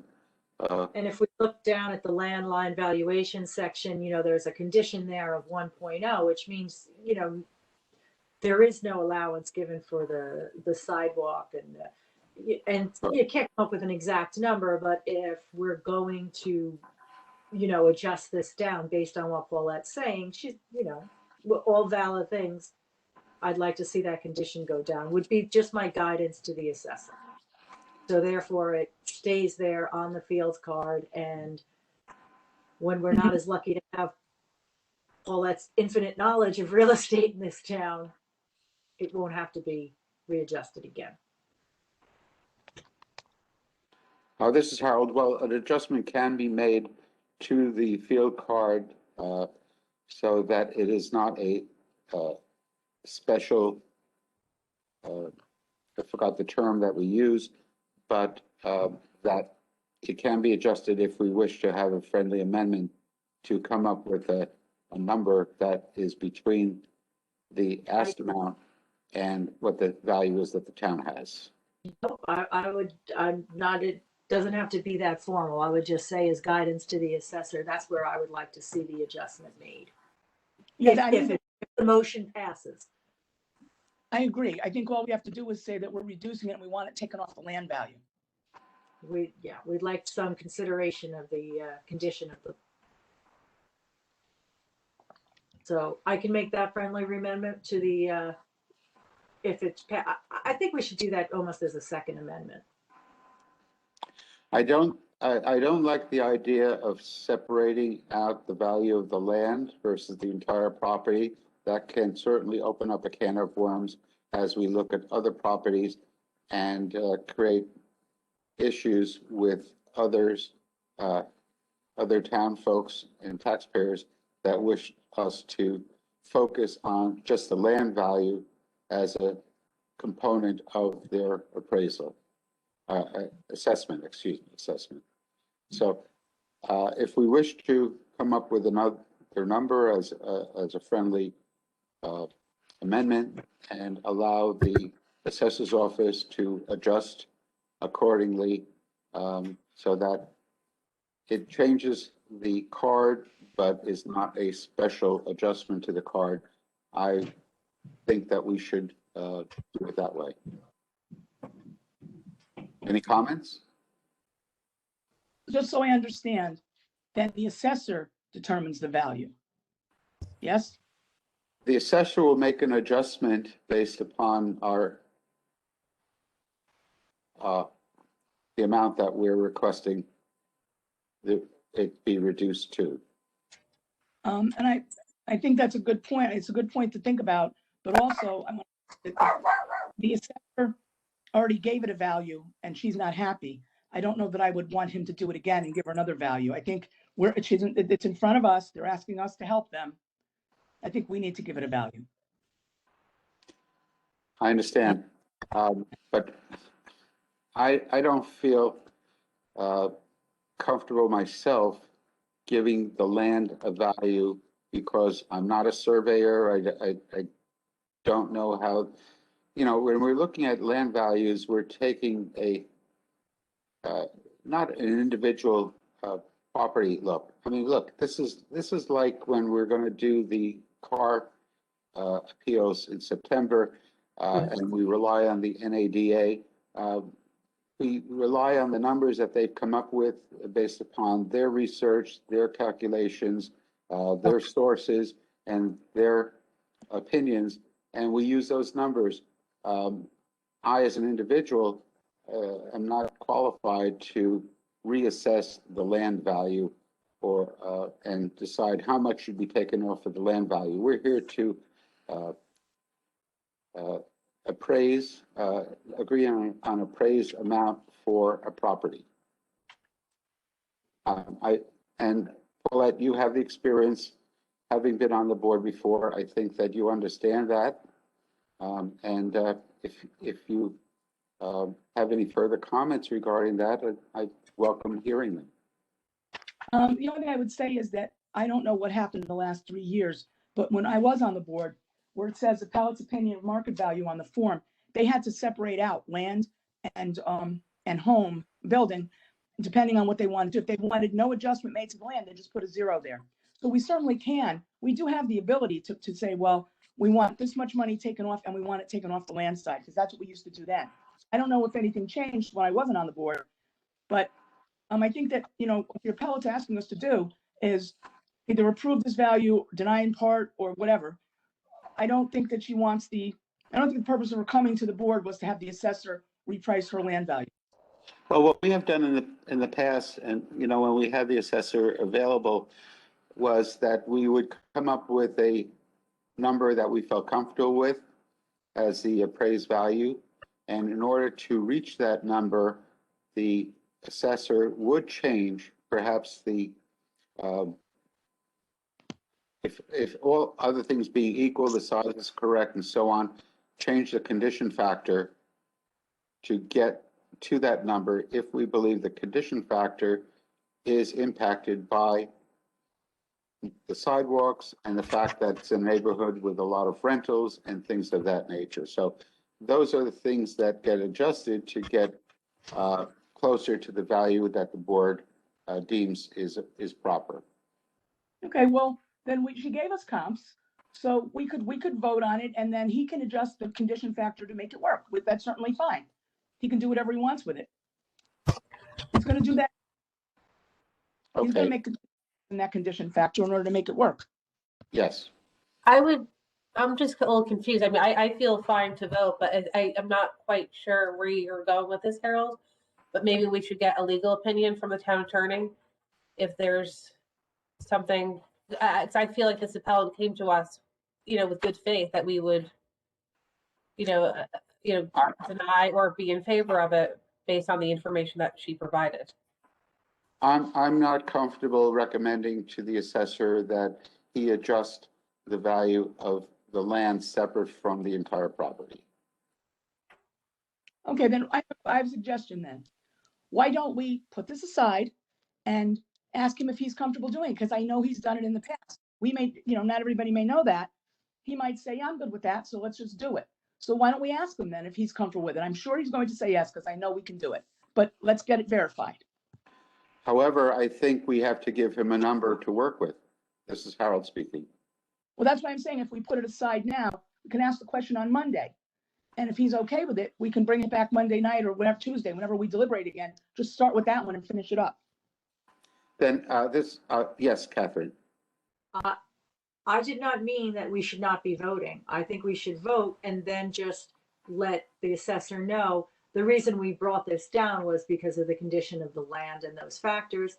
But that's the number that the appellant deserves. And how he gets there is fine, but I think just to give him that background, that the discussion revolved mostly around the land portion. Of course, it's up to him to how he adjusts the number, but I think Yeah. that we're all ready to vote on, there's no reason to not vote on the appellant's value. I'd like to call the question to the chairman. Can I call the question? Yes, please, Alexis. I'd like to call the question and I'd like us to vote. To vote on the question of, On the motion that was made To earlier. reduce um, the value to Reduce this. Oh, 810,000. 810,000. You wish to vote on the value of it? Yes, and I'm calling the question. Yes, okay, I understand. So if there's no further discussion, I call the question. There is no further discussion. I think according to Robert's rules, that ends discussion. Correct. You're asking to close the debate, Correct. correct, Alexis? Mhm. Correct. And I will second that motion. It needs a second for it. and so where does this leave the decision on the appeal? Is it, To deny, I mean, either you vote yes or you vote in favor or you vote no. all So, right, so I'm going to ask for a vote on the motion. Correct? Correct. yes. All those in favor of granting the requested appeal number to $810,000, raise your hand.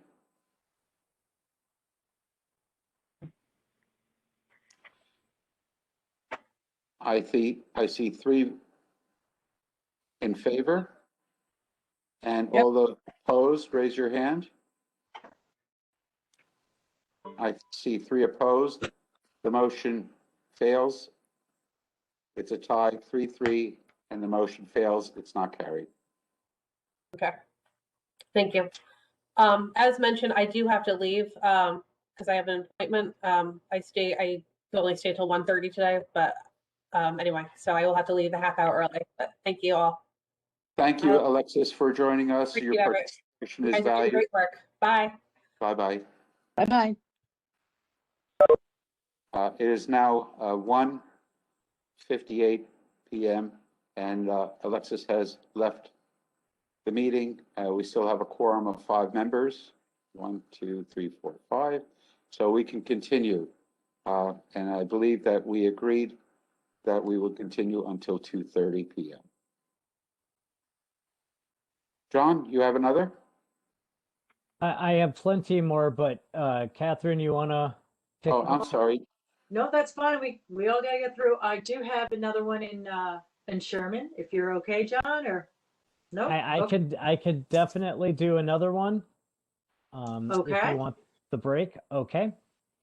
All right. I Yep. am gonna go with, Want to do I the one feel in like- Sherman, right? yes, we're in Sherman still. Yes, Yeah. that's neighborhood 65. This is Harold speaking. Hey, Catherine, are you presenting then? I can, or John. And then I'll take another one here. Okay. Okay. All right. Got it. Right here. I would like to present appeal number 510. The property address is 25 Carolyn Drive, or Carlin Drive. The owner is Gary and Suzanne Salamone. The appellant was Gary Salamone. For this, the town has a value of $198,700. So almost 1.2 million. The requested value is 900,000.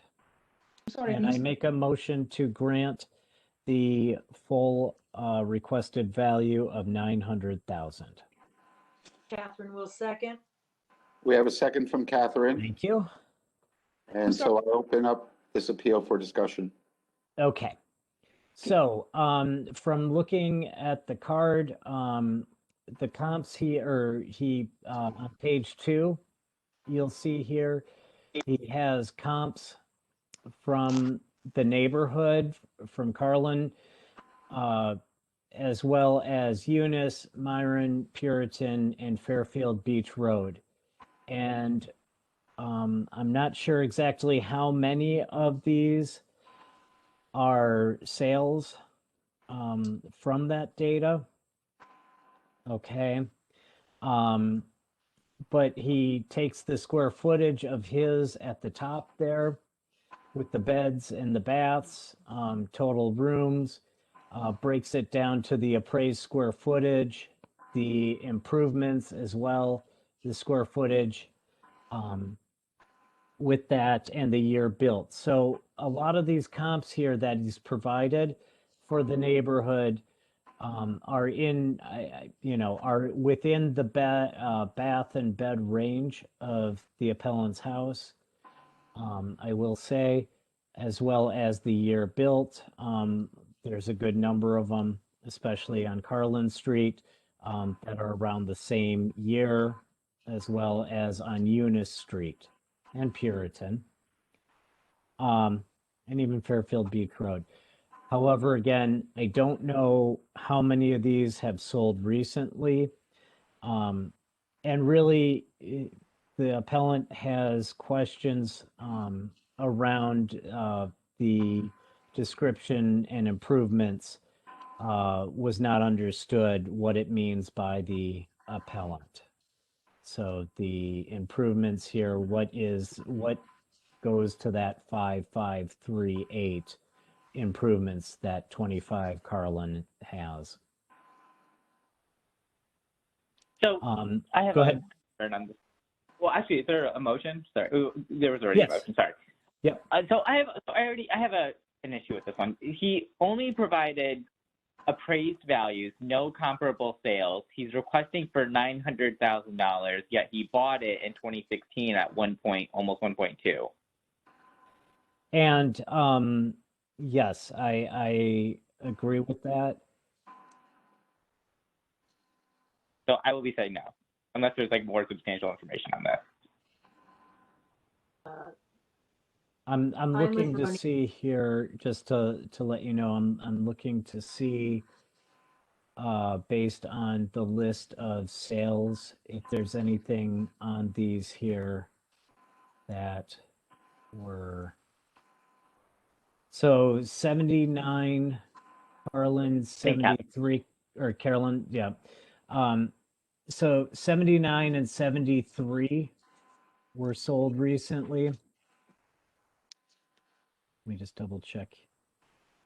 So 73 is on this one here. That sold for 73 sold for 1.23 million. In October. Let's see the other ones here. Yeah, so that sold for 1.2, and he's asking for 900. or nine. Yep. Sorry. And with 73, it's similar square footage, it's a little bigger, one less bathroom, one less half a bath. I don't see sorry, that's just me. Did you have a question, Catherine?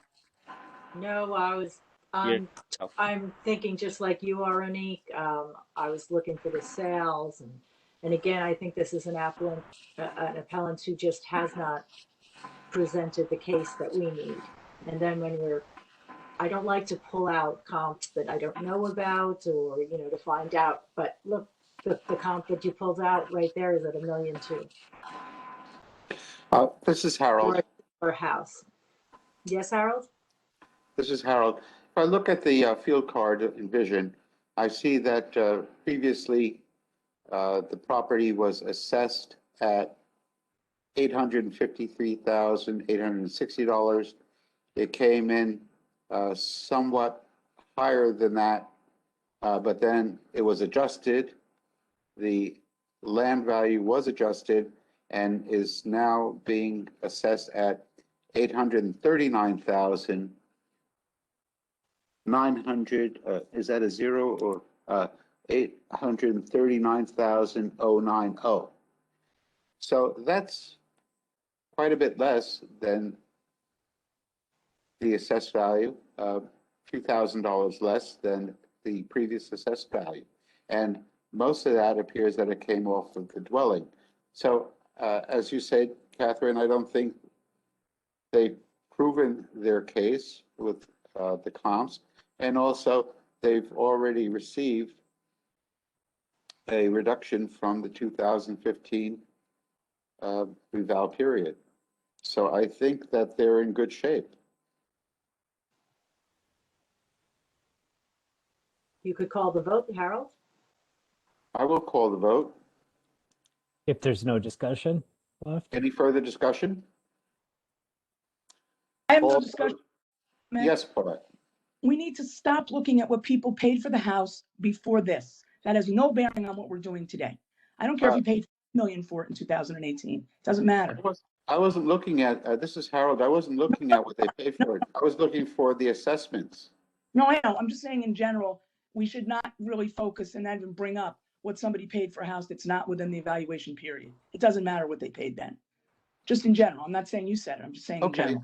All right, Okay. I understand your point. You know, my focus is to try to be fair and consistent as much as we can with these appeals.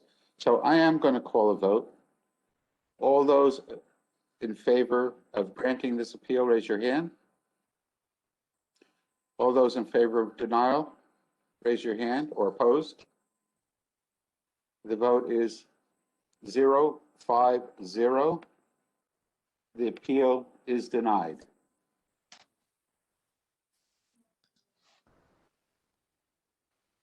And I would just like to, say that I do feel that the homeowner should go talk to Ross to get some of his questions answered around the description around improvements and for a better understanding. Paulette, did you raise your hand? No, I was reaching for something. Sorry. Okay. Thank you.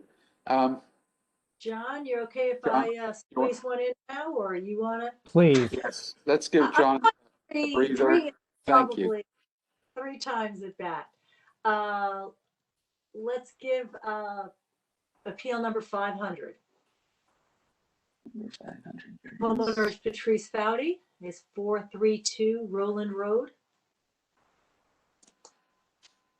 And homeowner came in for the appeal. The town has valued her property at $1,975,200.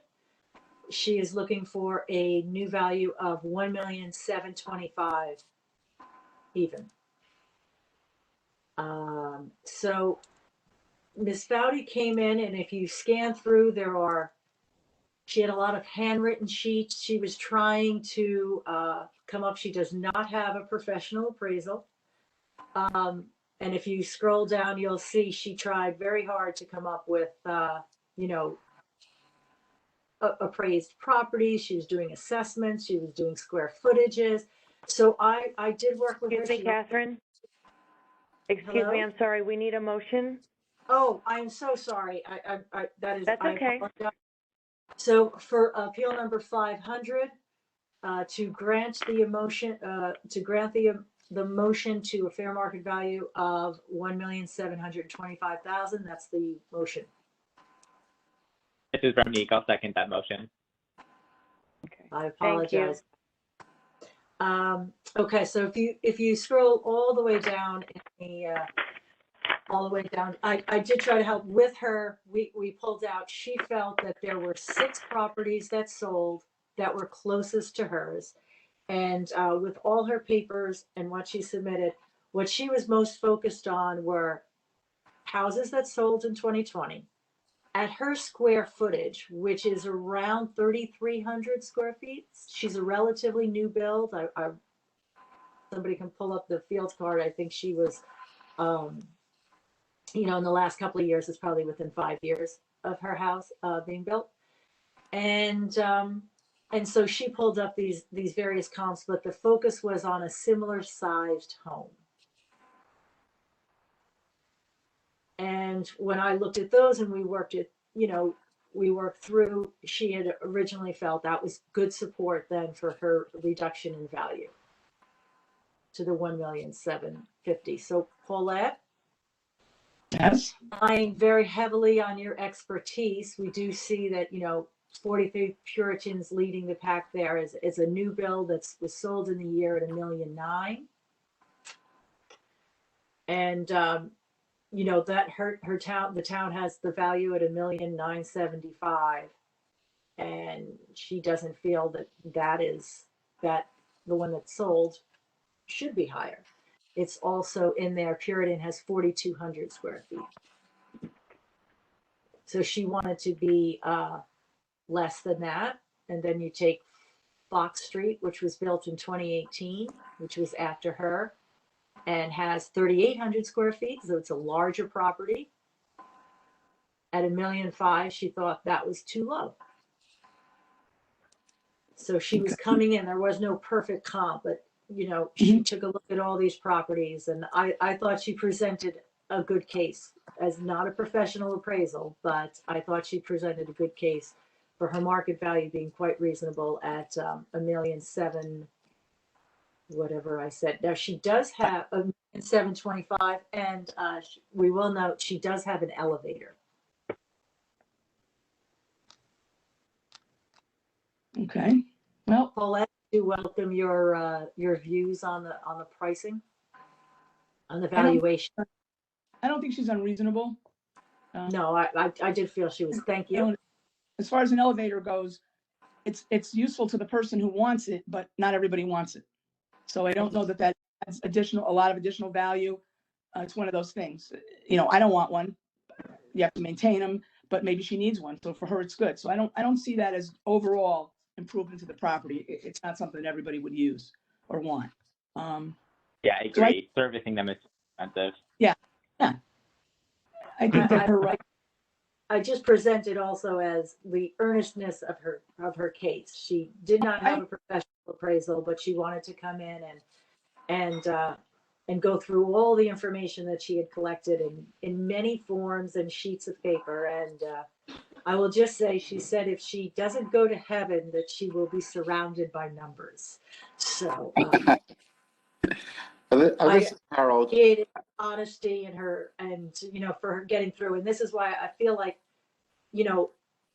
I'd like to give value to a professional appraiser. I understand that, but to make that a requirement is difficult of every homeowner.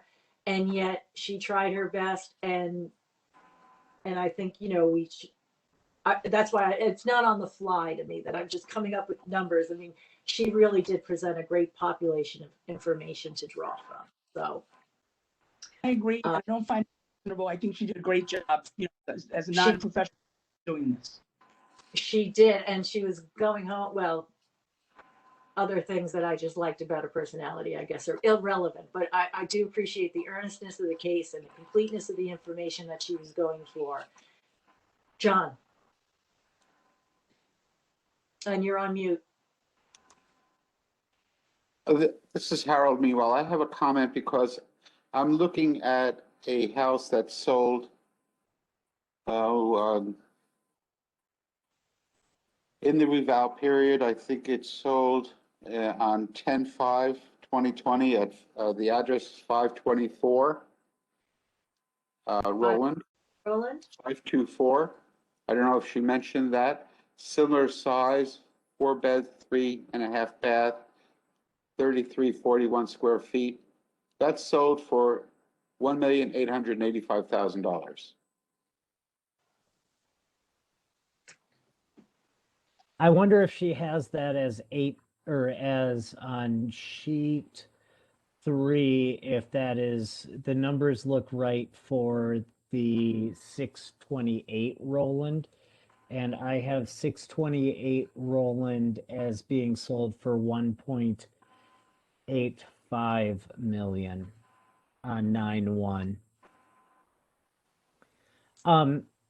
My Catherine, my comment on this one was going to be that I look at these numbers of the sales prices she has in comps here and how the assessments are lower than the sale price. And I'm wondering if the comps here are assessed lower than what they should be based on the model. There are So, probably assessments over the fair market value for the model. I know the coefficient for this area is pretty close, and I know that they were already reduced. That's why they went in and reduced the land in Sherman. Overall, the assessor has made some adjustments for that. But I mean, I'm looking at, like, say, for example, 68 Fox, right? The sales price is 1.5 million. It was assessed for under $1 million. Well, the assessed value is usually less than the sale price. It's not the appraised value, it's the assessed value is less. Well, Is 70%. yes, okay, so the assessment is not the full price in this case here, correct? Correct. It's not the full price in any of them. We hope it's 70% of the appraised. Yeah, Yeah. okay. To your question, So, yeah, go ahead. Harold, I'm not sure why that one was not included on the list. Okay, I'm not sure either, but it's similar home, I believe. It also has a elevator and a pool, saltwater pool. I don't know if the subject property has a pool. I'm not sure. I'm looking. I don't. Does not. There you go. It does have an in-ground pool. We're talking 25 Carlin Drive, right? No, 432. 432. I'm sorry. I'm on. 432 Roland. Yes, of course. Sorry. 432 Roland. No mention of a pool. No mention of a pool. Nope. So, and to your point, that one sold for how much? $1,850,000. The one that I pulled up at sold for 1 million. Where was it now? Which one? Okay, so we have two that sold. We have 524 Roland for 1.885 million. And we have 26 Roland that sold for 1.85 million.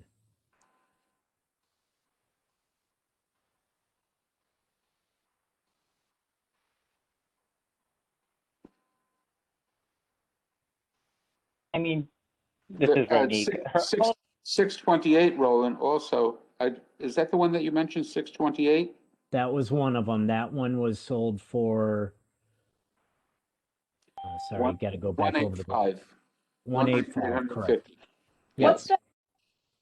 What are those two columns of numbers? I'm looking at this upside down. I don't know if you guys are, but what that 628 Roland, she's got 1774100 and then 1850. What are those two? What's the sale price? So 628 Roland, she has 1,850,000. And the column before, 20th. yeah, and then the column before that, she has 1774100.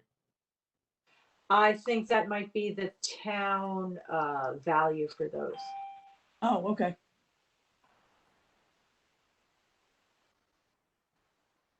That must be the appraised town value. Okay. Correct. And we see the 1975 that she's asking for pop out of that. Okay. And hers was built when? 2017. Okay. The build date was completed on 9/1. No, that's demolition. Hold on. Demo 2017, new construction permits all pulled in 2018. Okay.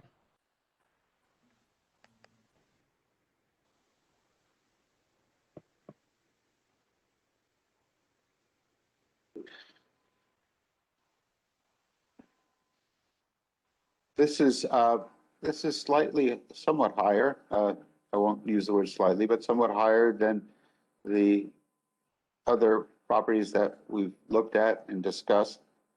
But it seems to me to be in the range, reasonably close to the market value of those other properties. If there's no further discussion, I think we can call a vote. Excuse me, how much was the one with the pool? That 1,885,000. 1885, right? She doesn't have a pool. saltwater pool. No, she doesn't. So if we took out 100,000 for the pool, then she would be fairly close to what she's asking for. That would be 1,755, and she's looking for 1,725.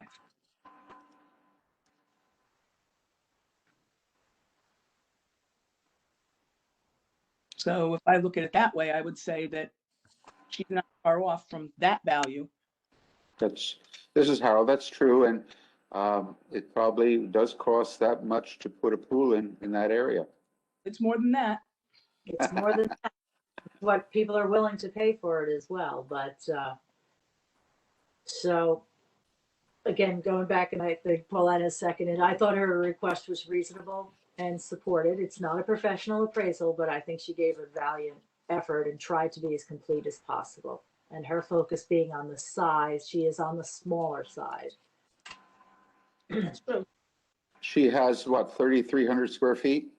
Right, and so most, not all, but most of the ones that are going to be for the, over the 1.8 mark, are in the 4,000 square footages. But she said she understood that a house was a house, and she has her number of bedrooms and so forth, but. So she That is looking for a reduction of approximately $250,000. Correct. Correct. Her square footage is, yeah, her square footage is 3,449, and the one we were referencing at 628 Rowan, it looks like their square footage is 4,024. That's a lot, that's almost 1,000 square feet. No, I'm sorry, And 700. that's why she didn't include those in the comps. Yeah, so I can see where, you know. I did not get the impression that she was trying to hide any of the comps. She brought in such a No. complete set of data points that we were just, I worked with her to narrow it down, but she felt very strongly about the square footage of her home. Okay. And then presented all the sales for that square footage that she was Okay. aware of. The factors that are getting to that number are affected by the condition, which is indicated to be quite good, I believe. Let me see.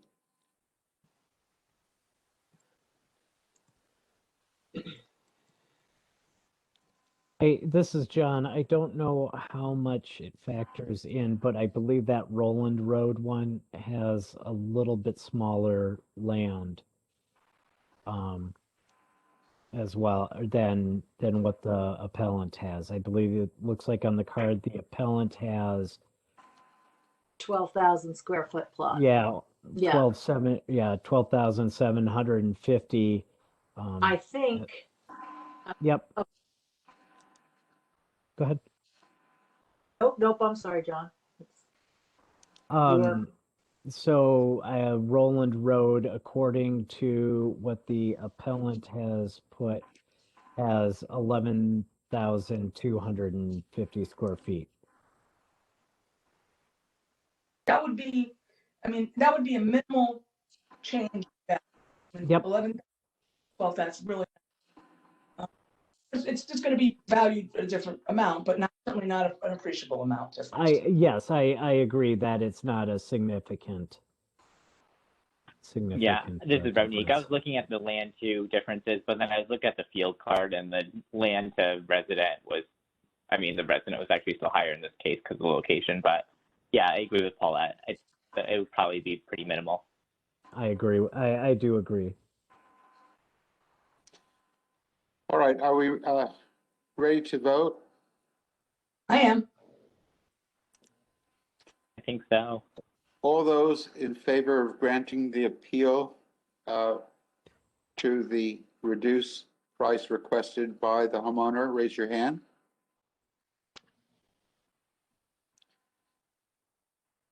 All those opposed? Zero opposed. The motion is, the appeal is granted 100%. Yeah. The vote is 5-0-0. It is unanimous. Thank you all. I think we want to take it to closure now at 2:25 p.m. I don't think we can squeeze another one in. And I don't know. believe- Catherine, do you have an easy, and I'm doing air quotes for those listening, easy None one? are easy. I don't know. I kind of want to go out on a 5-0 if it's one of mine to go out on. I need to confer. Positivity. I need to confer with our recording officer, Prue, if she is willing to stay on for one more, or is the Old Town Hall closing up and you need to leave? I do whatever you do. Thank you for your flexibility. So let's, for good measure, do one more. John, don't you feel like we had consensus there? We were all, I'm feeling it's going your way. Okay. I don't know about that, but I would, let me just double check my list here. Can I do one that had not shown up, and I don't know if they have another one? Okay, I got one here. Hopefully this will be a fairly quick one. A slam dunk. Not sure. I sometimes I feel like they are, and they go the other way. Okay, let's go with appeal number 94. All right, the property in question is at 400 Lally Boulevard in Fairfield, Connecticut, of course. Why else would we be debating other towns? The property owners are Manesh and Ina Jain. And I apologize if I got the names wrong, or pronounced them wrong, I should say. The town's value is $1,179,200. The appellant is asking for a fair market value of $1,110,000. Okay, and I make a motion that we grant in full and reduce the value of the property to 1.11 million. That is what the appellant is asking for. This, I have a second in with Catherine. Catherine will second. Okay. All Catherine, right. second, I open it up for discussion. The difference in value here, it's obvious to everyone, is approximately under $70,000. What did they attribute that to, John? So this was presented by Peter Ambrose on the owner's behalf, and you'll see in the file starting at page 7 that there's an appraisal here that was done as of 10/1. Okay, and it's based on the comps in here. Pretty much the whole. It was a very, very quick meeting with Attorney Ambrose. Pretty much he says it's based on the comps here that we have, and that the appellant is not asking for much reduction, as you mentioned, the 79, and feels that that it's reasonable what's being asked for. Okay. So there is, and go ahead, please. Yeah, sorry, I was looking at the appraisal. The first comparable sale, 635 Beach Road, that's right on the water, and this one's across the street from the water, right? Let me check. 635 Beach Road would be a waterfront property. Okay, and then his 400 Lally is not beachfront, right? No, he's not on the beach. No, that's perpendicular to the beach. Correct. Okay, thanks. And 400 is actually 400 Lally is actually on the corner of Lally and Edward that we have here, from what I can garner from the town GIS map.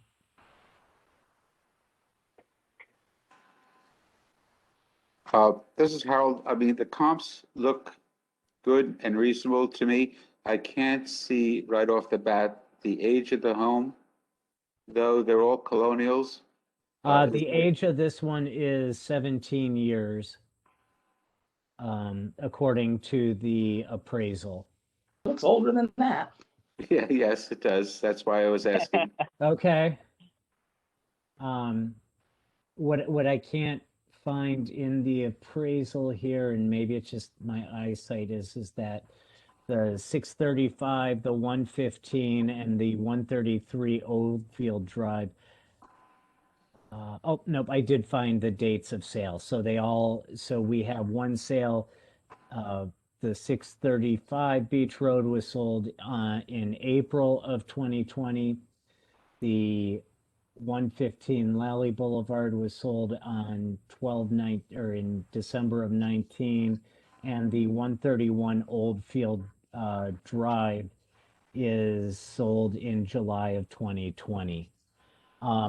I think the only one I'm curious about in Paulette, would you consider the 131 Oldfield Drive a comp to this one? No. The Because reason- that seems to be 0.8 miles not away. It's that Oldfield Drive is a different kind of street. It's in a B zone. There's multi-family houses on it, so I would not consider that equivalent to Valley Boulevard. This is Harold. Yes, a smaller lot too, and also, well, a smaller lot, and I'll leave it at that. I'm not opposed to this appraisal and the requested reduction. I think the comps have been presented, and they are reasonable. Any discussion? If not, I'll call a vote. All those in favor of granting this appeal, raise your hand. It's unanimous. 5 to grant the appeal. 0 against, 0 abstentions.